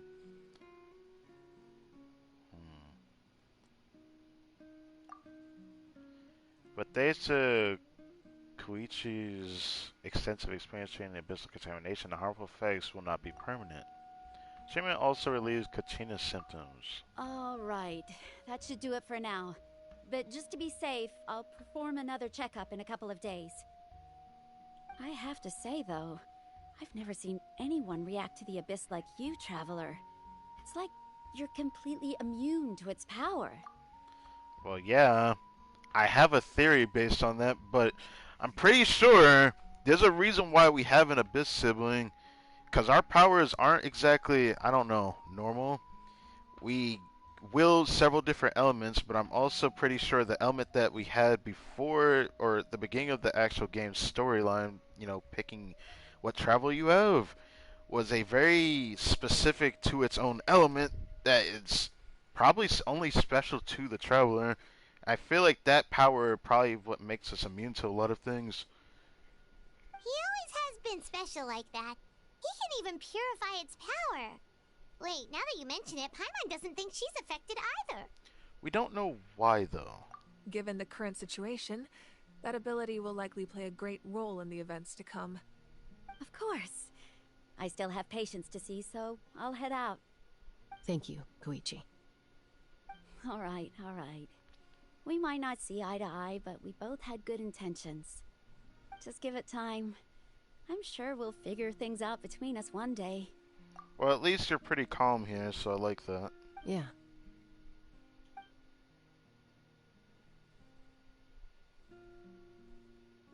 All right. There's so much to discuss, I don't even know where to begin. You've seen it for yourselves now. The devastation in the Night Kingdom. I'll get straight to the point. NATLAN is on the verge of destruction. It's very possible our nation has less than a year before total devastation. So, she said it. I did say she'll probably gonna end up saying it later, but I didn't think it'd be this much later. But, yeah. I heard about that, and it's pretty convenient that us being in NATLAN has some merit. Us conveniently going here at this base of time, right after the whole sublime with Fontaine, who would have thought we'd be right back in the center of a crisis in a nation? I mean, this way it's quite interesting, because their constant struggle against the Abyss, we're very certain to learn something from this that's gonna change probably the fate of Teyvat itself, in my opinion. No. That can't be true, can it? Less than a year. That's right. But I've only ever disclosed that fact to the handful of people working with me to save this nation. Our looming destruction is not a recent development, but the inevitable conclusion of the disaster the Abyss initiated 500 years ago. Mualani told us a little bit about that. 500 years ago, all the nations of Teyvat were invaded by the Abyss. Yeah, this was during the fall of Conria. Yes. Unlike the other nations, NATLAN never had stable and deep-rooted ley lines, so we suffered the worst of the invasion. Now that's the part that sucks so much ass hearing that. Like, it's crazy because all the other nations had not just one powerful leader, they had a lot of powerful individuals. A lot of powerful individuals to help repel the Abyss. The Abyss didn't have that type of problem. The only problem the Abyss had on people was getting fully corrupted and going mad. So then people start killing each other. I mean, that was the basis of what happened with most of Lewa's powerful adversaries out there on that side. But for like the allies that we've met alongside in Inazuma, they suffered a similar cause. The only biggest price was the very strong individuals that succumbed to the Abyss through their own sanity alone. Outside of everyone else, there's obviously going to be people that just happen to die. It just happens, right? But the fact that they had so many strong individuals is another basis fact. I'm not saying that NATLAN didn't have that, but the way she explains it with the ley lines and everything, every region has had a price to pay for, who are the leaders and who commands what and what they do in their nation. These deep-rooted ley lines definitely played a huge role in Sumeru as well. It was very huge in Sumeru, actually. So, it just makes me think about it all over again. This is very interesting. Her mentioning this, because I never thought it was that bad. The battle against the Abyss was exceedingly long and brutal. In the end, victory came at the cost of our civilization and countless lives. Even then, it took centuries of solving the disasters caused by the Abyss to finally achieve the peace we know today. And still, this is but a superficial victory. The forces of the Abyss have merely been driven back underground. Their threat to NATLAN remains as real as ever. I'd never have guessed. The problems plaguing the Night Kingdom are all the more complicated because that realm is essentially functioning as NATLAN's ley lines. Interesting. Immediately after the war, our calculations estimated that we would have a maximum of 500 years before the Night Kingdom was completely lost to the Abyss. But at that time, we were a nation of the destitute.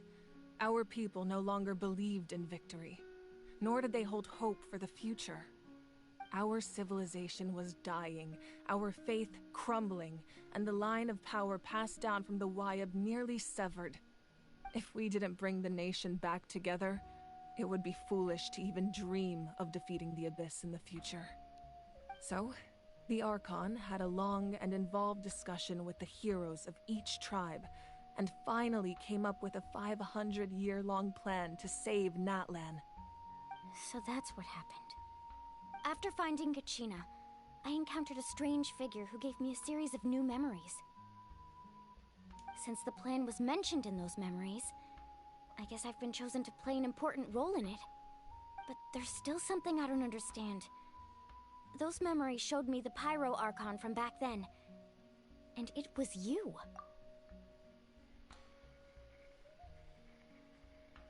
Excuse me? Hold on. Hold on. I don't want to put a theory out. I just want to see what she says to that. Huh? But that doesn't make any sense. The Pyro Archon is supposed to be human. It's impossible for a human to live that long. That's right. The hardest thing for humans to overcome has always been time. Or rather, the natural limitations of our lifespan. A god can extend a human's life by using a certain amount of divine power, or subjecting them to a curse. But, as we all know, NATLAN doesn't have gods like that. We can only rely on our own methods. A human life is like a flame destined to be extinguished. 500 years ago, I placed my life within the sacred flame. So, even though I don't want to say this, nah, I have to say it. You're definitely no longer human. So you truly recovered or resurrected like a phoenix. Is that what you're telling me? Only by dying before my time could I have the chance to wake up again. So, in other words, this is your second life? My theory was that she isekai'd in the future via reincarnation, but close enough.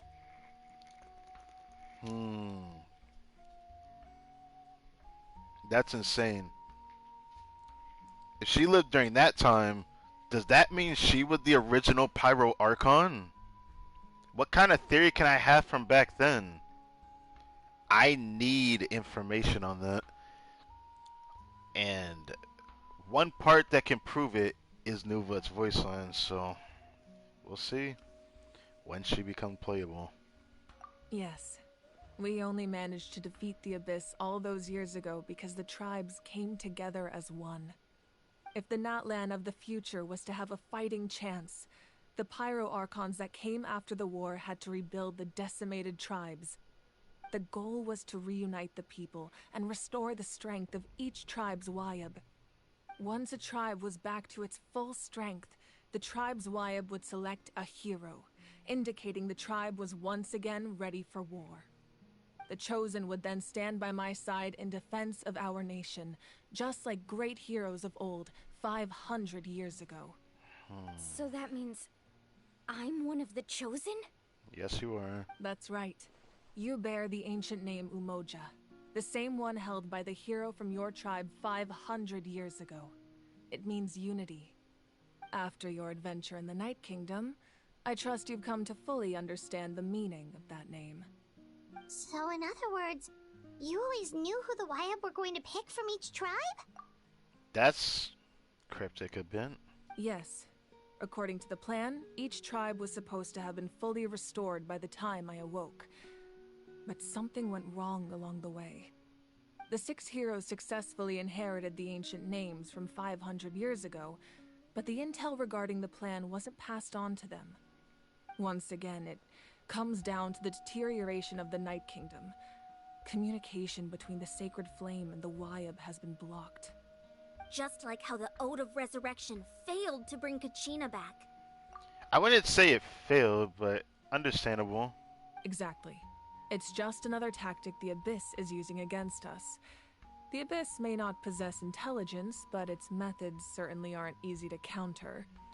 If we want to unblock that information from being passed on, my Sorry. presence alone isn't enough. The ancient name bearer must establish a greater connection to their name. Ah, you must So, become stronger. I've tried my best to help them from the sidelines.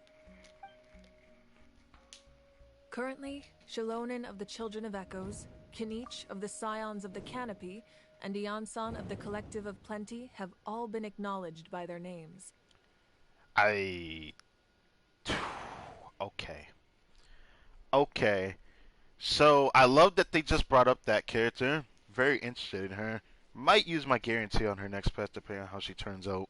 So, I gotta prepare for that. But anyways, that is huge. So, I had a feeling Shilonen was part of Children of Echoes. Is it just gonna be pertained to anyone who has a geovision? Just like how Mualani just happened to be from the, the people of the sea. And she happened to be Hydro. So it's safe to assume that the Collective Plenty are all Electro, but then... Oh wait, never mind. Crap. I was gonna say Sitlali, but I'm pretty sure Sitlali, which is like... I forgot the name of it already. Crap. It was the Masters one, though.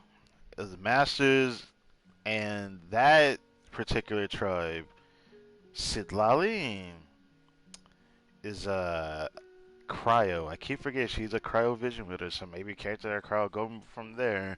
But then, what about Chaska? During your adventure, you too earned the acknowledgement of your Wayab Mualani. In the process, you gained the memories stored within your name. So that means we need to get Sitlali to get her name to be acknowledged then. Well, we have less than a year. Yes, but we have no choice. We cannot start the plan until all the heroes have been gathered. That's also why I haven't been able to take action despite the urgency of the situation. But if you knew this whole time, why didn't you just tell me about my role in all this? Wouldn't that make everything go a lot faster? I guess she wanted it to come naturally, because I feel like there's a timing for everything. Perhaps, but the opposite could also be true. Knowing your destiny too early could mean failing to realize your full potential. Maybe so, but I feel like it isn't exactly right to say that. Just like your determination to save Kachina, I hope your commitment to this endeavor comes from your own strength of will, rather than a sense of obligation. Okay. So I suppose you're not going to tell us who the final two heroes are then? That's right. Their time is yet to come. Putting pressure on them beforehand will only hinder their development. Well, it's safe to put the theory out there. I love that they mentioned Shilonen, so I can't wait to meet her, as she's a destined hero to save the nation. All we know, and I'm going to look at a screenshot for this, because I feel like I need to, or this is going to bother me. I could go back in the stream to find it, but I'm sorry, I gotta do this. Let's see. I know I still got the... No, I should have the screenshot of it. Ooh, I got a screenshot that I didn't even know. Let's go back.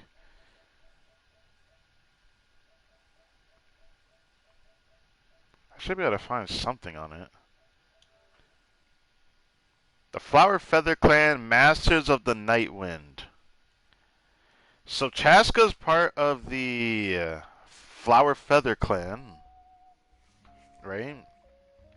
So we need someone from the Flower Feather Clan, and then the Masters of the Night Wind. It could be Sitlali, it might not be. But it's safe to assume that the character that, appeared in the trailer is definitely going to be a character to realize their potential through that. So Sitlali has to be one of them. So I'm pretty sure we will find out when she's playable, when that time comes. But it makes me wonder, will there be an Archon quest for past 5.2? Because the devs explicitly show that there is not like a special reward for like getting the primogens that we're about to get after finishing this Archon quest. And it makes me wonder, will a new character come out during that time before that to carry a story that goes into the Archon story? It just made me think about that. Maybe this is why they split it, maybe we end up having an arc, character story quest with said character, and then realizing that their role has yet to come, or realizing that they're the character that is going to have their potential noticed. That's very interesting. I think this is really cool. This is really cool. It makes me kind of excited to see how the last two clans go. This also happens to be the ones we haven't met yet, but I want to meet Shieldon so badly. I was hoping Kachita would have been one of the heroes that is destined to save NATLAN, but she's not it, I guess it's fair to say, obviously. So Shieldon being mentioned here makes me excited to meet this character, actually. But then, it makes me just as curious. From Flower Feather Clan, will it be Chaska or will it not be? I kind of hope that it isn't her, just to make it more interesting and making us guess more. Cause it'd be too easy if I just picked Chaska and Sid Lally just because they were both in the, the Ignition trailer for NATLAN. Which usually characters that show up in a trailer are usually mostly 5-star characters, so that means they're gonna be playable.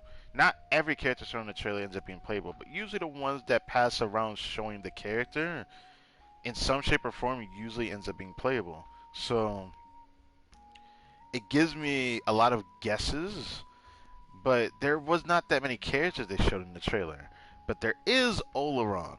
He was not shown yet. She never mentioned that name, and we have not heard his name in the game yet. So Oleron is a character that will meet at some point, and he could also possibly be a part of this plan. I guess we'll just have to wait and see. But if I have a guess, Sitlala is definitely guaranteed to be one of the destined. That I can guarantee, at the very least. I can only trust in the judgment of the Wyab. I have never believed I could solve this crisis alone. In fact, it was precisely because I chose to trust and rely on others that we managed to get this far. NATLAN's salvation lies not in its Archon or any singular individual, but in us all. Does that mean you... You're quite perceptive, aren't you? I thought I might get away with avoiding the topic. I would have asked you this question eventually. Huh? Oh, right! All of the stuff you stored here before, where did it all go? Even though I sacrificed my power, I still needed a contingency plan to ensure you would make it back from the Night Kingdom. After all, I was the one who allowed you to take that risk, and Mualani has an important role to play in my plan. In addition to their sentimental value, the items I stored here held a much more important purpose: fuel. So you used it to regain your power, or even just a shy power of it. Is that what you're about to tell me? Fuel? So back then, that's why you... Yes.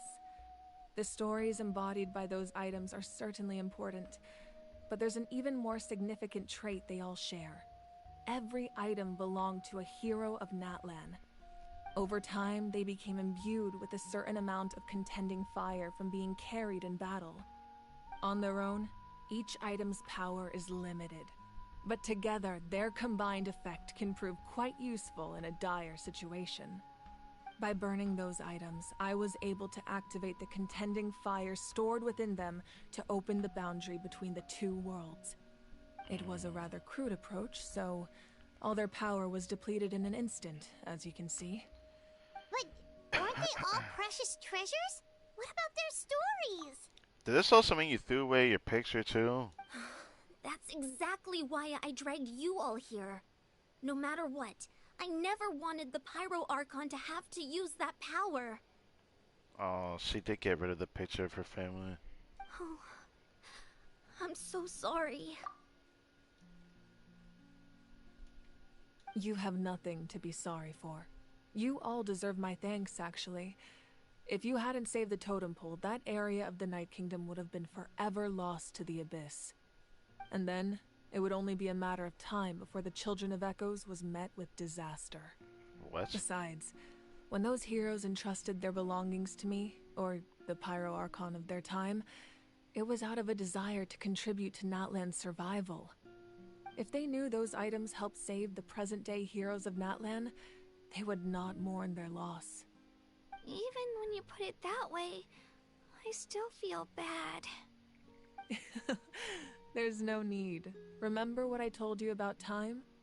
The people and the events of the past are never truly lost to us. We simply carry them with us in a different form. In that sense, we didn't lose anything at all.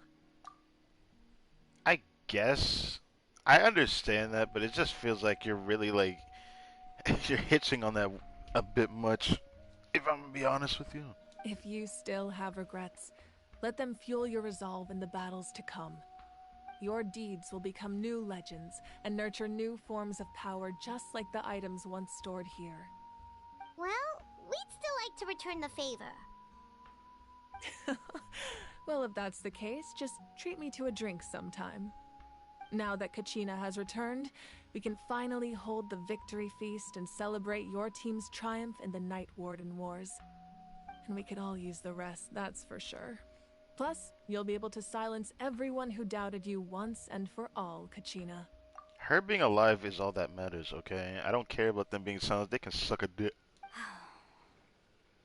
Still, now that I know the danger we're facing, having a victory feast doesn't feel right. Look, I understand, Milani, but I feel like there will come a time where, you know, I understand the feast doesn't feel right, but you have the time. Enjoy the time that you have. Try not to let it get to you. It's important to stay calm. Worrying about it will only affect your judgment. All right. You should head out. I'll join you in a bit.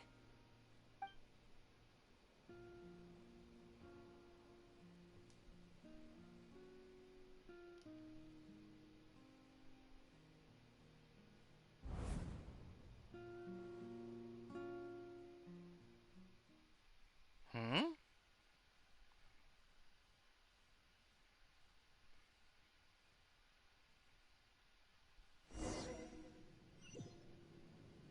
What?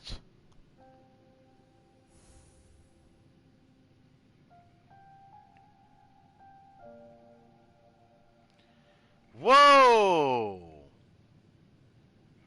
Wow, this looks very familiar to something we saw in Inkonomiya, When I actually. was young, I used to sit by the hot springs and listen to the stories of warriors from all over NATLAN. They attract people from all walks of life. Friends come easy here, no matter what tribe you're from. The people of the springs have never claimed the hot springs as their own private property.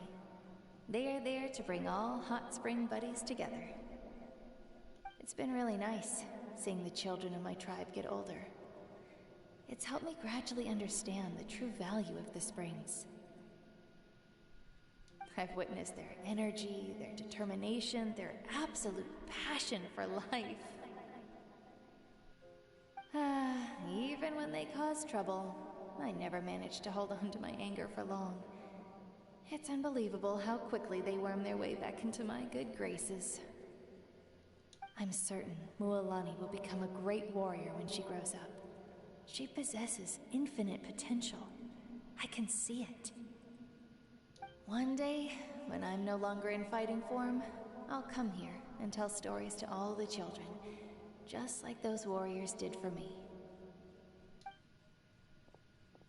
So, you better get busy, Pyro Archon, or I'll end up running out of stories.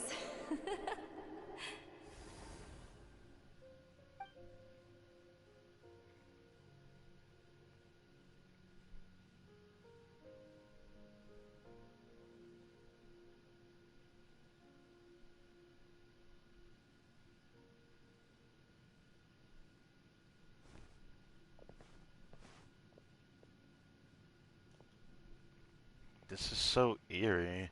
This area just reminds me of Economia, kind of, in a different form. Our nation is engulfed in darkness. Our tribes stand divided, and yet you promise victory in the distant future. The Abyss is a cunning enemy, one that I faced in battle many times. Oh, Were that this not is the you. case, I would never understand exercising this degree of caution. My rage will never know absolution, and my power will no longer aid you in victory. But you came to me because you knew you could convince me with just a single sentence. I understand your choice. The heroes of today will forge the path ahead with blood and fire. Just remember to earn us the victory we are owed. Otherwise, rest assured, I'll find a way to collect the debt. Bro, calm the fuck down. For NATLAN. I'll find a way to collect the debt. Calm the fuck down. This is so interesting. I love how they're showing her walking across this because they know they won't let us play as her to walk across that. Usually they would do that to us. Not in the form of like a scene like this. So, you're gonna head Yes. 500 years in the future to serve as the Pyro Archon again? Oh, this is her sister and mother. But what about the you from right now? You're just gonna die? This makes me sad because, like, wow. I was wondering how they parted actually, but I didn't think we would see this. You can't ask her those questions and expect her to answer, my dear. The decision is hers to make, and she deserves our support. We will do everything we can to rebuild the tribes. Don't you worry. Even across time, we will all do our part to fight for NATLAN's future. It's a, you know, I don't want to say it, but I have to because, like, my brain telling me I gotta say it. It's crazy how the daughter looks more important than the mother does. When I feel like the mother can look as equally as important, but she looks good. I'm not saying she doesn't. It's just crazy how they make the NPCs feel so watered down compared to the playable characters. I don't know why they have to look like that. Are they worried about making a character look so good that it can't be playable? Like, Gacha games have done that before. They make a character look so good that they're not playable, and it like frustrates people. But even I wouldn't mind that every now and then if they didn't, you know. Also, her little sister's cute.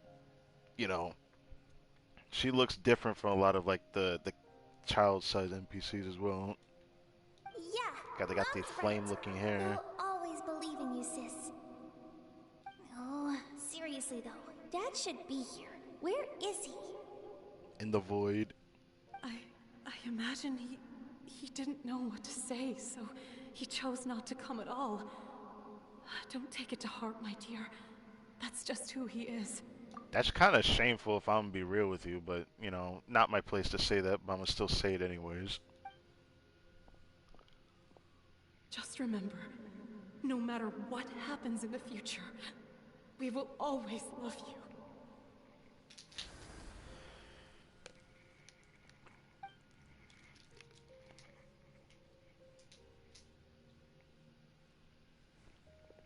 Another truck where we watched this bombshell of a woman walk across a bridge. I'll find you one day.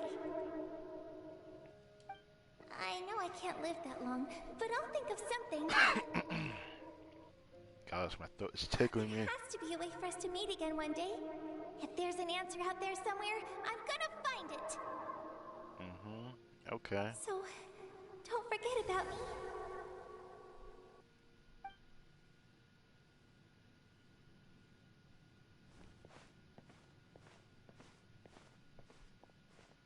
Why are the voices going further ahead of her? Chill out.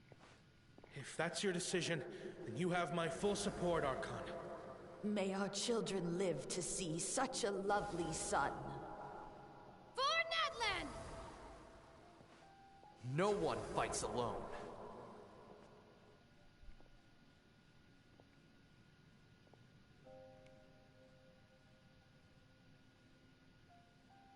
I'm curious The rules are my what Noob had to legacy. say about her, man. They shall grant us the strength to overcome the next tragedy. That son looks insane looking, dude. War forged the 6 tribes, taught us how to fight, instilled in us what it means to love.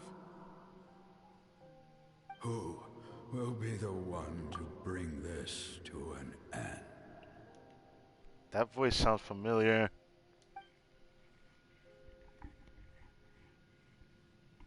We are the inheritors of memory and legend. Those who grew alongside sun and wind. Those who forged our own destiny and future. That is NATLAN's fire. The lifeblood of our nation.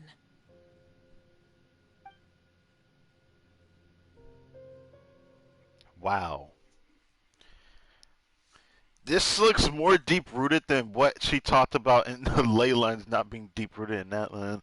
They got their own form of deep-rooted, things that keep them going, that make them strong, and I don't know, it's not as, straightforward as ley lines, but it definitely gets the thing across, for sure.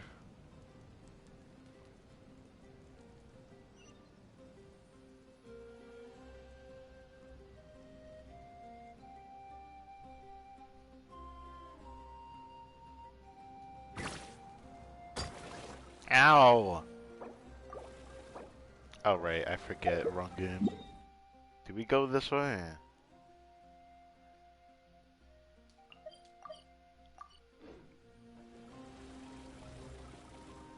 Okay, here we go. Hey, Koichi! You here for the victory feast too? Oh, no. I knew Chaska would be here, so I just came to deliver some medicine. I was about to leave, actually. But, it's not that I don't want to celebrate Kachina and the others. I'm so glad she made it back. It's just... Well, I'll make things awkward if I'm around my sister right now. Why do you say that? Just because you fought earlier? I felt like y'all made up in some shape or form. Ah, well, you two had a fight, so Paimon can understand. She didn't cause any trouble during your trip, right? No. Yeah, she was super helpful. She gave us a lot of useful information about the Abyss. That's good. That's all I needed to know. Is there a reason you asked? You were pretty outspoken when we first met, but now it's like you're holding something back. You can tell us anything. Maybe it seemed unreasonable, picking that fight with her before you left, but I did it for a reason. Her impulse to fight is extremely strong. Her mental strength helps her rein it in, but she still loses control sometimes. I had no idea what you might face in the Night Kingdom, so I didn't want to take any chances. So what you're saying is... You deliberately provoked her so she'd take that impulse out on you? Okay, so maybe it sounds a little stupid, but it works pretty well. It helps her keep her cool for a little while, at least. I guess so, but I feel like you're just intentionally gaslighting her. Anyway, I'm just glad you were able to make it back safe and sound. That's all I wanted. What? Do you really have to go that far? Can't you just talk it out? Yeah, that's the thing. It's just confusing me. I guess this is the problem. Sometimes some families just gotta do a little bit more, and they gotta jump through some hoops before they can talk it out. No way. Chaska never opens up about her own pain, especially to her family. She can't learn about this, or it'll be even harder to help her. Man, she needs homies. That's what it sounds like. Alright, thanks for confiding in us. I appreciate the understanding, and don't worry. I'll find a way to help her ease this burden. Anyway, I need to get going. Enjoy the celebration. Oh, and if you ever need a doctor, you know who to find. Well, I wasn't expecting such a pretty doctor like you, but it's also impressive that she's an NPC, so I gotta respect it. Huh. Who would have thought there was a deeper reason behind their arguing? Well, when she explains it, they're sisters for a reason, but I feel like that was still intensely gaslighting her. Even if it meant something, so she basically explained that she gaslit her because she knew that she would light a fire in her to make her resolve stronger. It's still kind of funny, though. They're trying to look out for each other in their own way. In the end, it's all the Abyss's fault. Paimon's had enough of them. Well, it's not going to be easy to fend them off, though, at this rate, though. So, gotta wait for them heroes to assemble. Gotta get the Avengers together. Yeah, I'm making that reference. This is definitely the region to be doing it. I would say Wakanda forever, but I feel like this is more appropriate. Oh, I forgot I was on Kachina. Weirian! Oh man, I love this Archon. This Archon story is awesome, dude. It really is. Cutscene was peak with the captain and Mavuika so early into the damn stream too. I was not expecting that cutscene so early. Oh, there's Pascal. He dancing.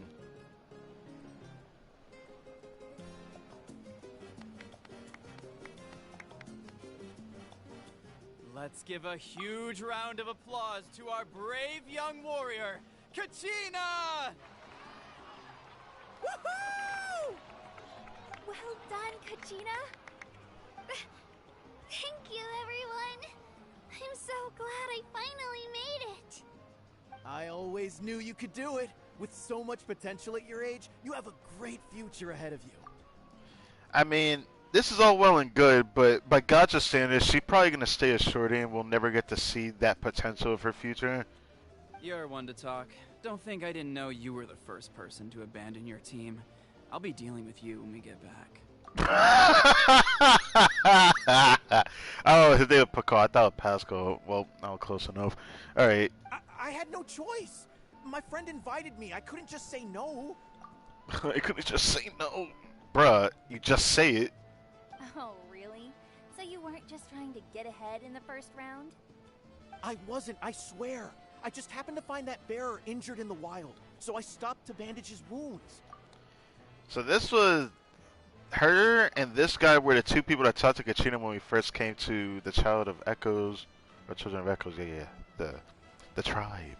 When he insisted on repaying first the came to favor, NATLAN. what was I supposed to do? I'm just one person. I figured Kachina would have no trouble replacing me. But the fact of the matter is that after your departure, everyone else started thinking about swapping teams too. Oh, never mind. It was the other two that we saw just there. Not him and the girl and the other guy. I saw him. But yeah. I'm really yeah, sorry, this guy. Kachina. This guy It was wrong abandoned of us her. to abandon you like that. Yeah, this was the guy that abandoned her when we first met Kachina. It's amazing that you still made it all the way through to the Night Warden Wars. That's the highest honor. So, what about you guys? Did you make it far? Our team captain drank too much the night before the competition and turned up late to the stadium on the day. We got disqualified.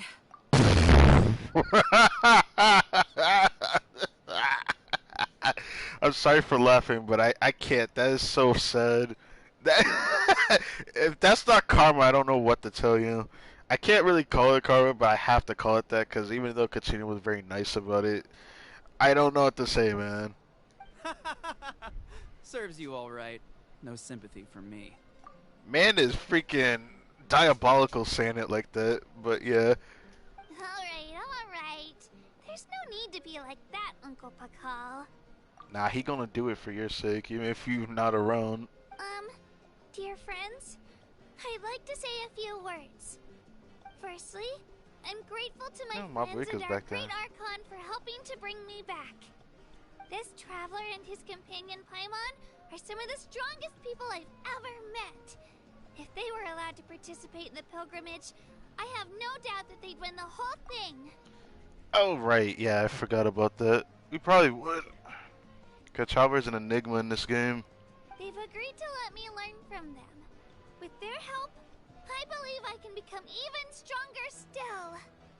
And let's not forget my good friends, Moalani, Chaska, Kanich, and Ayan-san. They all helped the Traveler and Paimon figure out a way to bring me back from the Night Kingdom.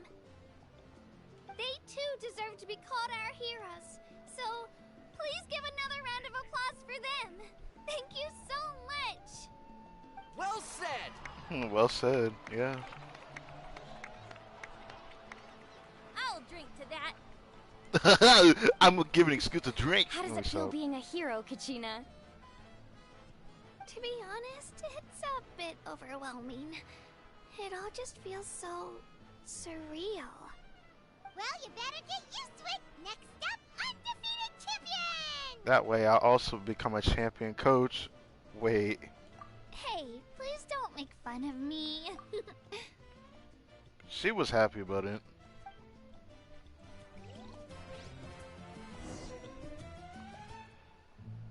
Kanich? My apologies. I knew more than I let on. Alright, not like I didn't know that. You're very well versed in understanding a lot of things that y'all were talking about while we weren't here. Everything comes at a price. Most heroes aren't people who set out to become a hero.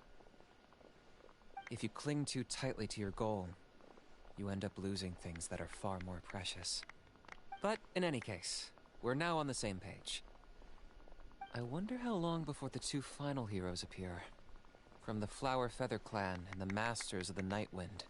So I was right about that. So he already knew from the get-go. He must have known for a long time. How long did he know about it? Wait, so that explains why Ian-san stayed back then. When it was just him and it was her, Kanich, and Ian-san at first. When we first went to the speaker's chamber. And then, you know, they were still together. So those two definitely already knew. Flower Feather Clan and the Masters of the Night Wind. I wonder who's gonna come out from there. I'm pretty sure Sid Lolly's gonna be the one. That's my guess for Master of the Night Wind. The Flower Feather Clan, all we have is Chaska, and something tells me it's not gonna be her. I don't know why. I want to say it is given her resolve, because she does embody a vibe with it. But something tells me that is not going to be her role. I don't know, that's just me.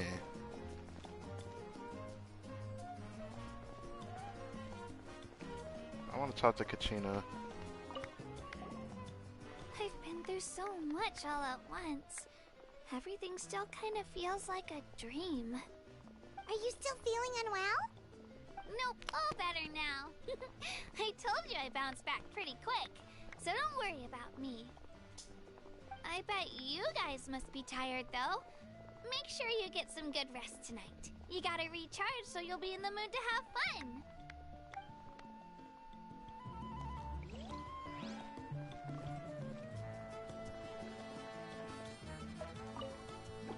Alright, Ian-san. It cost us a lot, but we got Kachina back safely, and that's what matters.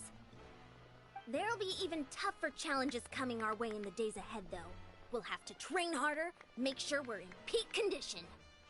That includes you, Paimon. I can do a special one-off session to show you the ropes. Interested? Oh, hell no. No thanks. Yeah, she's just gonna be the floaty that's kind of chilling. Oh, Milani. At previous victory feasts, you'd always find me in the crowd singing and dancing. But after what I found out today, it's too much. I'm still trying to process it. It does feel weird seeing you so out of sorts. Yeah, especially with the personality you have. NATLAN's fall isn't set in stone though, right? It's important to try and enjoy the moments like this when they come along. Yep, that's what I'm trying to say. Is this another pearl of wisdom based on your adventuring experience? Well, Paimon agrees with the Traveler. Everyone's come together to celebrate Kachina's achievements. That's gotta be a first. You're right. Kachina looks really happy. And now I'm being the moody one. Ugh, enough doom and gloom. Time to shake it off. Well, good to hear that. Where did she go?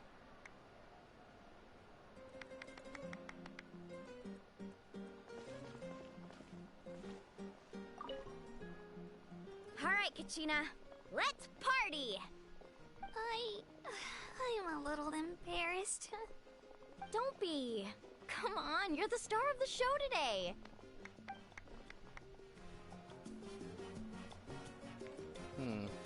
Okay.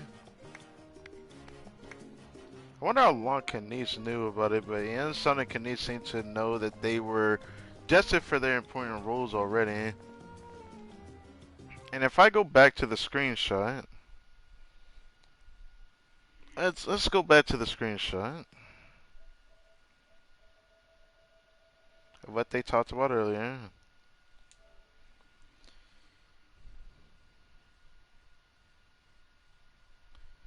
Shillen from Children of Echoes, Kanitsa, Section of Canopy, Yansan from the Collective of Plenty, right.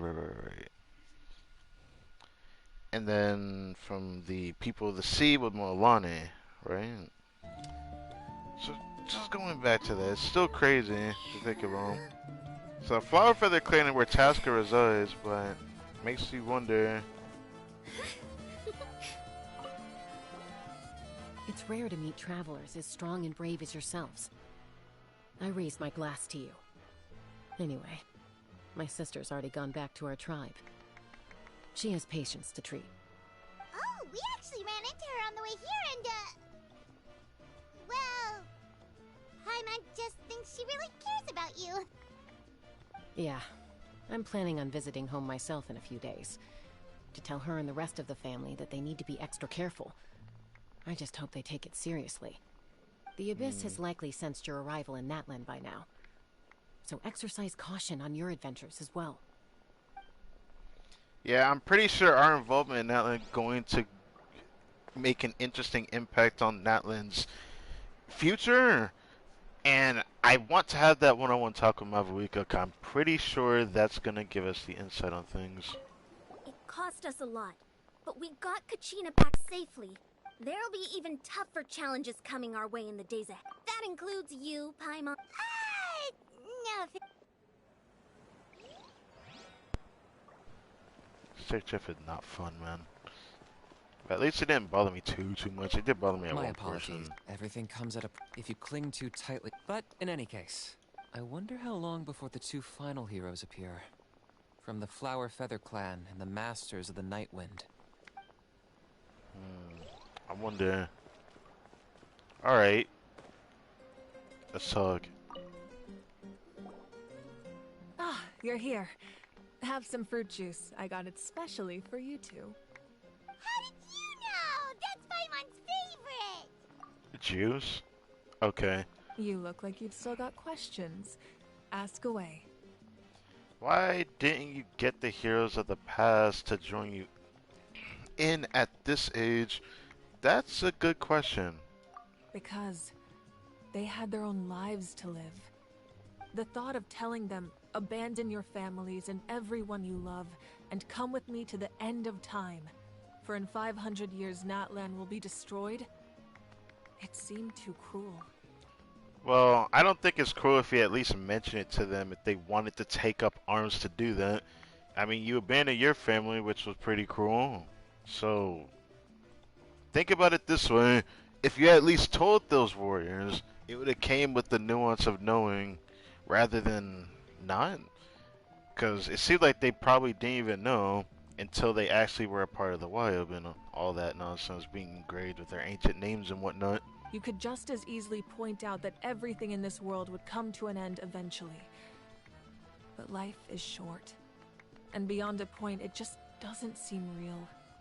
Imagine if I said, let's leave right now and go save the sun because it'll flame out in a few million years. It would sound quite ridiculous. I mean, yeah. But you could have explained the process of what you believe in and why you knew you could go to the future and all that. But what purpose does it bring is always important. So if you told it to the right people, if they comply, they comply. If they don't, they don't. It's not like you're forcing them, right? I couldn't make them shoulder that burden with me. So you just didn't want them to do it. Besides, every generation will have its heroes, this one included. The plan could still work without them. I mean, it can, but I feel like it's unnecessarily making it convoluted. Or, of course, without me. But since I was the one who came up with the plan, I felt duty-bound to see it through to the end. Paimon's suddenly remembering that portrait in your room.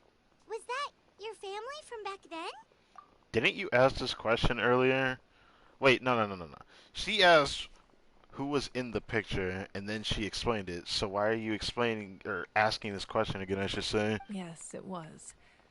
So when you asked me who my sister grew up to be, the truth is that very little information survives.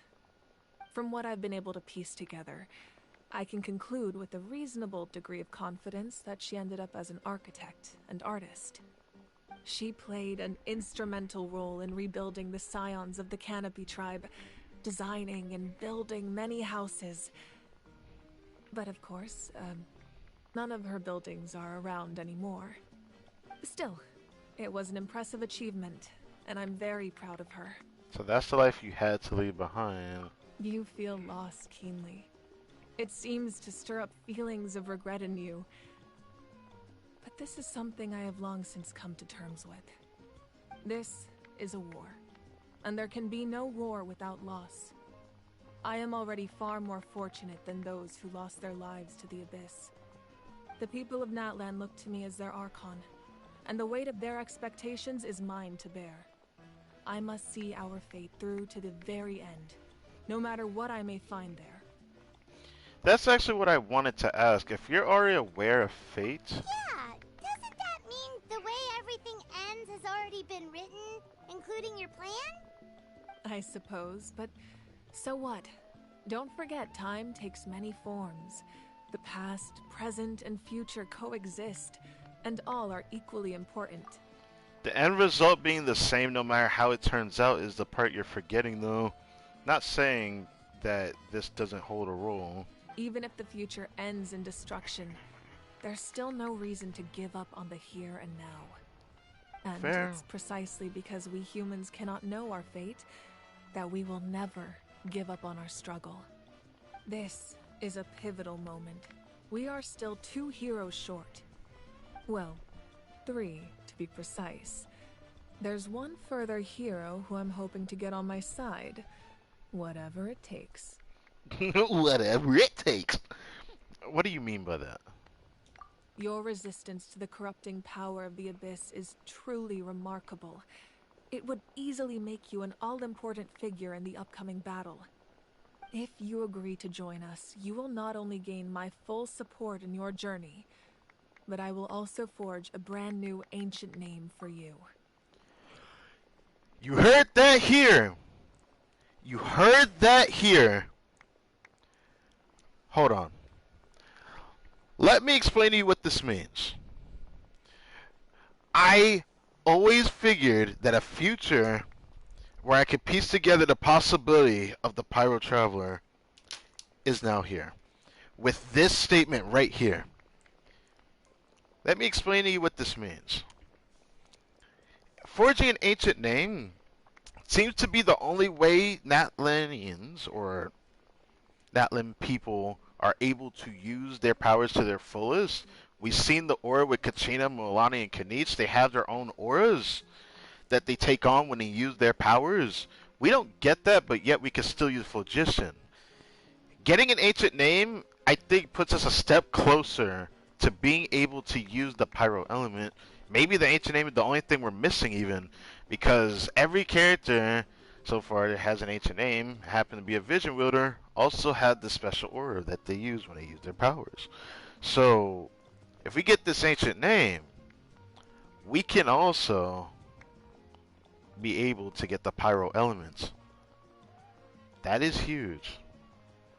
But I swear, making us wait this long better be fucking worth it. Devs, if you do not cook with the Pyro Traveler, when it's very easy to make him decent, it is not even easy to make him like hard to do like anything with, because the Pyro element still lacks a lot of valuable things. Sub DPS, elemental applicator, I would say a proper Pyro healer, even though we don't have that exactly, if I'm not mistaken. The more I think about it, yeah, we don't have a pyro healer. Not saying the Traveler needs to be that, but it is something to think about. The most important part being a pyro applicator. If they make him a good pyro applicator, he will never not be decent at the very least, even if he does 0 damage. But I like him to actually be decently strong this time around. There's no reason to make him weak at this point in the game with the final elements. There's just no reason. They could make him decent and, like, not highly meta defining or anything, but they could make him decently strong and playable. That's what I want. Because, like, the fact that only Geo and Denjo feels the most worth using is the saddest thing. Like, you can use Animal, but it's impractical. You can use Electro, but it's impractical because there's too many good Electros to use the Traveler for unless you're missing certain pieces, which then he can be used for that. But it's kind of like a rare case on someone's account for Electro. So, yeah. And then Hydro, I'm not exactly surprised he ended up dog water because they could do literally anything with him, and if he was even decent, he would still be trash just because Hydro is too stacked of an element, so I already knew he was not going to survive that threat. Pyro, it's very easy for them to make him a slottable, decent unit. It's just, are the devs willing to make him decent enough to be playable? That is my biggest worry. If you're going to make us wait through story, I swear to you, if he is not decent, people will fucking backlash on this. I know people will.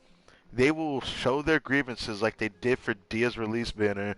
Just because I theorized 3 years ago, not even 3 years ago, it was 2 years ago, back from Inazuma, that they have to do something with the Pyro Tower. I bet you the Pyro Tower is going to be decent. Because I knew for the longest while, Pyro didn't have anything crazy even from back then, and it stagnated, and it stagnated, and it stagnated. Mavuika's here. This is the chance to change things. We're in a nation of Pyro. Pyro needs to change its direction and go away from just on-field characters that do damage on field. We need the characters that don't do anything. We need the characters that don't cover many bases to make other reaction teams decent. It's finally time for that. The fact that we have to wait 4 years feels kind of like a fever dream because I didn't think we would wait this long. Frankly, I don't think we ever deserved to wait this long. I don't care what the devs say, so I'm gonna say this one more time. If the Pyro Tower isn't good, I will literally, even though I'm not even a Power content creator, personally make a video discussing my distress over it. I will be that upset that I'll be willing to make a video on it, because that needs to be talked about. It is very easy to make him decent. Out of every element that they have created a dogshit traveler for, outside of like Denjo, and even though people don't want to admit it, Geo's not that bad, he's just not that good because it's Geo, right? So, Electro, kind of lacking in some shape or form, because the way they designed him, he needs to do damage. He does not do damage. The way they designed the Hydro Traveler, even if he did damage, he was going to fall. So, that I wasn't expecting much on. So, it just makes me worried. For Pyro and Cryo, I'm not expecting the Traveler to cover a base for Cryo, because what Cryo's missing is mostly a really strong on-fielder that stands out. They almost had it with Risley, but I digress. Very easy to still power creep him. I don't care what you say. So, like I said, Pyro's lacking a lot of things still, and it's very easy for the devs to cover bases where, you know, something can be forged. I'm going to use that word. So I'm hoping for the best. And this ancient name better look special. I wonder if we'll get tats too. Maybe this will come with like a new outfit for the show. I'm just kidding. I'm just spouting shit at this point. Ancient names can be forged? I wonder what this means. Several strict conditions must be met, but if they couldn't be forged at all, then the number of them in circulation would have long dwindled to 0. Possessing an ancient name would mean that your adventures in NATLAN are recorded in full. Your stories would be remembered by our people for all the years to come. The Ode of Resurrection may have temporarily lost its power, but still, take this as my personal guarantee that I shall never let you fall. Just like in the Night Kingdom, I will be there for you, That is a promise I will fulfill at all costs. This nation always honors its heroes. You don't have to promise me anything. I just want to help out the people. Yeah, we can't just ignore the situation here. It's just like the recorded place of the Tavet that it seems that you know about. Wonderful. Then I'll reach out to Shilonen right away. She's the one who will forge the name. Wait a second. Just like that? Oh, dude. We've never forged an ancient name for an Outlander before, but I trust she'll find a way. Oh. What is that smile, bro? Are you telling me you're about to piss her off with this smirk? What is this telling us? Oh. It ends on a high note. My lord, we've received word that the Pyro Archon has lost much of her power. I see. Although your injury complicates things, this is most certainly the opportune time to seize the Gnosis. Victory and defeat are rules, not outcomes. I have never taken advantage of an opponent in a time of weakness, and I don't intend to start now. That reminds me, didn't Mavuika mention that the captain has something inside of him that's controlling him? If that is true, that is interesting. As for you, I must confess, I did not expect that little trick of yours to save the day. No matter how dense the fog, as long as the sun remains, we cannot turn day into night. She could have dispelled it. She simply chose not to. You don't have much time, and you're injured on top of that. What do you plan to do next? I'm beginning to see just how useful you may turn out to be. You heard something from here, didn't you? Bro. I just love the mask vibe from the captain, man. It's such a cool, oppressive vibe that he gives off. I love this. And the cloak is just dope as hell. I'm curious who he's talking to. But I guess until next time.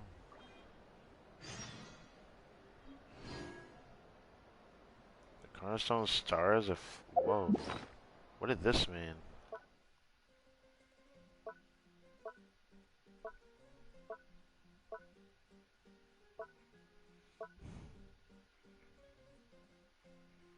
Where did that go? Is it not here?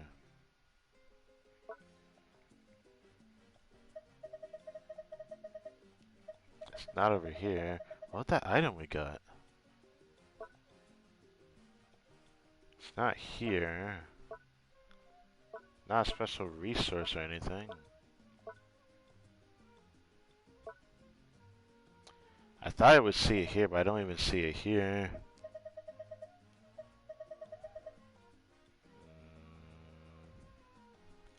What was that item? I feel bothered not knowing what that item was. Definitely not like anything in here for sure.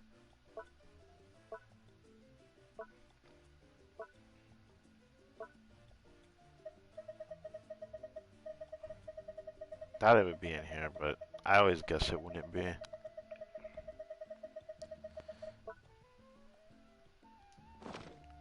Alright.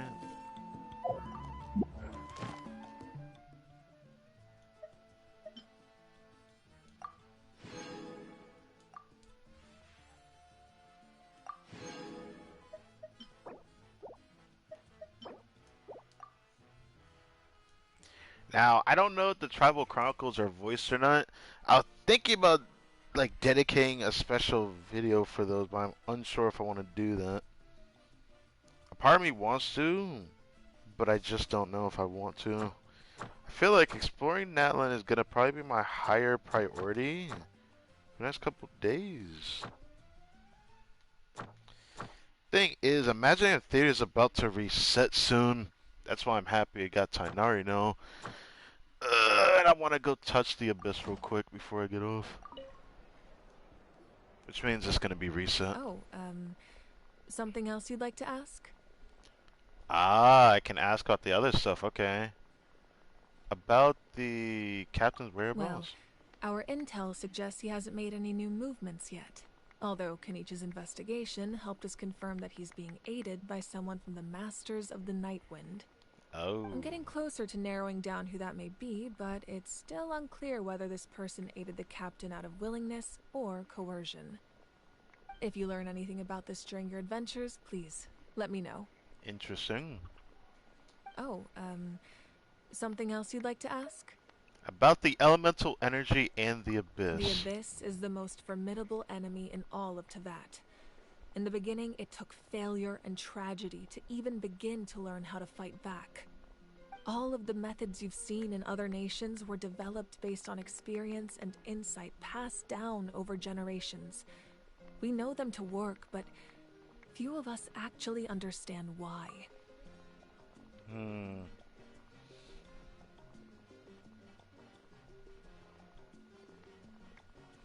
That kind of sucked that NATLAN went through a lot of tribulations compared to the nations. I knew it was going to be a struggle for them when they explained like the Leyland thing, but I didn't think it was this bad. It's the same for the method we use here in NATLAN. Ever since ancient times, elemental energy has been one of our most reliable weapons against the Abyss. As for the principles behind it, I'm afraid you might have to seek answers from someone older than the position of Pyro Archon itself. Really? What you just said is very interesting. Maybe the Cryo Archon can answer this. You know, I wonder if they'll bring it back since they mentioned like the volunteer from like the Venti, the Arco story of Mondstadt. I wonder if they'll bring back a certain thing that was mentioned. I know it's got to come back because like this question is still lingers over my head for years to come, and I'm never gonna stop thinking about it because it's something that bothers me. It's Zhongli in his contract, quote unquote, with the Saritsa. We don't know what it is, but I feel like maybe that contract holds bear to something similar to this. I don't know. Oh, something else you'd like to ask? I feel like the Vituti and the Abyss are two separate entities that cause problems in Teyvat, but I don't know. Anyways, about the absence of people from NATLAN in other nations. That also comes down to the long-standing effects of the Abyss. Our people's survival is inextricably tied to the Wyab. Oh, I see a chest their there. Their power has its limits. They cannot offer our people the same degree of protection outside our borders. In fact, people who do decide to leave often suffer from memory loss and emotional issues. Wow, that's quite the mixed bag to talk about. Okay. So they can't leave. That's some kind of baggage I didn't think I had to hear. Everyone in NATLAN understands this. That's why our people never leave without a good cause. Even if someone is left with no choice, the chief of their tribe must seek approval with the Wyab to grant them leave. And the Wyab have always been very strict about granting that approval, since extending protection beyond our borders means consuming power reserved for our fight against the Abyss. Still, there's no need to worry. The Wyab extend their protection to all within NATLAN, including visitors from afar. Interesting. Something else you'd like to ask? Guess that's it, Mavuika. How interesting.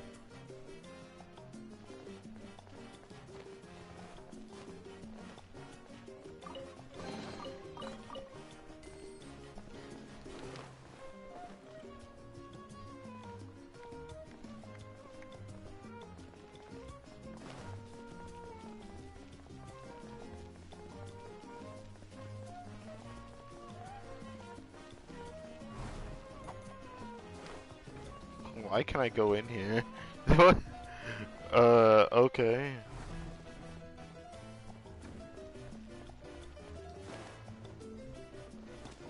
Alright. So, thank you, Six Rift. Thank you for watching this video, nonetheless. I hope you enjoyed.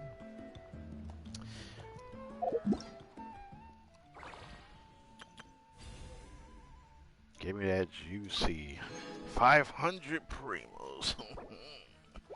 I'm gonna need to eventually take a break once I get to a certain point, so that I can focus on my other account to catch up.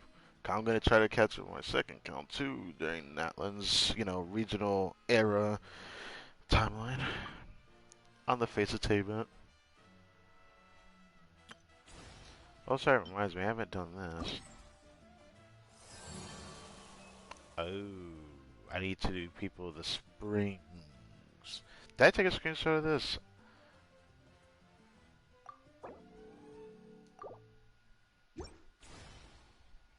So, I'll be able to do the Tribal Chronicles for this soon.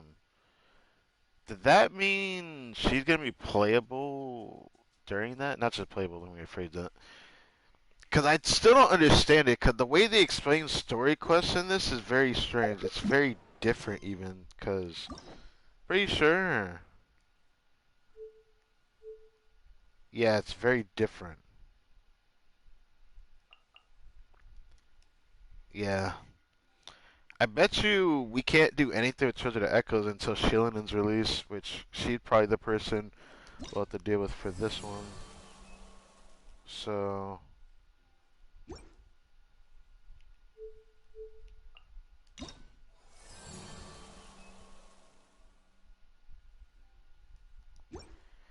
I will dedicate a thumbnail to these. And we'll probably try one of these tomorrow. I like to do in order, but I feel like I should save Children of Echoes for last. Just because I have this theory we're not going to be able to do anything there until Shieldon's release. So, I'll have to wait on that. I should do People of the Springs first, just because Mulan is playable right now. So, during this time, there's more merit to doing this. I'll definitely make that probably the focus for tomorrow's stream. The game plan. Safe to assume that's kind of what I want to do. Yeah. I'm gonna wait till recess so we could do the NATLAN commissions on stream. That'd be fun. I want to see what NATLAN's commissions look like. Also, we got that, which I haven't done yet, but I'll do... I guess I could do it tomorrow, because it's not that long, I don't think, in this.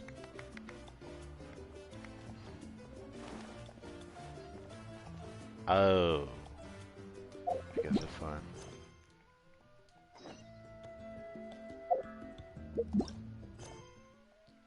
Just cancel navigation, I don't want to have it on. I do want this graffiti camera, though. It still sucks. I have such an urge to pull on this banner, it pisses me off. The only reason why I have an urge to pull on it is just because I want Kachina C1. But I'm scared to pull on it now because that guarantee... I did not expect to get such an early 5-star. I don't know how it happens. But that's not the first time it's happened. That's the third time that's happened now. But that was like the first time I think I've gotten a 0 pity 5-star early. Like legitimately like that. I don't count the one where I got Chi-Chi at like my 7th pull. That was like straight up 3rd pity pull 5-star. If that was a 50-50 win, I would have been a little salty. So I'm happy I lost it, but at the same time, I wonder if it would have been better to win that. Because going into next patch is going to suck ass. Or going into the second half of this patch is going to suck ass if Chevrolet ends up on the banner. Because I'm going to be forced to do a couple pulls, and if I end up with Kanisha on the account, that's going to feel pretty bad too. So I don't know what's going to happen. Because I can't even do like a true poll session. Because if I go and look at this, what is my pity at? Where is my pity at?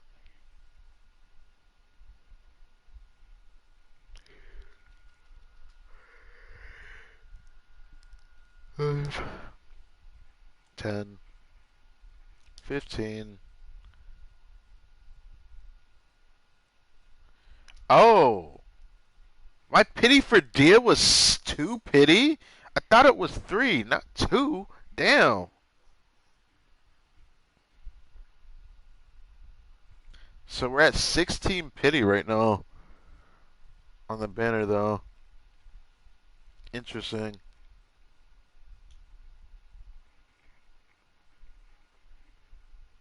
Yeah, 16 pity.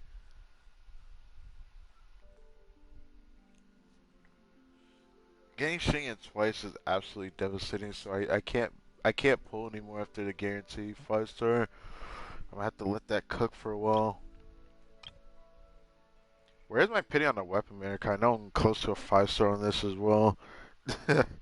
I'm checking this multiple times because I'm hoping that this like ages well for me. 5. Okay, no. No. I thought I had done some pulls after getting Aqua Seal Locker, but I guess not. So we're at 6 pity. Yeah.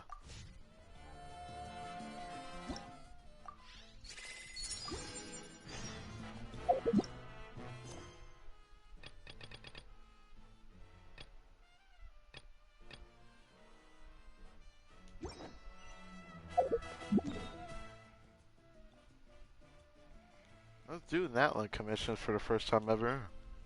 That'd be nice.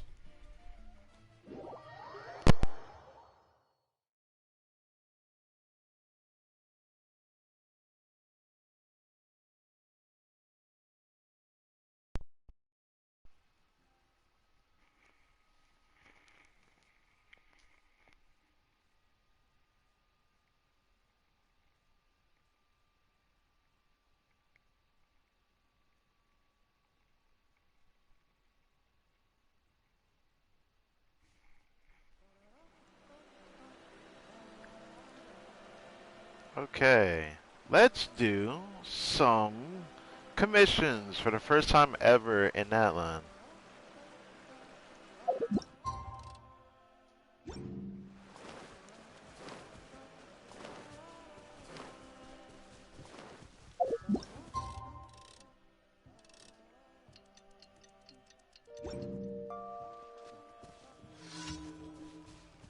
Internal combustion shards. It said I just gotta pick up particles.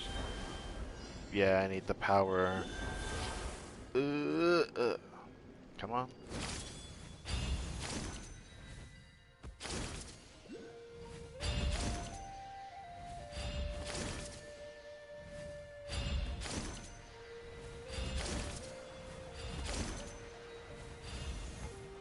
That's kind of fun. Not gonna lie.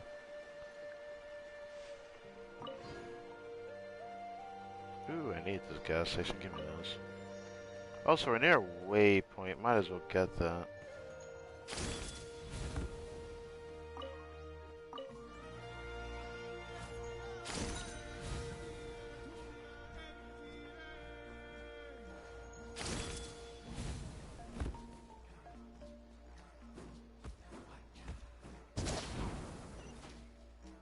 I couldn't move. Why?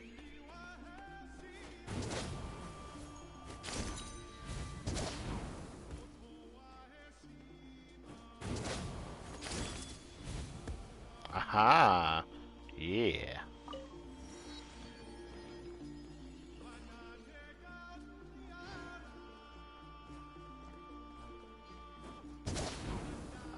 I see something that actually might be important for me to not ignore, or is that something else? I guess not. Never mind.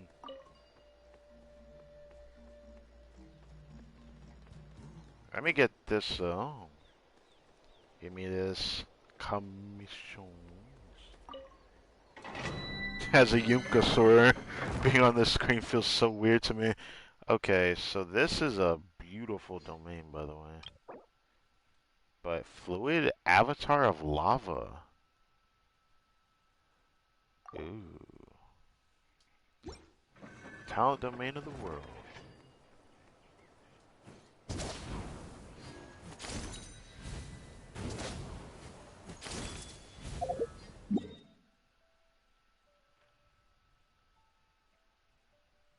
Oh, shite. Well, this is gonna take a while to get over there. Oh, time to do this. I guess it's the price to pay for getting the daily commissions done, but I felt determined to do this last thing before I get off. I was gonna get the Earth to do it anyways.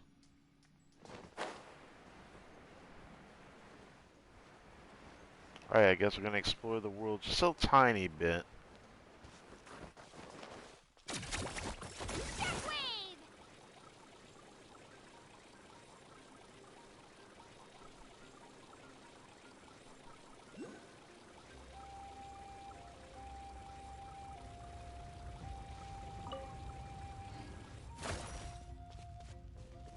What was that sound? Oh! That was the volcano making that sound. That was loud, actually. Like, I was able to vividly hear that in my microphone.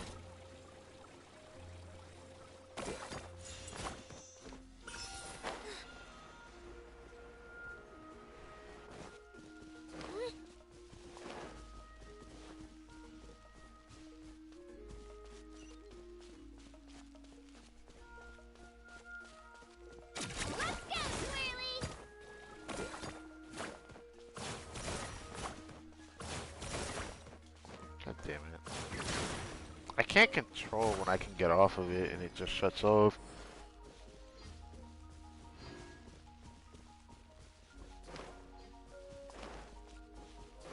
What is nearby?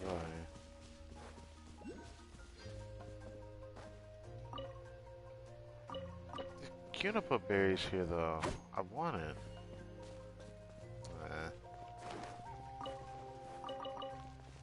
Bruh. Whatever. Should I get this one over here? Question is, where is it at though?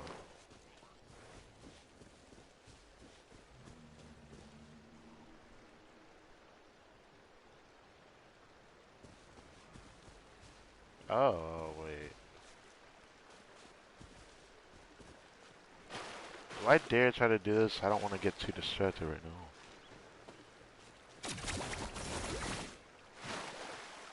Crap. Ah, there you are.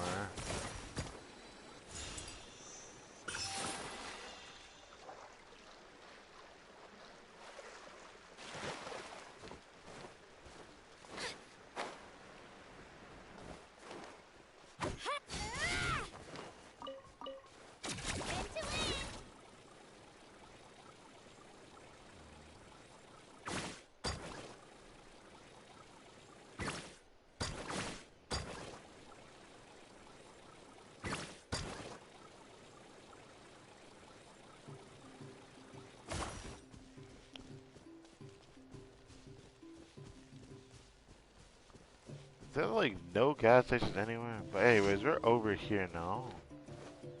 Oh, it's a ley line. Okay. Let's hope you put up a good fight. This one's got your name on it. Attack! Teamwork is dreamwork. You're toast. Well, here comes another. This one's got your name on it.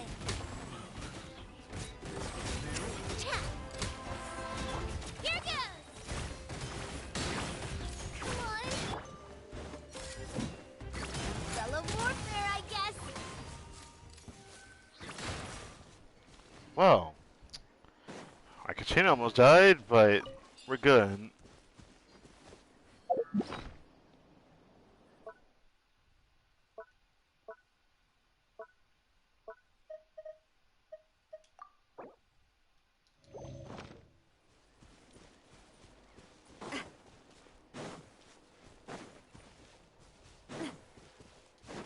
There's no way it's that high in the air.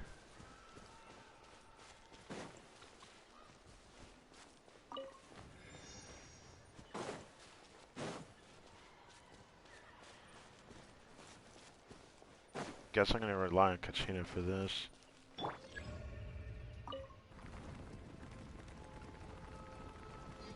Okay. Ooh. A fancy way of traveling up some steep area. Holy moly. Whoa! Look at all these shiny rocks!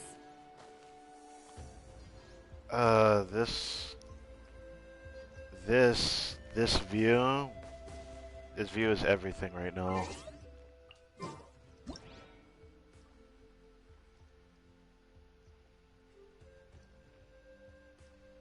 Oh, this is so beautiful. Oh my god.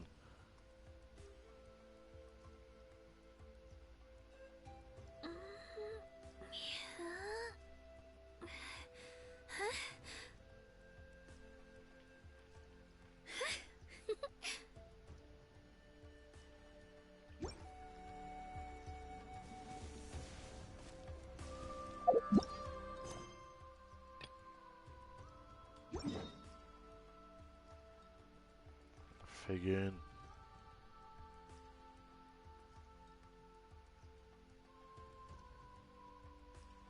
Where's the other commission at?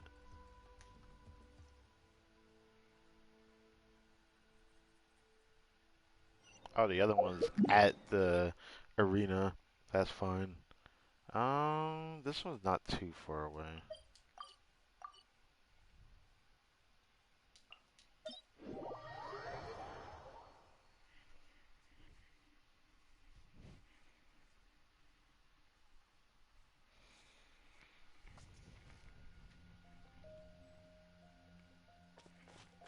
I'm not gonna try for that.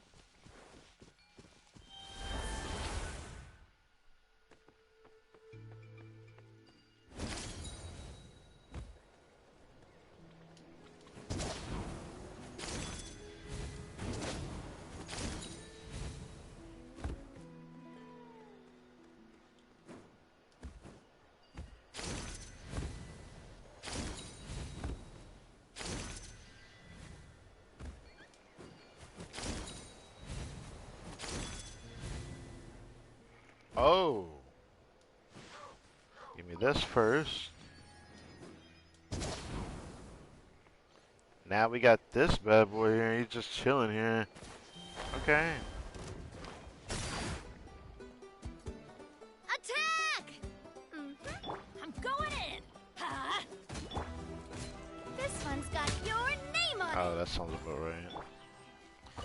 Can't wait to make my Navia stronger with Kachina at the stake of this. It's gonna be so awesome when it happens. Just wait. Once I start farming, there's no turning back.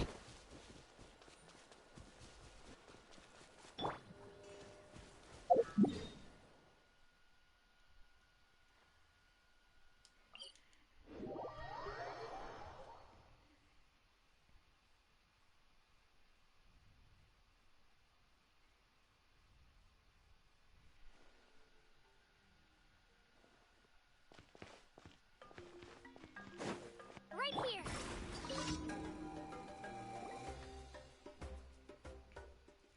Wait, is this a Fontanian? I was wondering what this was, but of course you can't have commissions without one of them being like something that has a lot of yapping in it, yeah?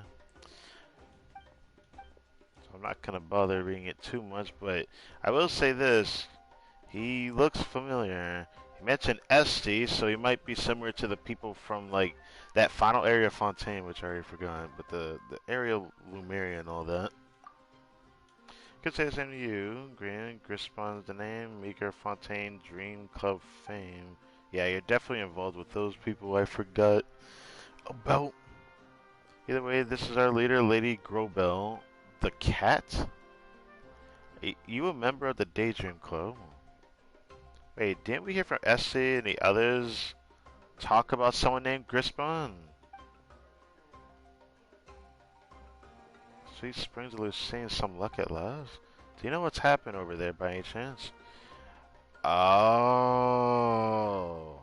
So this was somebody that they talked about like at some other given time. And he wasn't there when we first actually explored that area, I guess.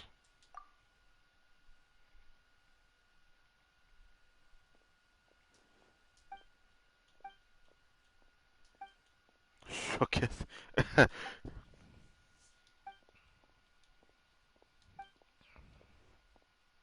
I was recommissioned to ask someone the task after meeting them for the first time, dear Krytek.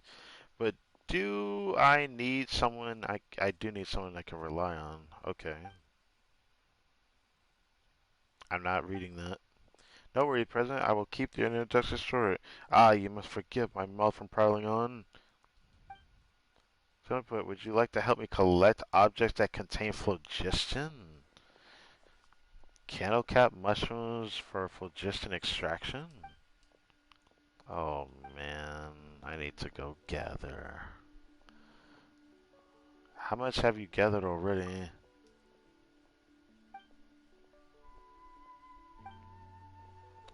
Okay. I'll do it for Garcia. Wonderful, I shall be counting on you then. It's weird that we mentioned Garcia in another freaking region again. I guess it is what it is. It's inevitable at this point that they keep bringing back the Fontanians since they like to explore everywhere, I guess. I return to my home tech. It's here researching in peace. Yes, yes, yes.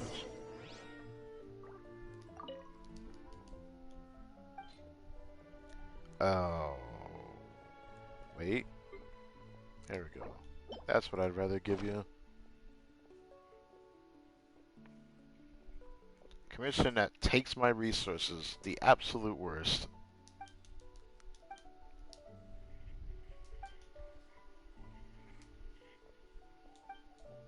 You take this as compensation for your help. Yes. I get the out my face. Utha Biti is my ancient name.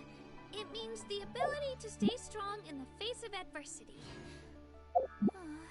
But I often wonder why the Wayab decided to give the name to me.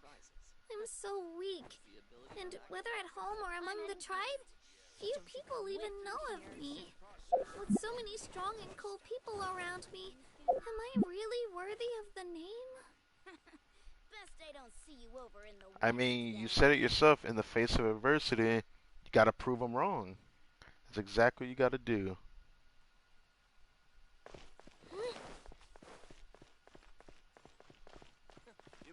Ad Astra. Thank you for completing today's commissions. Here is your reward. That was rewarding. I don't know if and how this will turn out, I should say, but at the very end of it all, if this even makes it into said video that I plan to make, I hope this looked interesting. I hope this turned out, you know, intriguing. So, I hope you guys enjoyed. What should I do?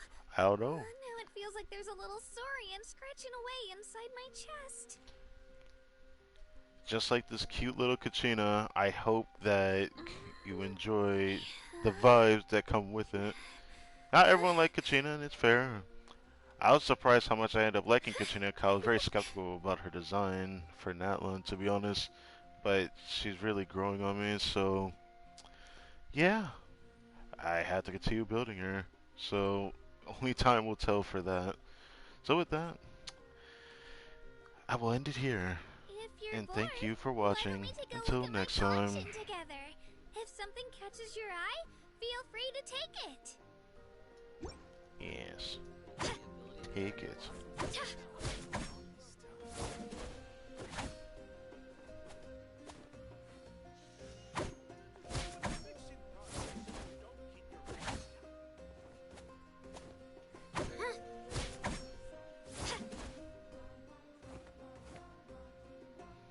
I just love how she swings a polearm. She's a chibi, but she kicks you. Like,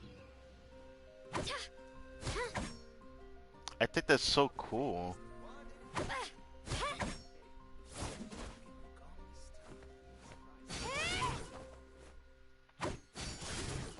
Also, her child attack animation different from all the polearms, I feel like, or am I wrong for the chibi polearms?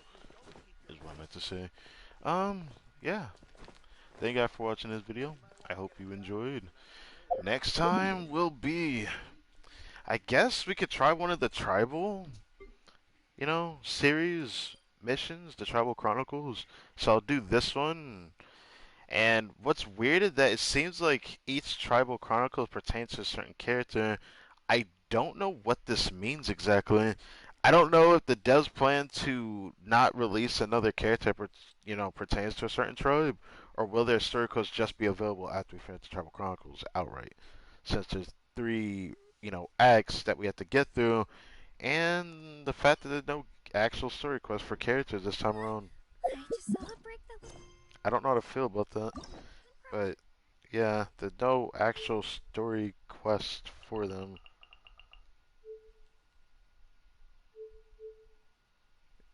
Yeah, that's very interesting. Maybe it'll just become available once we hit a certain act and then it'll appear here. If it does, then I will prepare the quest for that. But the way they explained it is that we have to do these things, which heavily influences the tribal reputation for each pertained area, but everything is collective for NATLAN entirely. But I guess we'll just have to figure it out when I do it. It just says complete the previous act to unlock. It has to be just their own little story quest. And if it's in like 3 parts, I don't know how to feel about that. But it makes me excited all the same. I look forward for this one. Either way. What should I do? That's all I did at that. Now it feels like there's a little saurian scratching away inside my chest.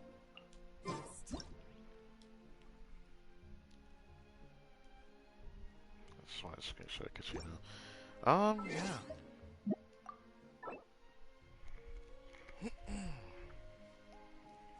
The golden age of Genshin begins, man. Also, should I do it still? I kind of want to do it on stream before I get off, but I don't know.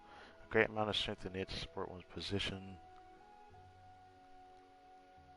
I will find you no matter the distance.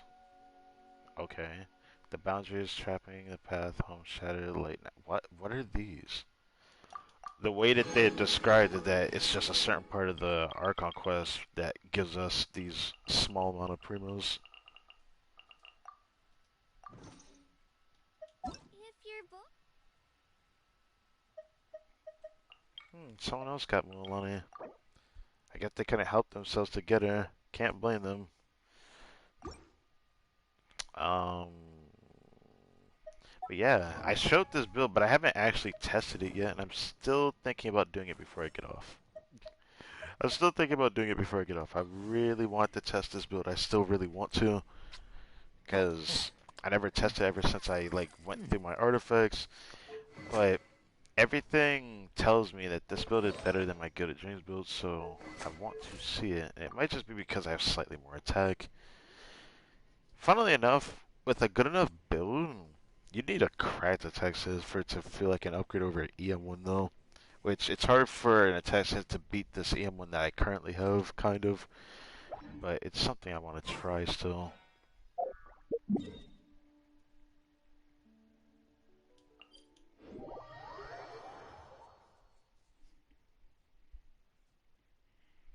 So I guess I'll do a quick run of the Abyss. Oh, that reminds me. Hold on. Tomorrow Thursday, right? This is going to reset by like Saturday. So we're gonna have the new Imaginary Theater. I need to prepare the thumbnail for that. Oh boy. Oh boy. Okay. I haven't prepared the thumbnail for that yet, because preparing thumbnails and doing a bunch of various different things on the side is making it hard to prepare for the timing of this, just because I want to get a specific video out before Sunday, which I might be able to guarantee it by Saturday at the timing that it's taking me anyways. But that's assuming that I also don't stream until like 10 o'clock tomorrow evening, which is probably what's going to happen again.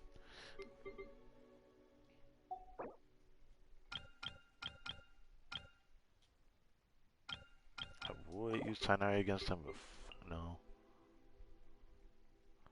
Also, okay, I can't check it here.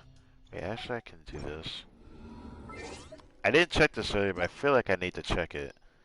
An animal bow character is very endearing. I'm pretty sure we don't have an animal bow character other than Venti. Oh, Farazan, forgot about that. 5-star. This will be our second 5-star, maybe? 5-star animal bow character? I forgot about Farazan. That's my bad. Yeah. Not that she's forgettable. It's just, I don't treat her like a bow character exactly.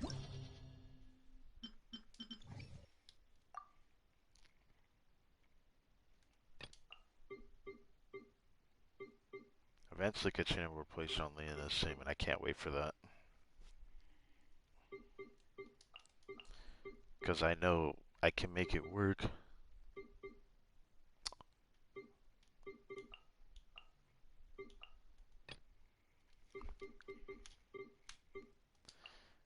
Okay. Oh, right. I should try this. I haven't done this yet. But I guess it's fair to do it now. I didn't put her on it yet. It's about time I do that.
This time I'm not using her to do damage, so... Using her just for the elemental energy. I was just really surprised to see that this team even worked as well as it did, so I want to try it again.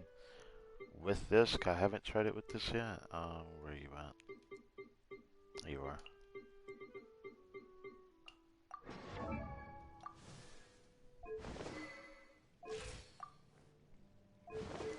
$804, what happened?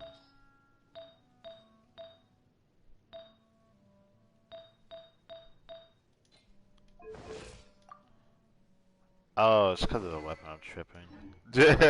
I'm tripping. Alright, let's try this with Instructor on Kirara. I still got a lot of HP. Actually, I have more than I did before, so shield is not a problem. I'm just not going to do that much damage, if at all. With her burst, I might not bother doing it.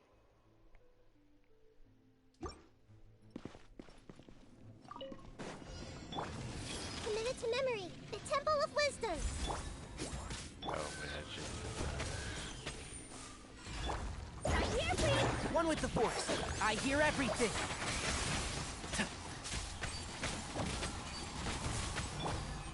Scratch that! Shadow Raven! And Shroud! I'll uproot you!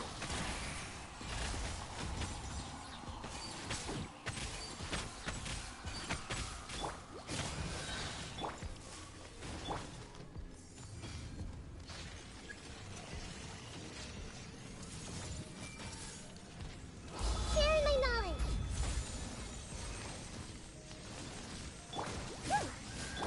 By royal decree. I hear everything.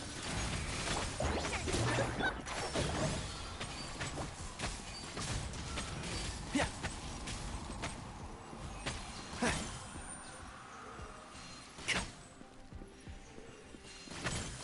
Midnight Venta. One with the Force. Coming through! Yeah.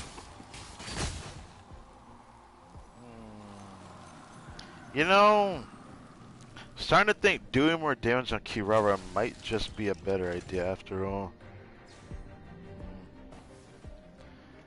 That took longer than it should have.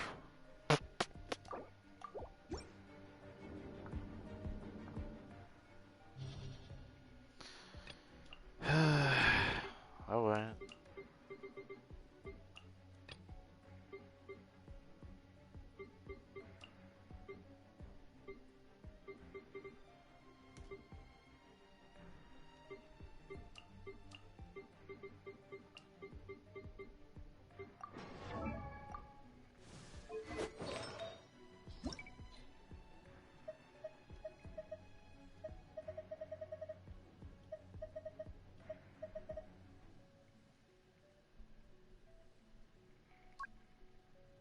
I was wondering if I should focus her damage like through other unorthodox methods, but I don't feel like doing that. I am tempted to, but I might just put her on Deepwood anyways, as a generalist thing.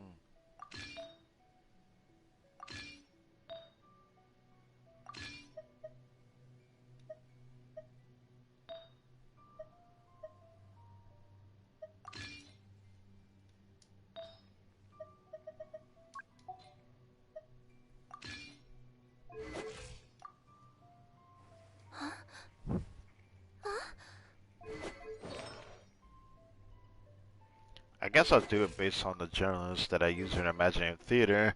Yeah, I should keep her like this for Imaginary Theater. I felt like I cleared faster having her do damage. I'm about to prove that here. I wish I had Yaimiko, because like Yaimiko official combo with Tainari goes hard, and that is one of the reasons why I wanted Yaimiko, because I always believed I would get Tainari one day, but I also want to try spread out Aetham, so there's that.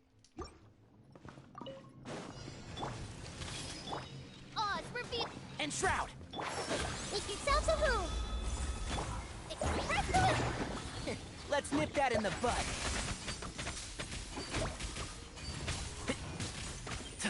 As you wish.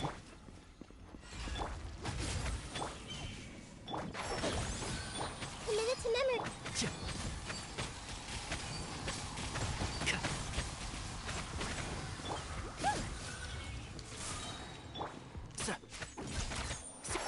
Can't see?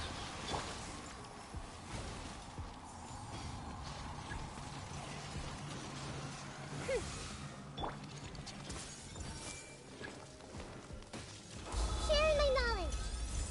By royal decree. Sign here, please. I'll uproot you!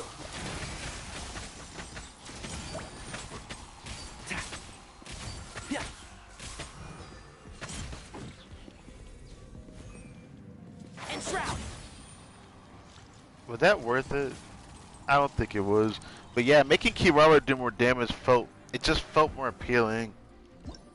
Like I just clear faster naturally. If I like really focused her damage instead of like hinging like Deepwood on her, she probably would do more damage. Or maybe if I try to put a crit weapon on her and forego any shield capabilities.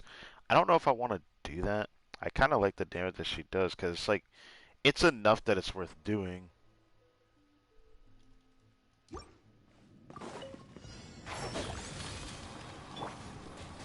Make yourselves a home.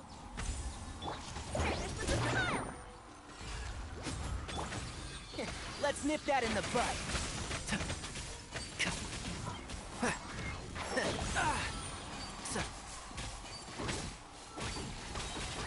Midnight, fantastic. That's that.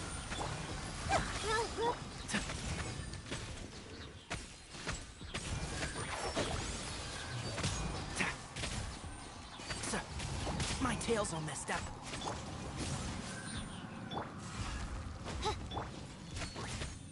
Commit it to memory.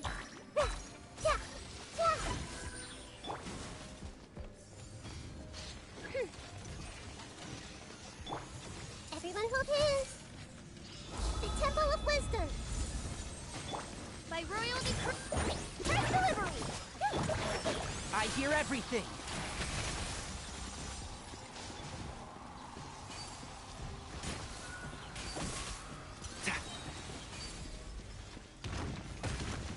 Really? Really? Okay. That was cringe. I have to redo that entire run because of that. That's cool. Alright, let's try this again. Now I'm just like wasting time thanks to that.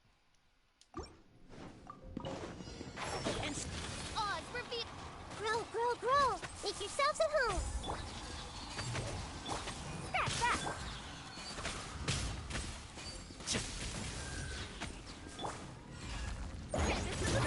Shadow Raven. Let's nip that in the bud. One with the Force. Oh!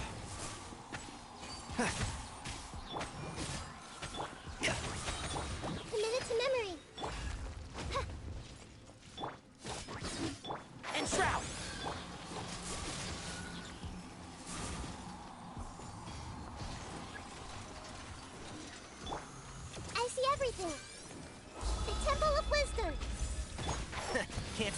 By royal decree. I hear everything.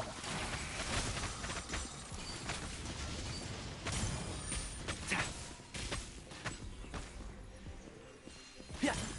One with the force. Midnight, fantastic.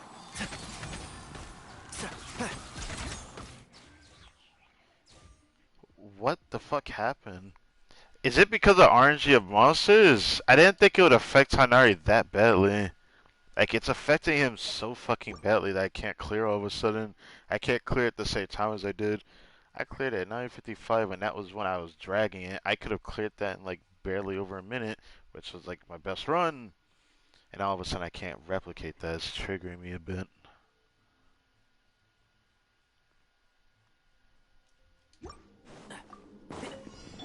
This makes it Oz reveal. And Shroud, I'll uproot you. Ah! Keep up. Yeah. Make yourself a home. As you wish, me. Let's nip that in the bud.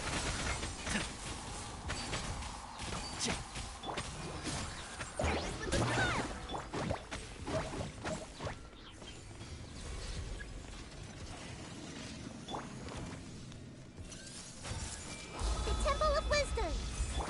By royal decree. Coming through. Can't see? Yeah, man.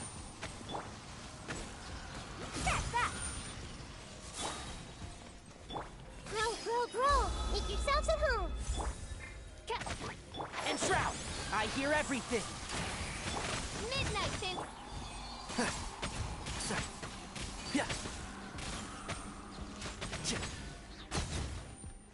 I'm not proud of that. I've cleared better than this. All of a sudden I can't do it. Look, that timing isn't even bad. It's just, it's worse than I thought it would be. Because then, here's what's gonna happen. I know this team's gonna probably be stronger, but I don't want this one to be. I'm gonna do the alternate variant, just because I don't think I've ever tested it.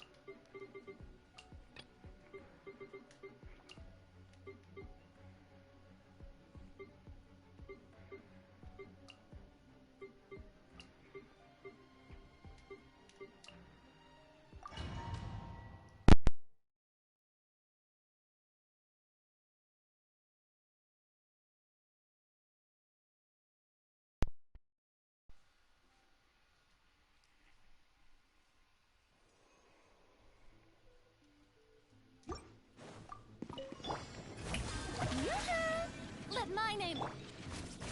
One with the forest. Let's nip that in the bud. Sharing my knowledge. Our bond is strong.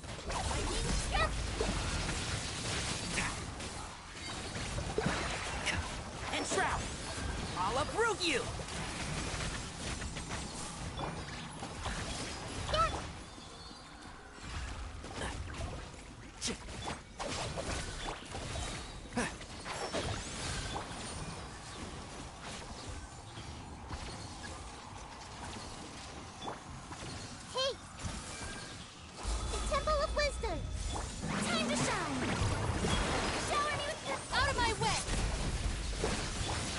Can't see?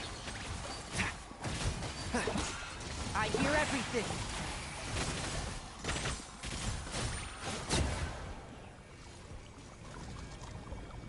Huh, would you look at that?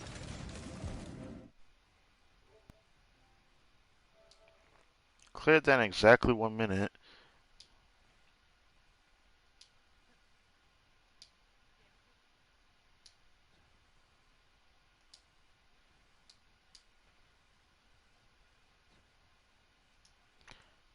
I want to redo that one more time. One more time. I still don't like the cookie variant with Tainari though. I don't like the cookie variant with her with him at all. I'd rather just use Raiden.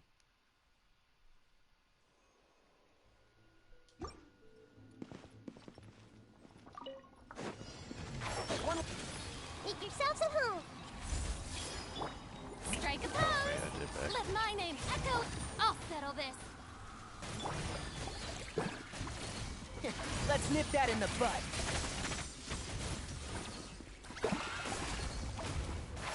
Can't see?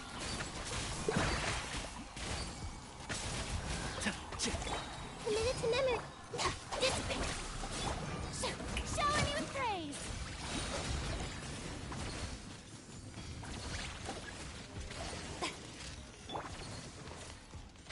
I see everything. Sharing my knowledge. Time to shine.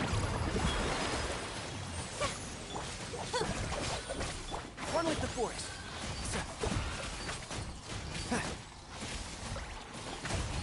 I hear everything.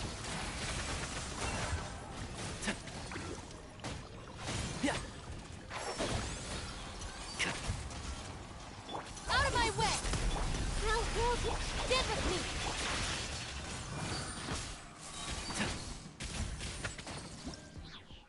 Wow, everything went to ass because an enemy cockblocked me. The fact that I can have so many small things fuck my run up just like irritates me actually. I guess I'll try this one more time and then I'm gonna sub because I thought I would do a full abyss run, but the fact that I'm struggling on this beginning part more than I thought I would makes me just want to reconsider another timing for this because I don't need to do any more than this.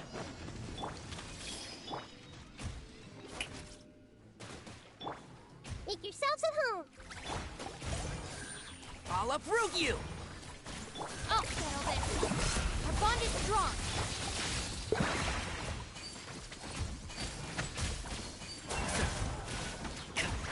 Can't see?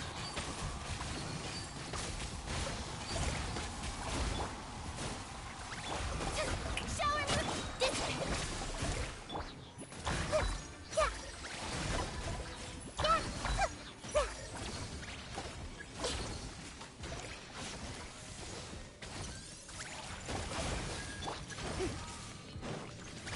No, that's kind of gay, bro. You're telling me the reason why he didn't back up is because all his friends were nearby? I hear everything.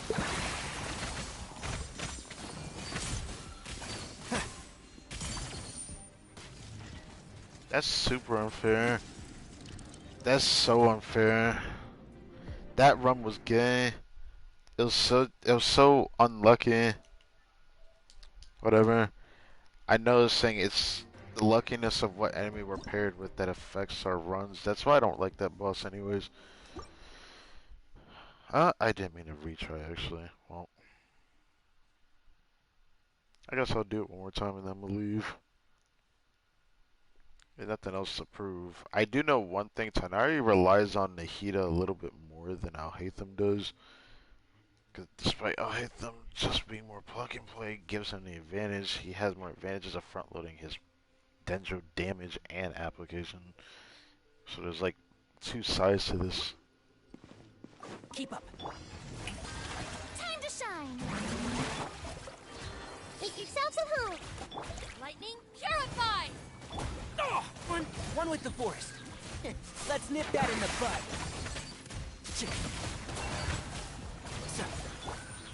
This may turn a little.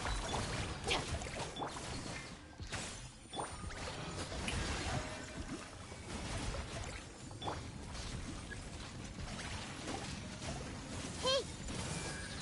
Sharing my knowledge. Of distance. Let my name echo in song. I'll bury you. I hear everything.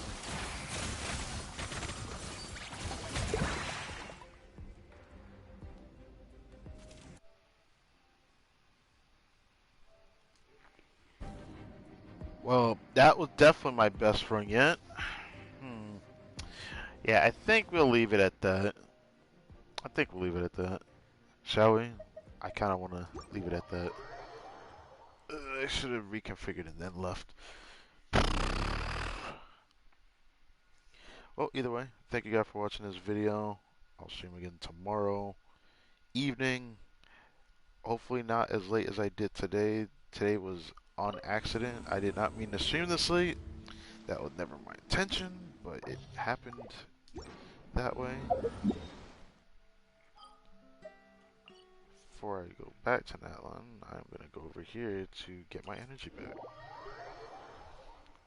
And then we're going to teleport to the People of the Springs, because that'd be a perfect place to show up. Only thing left would be to use my... I probably shouldn't, but I don't know.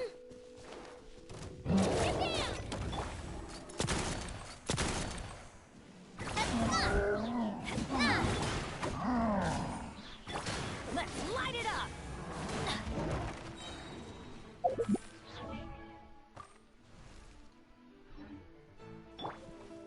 Wait, what? What do you have on? Okay.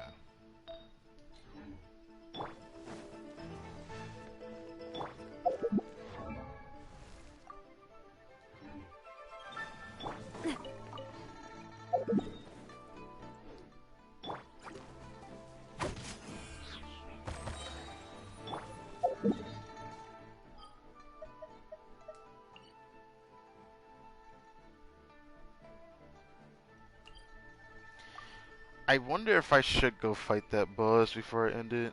Cause I just don't feel like waiting to do it. Man, part of me was thinking about waiting to do it, but I just worry I'm not gonna. I mean, no, there's still a possibility, so I gotta make sure.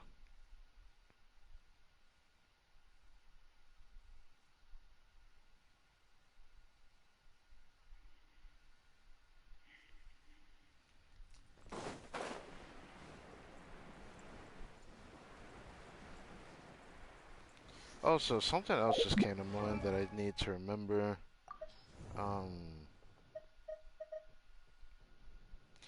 Jean just got a leaderboard on the Akasha, and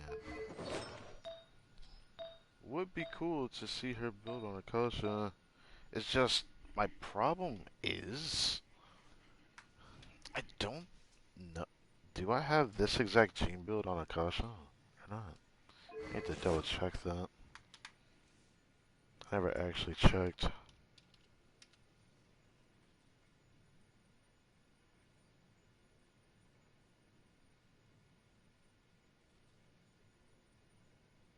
Oh, I do.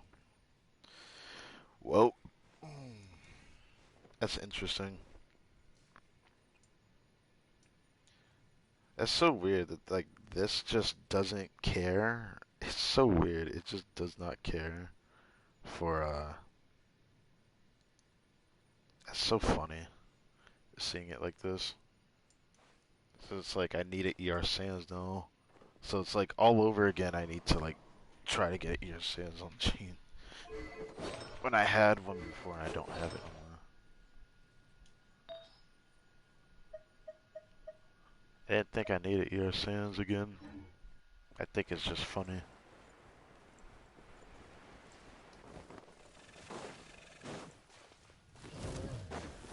I'm here to fight you again, buddy. Everybody stand! Clear the area! Feeling lucky? Haha! Watch out! Watch out!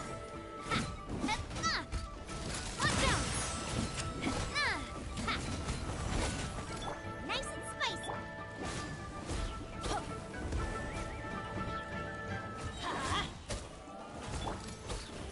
Watch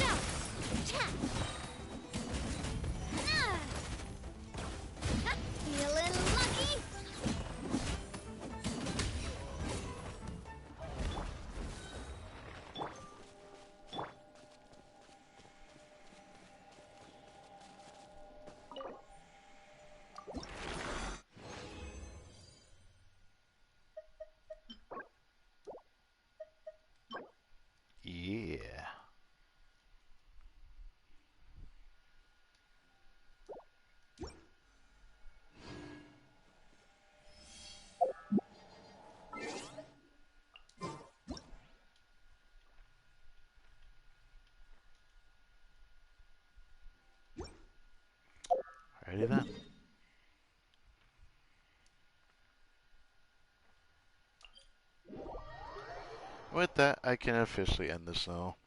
I'm sorry for dragging out the stream, but I have to do it.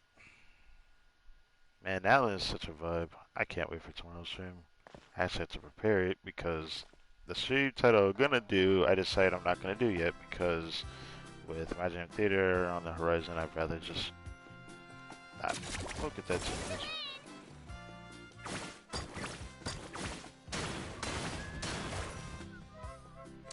Yeah.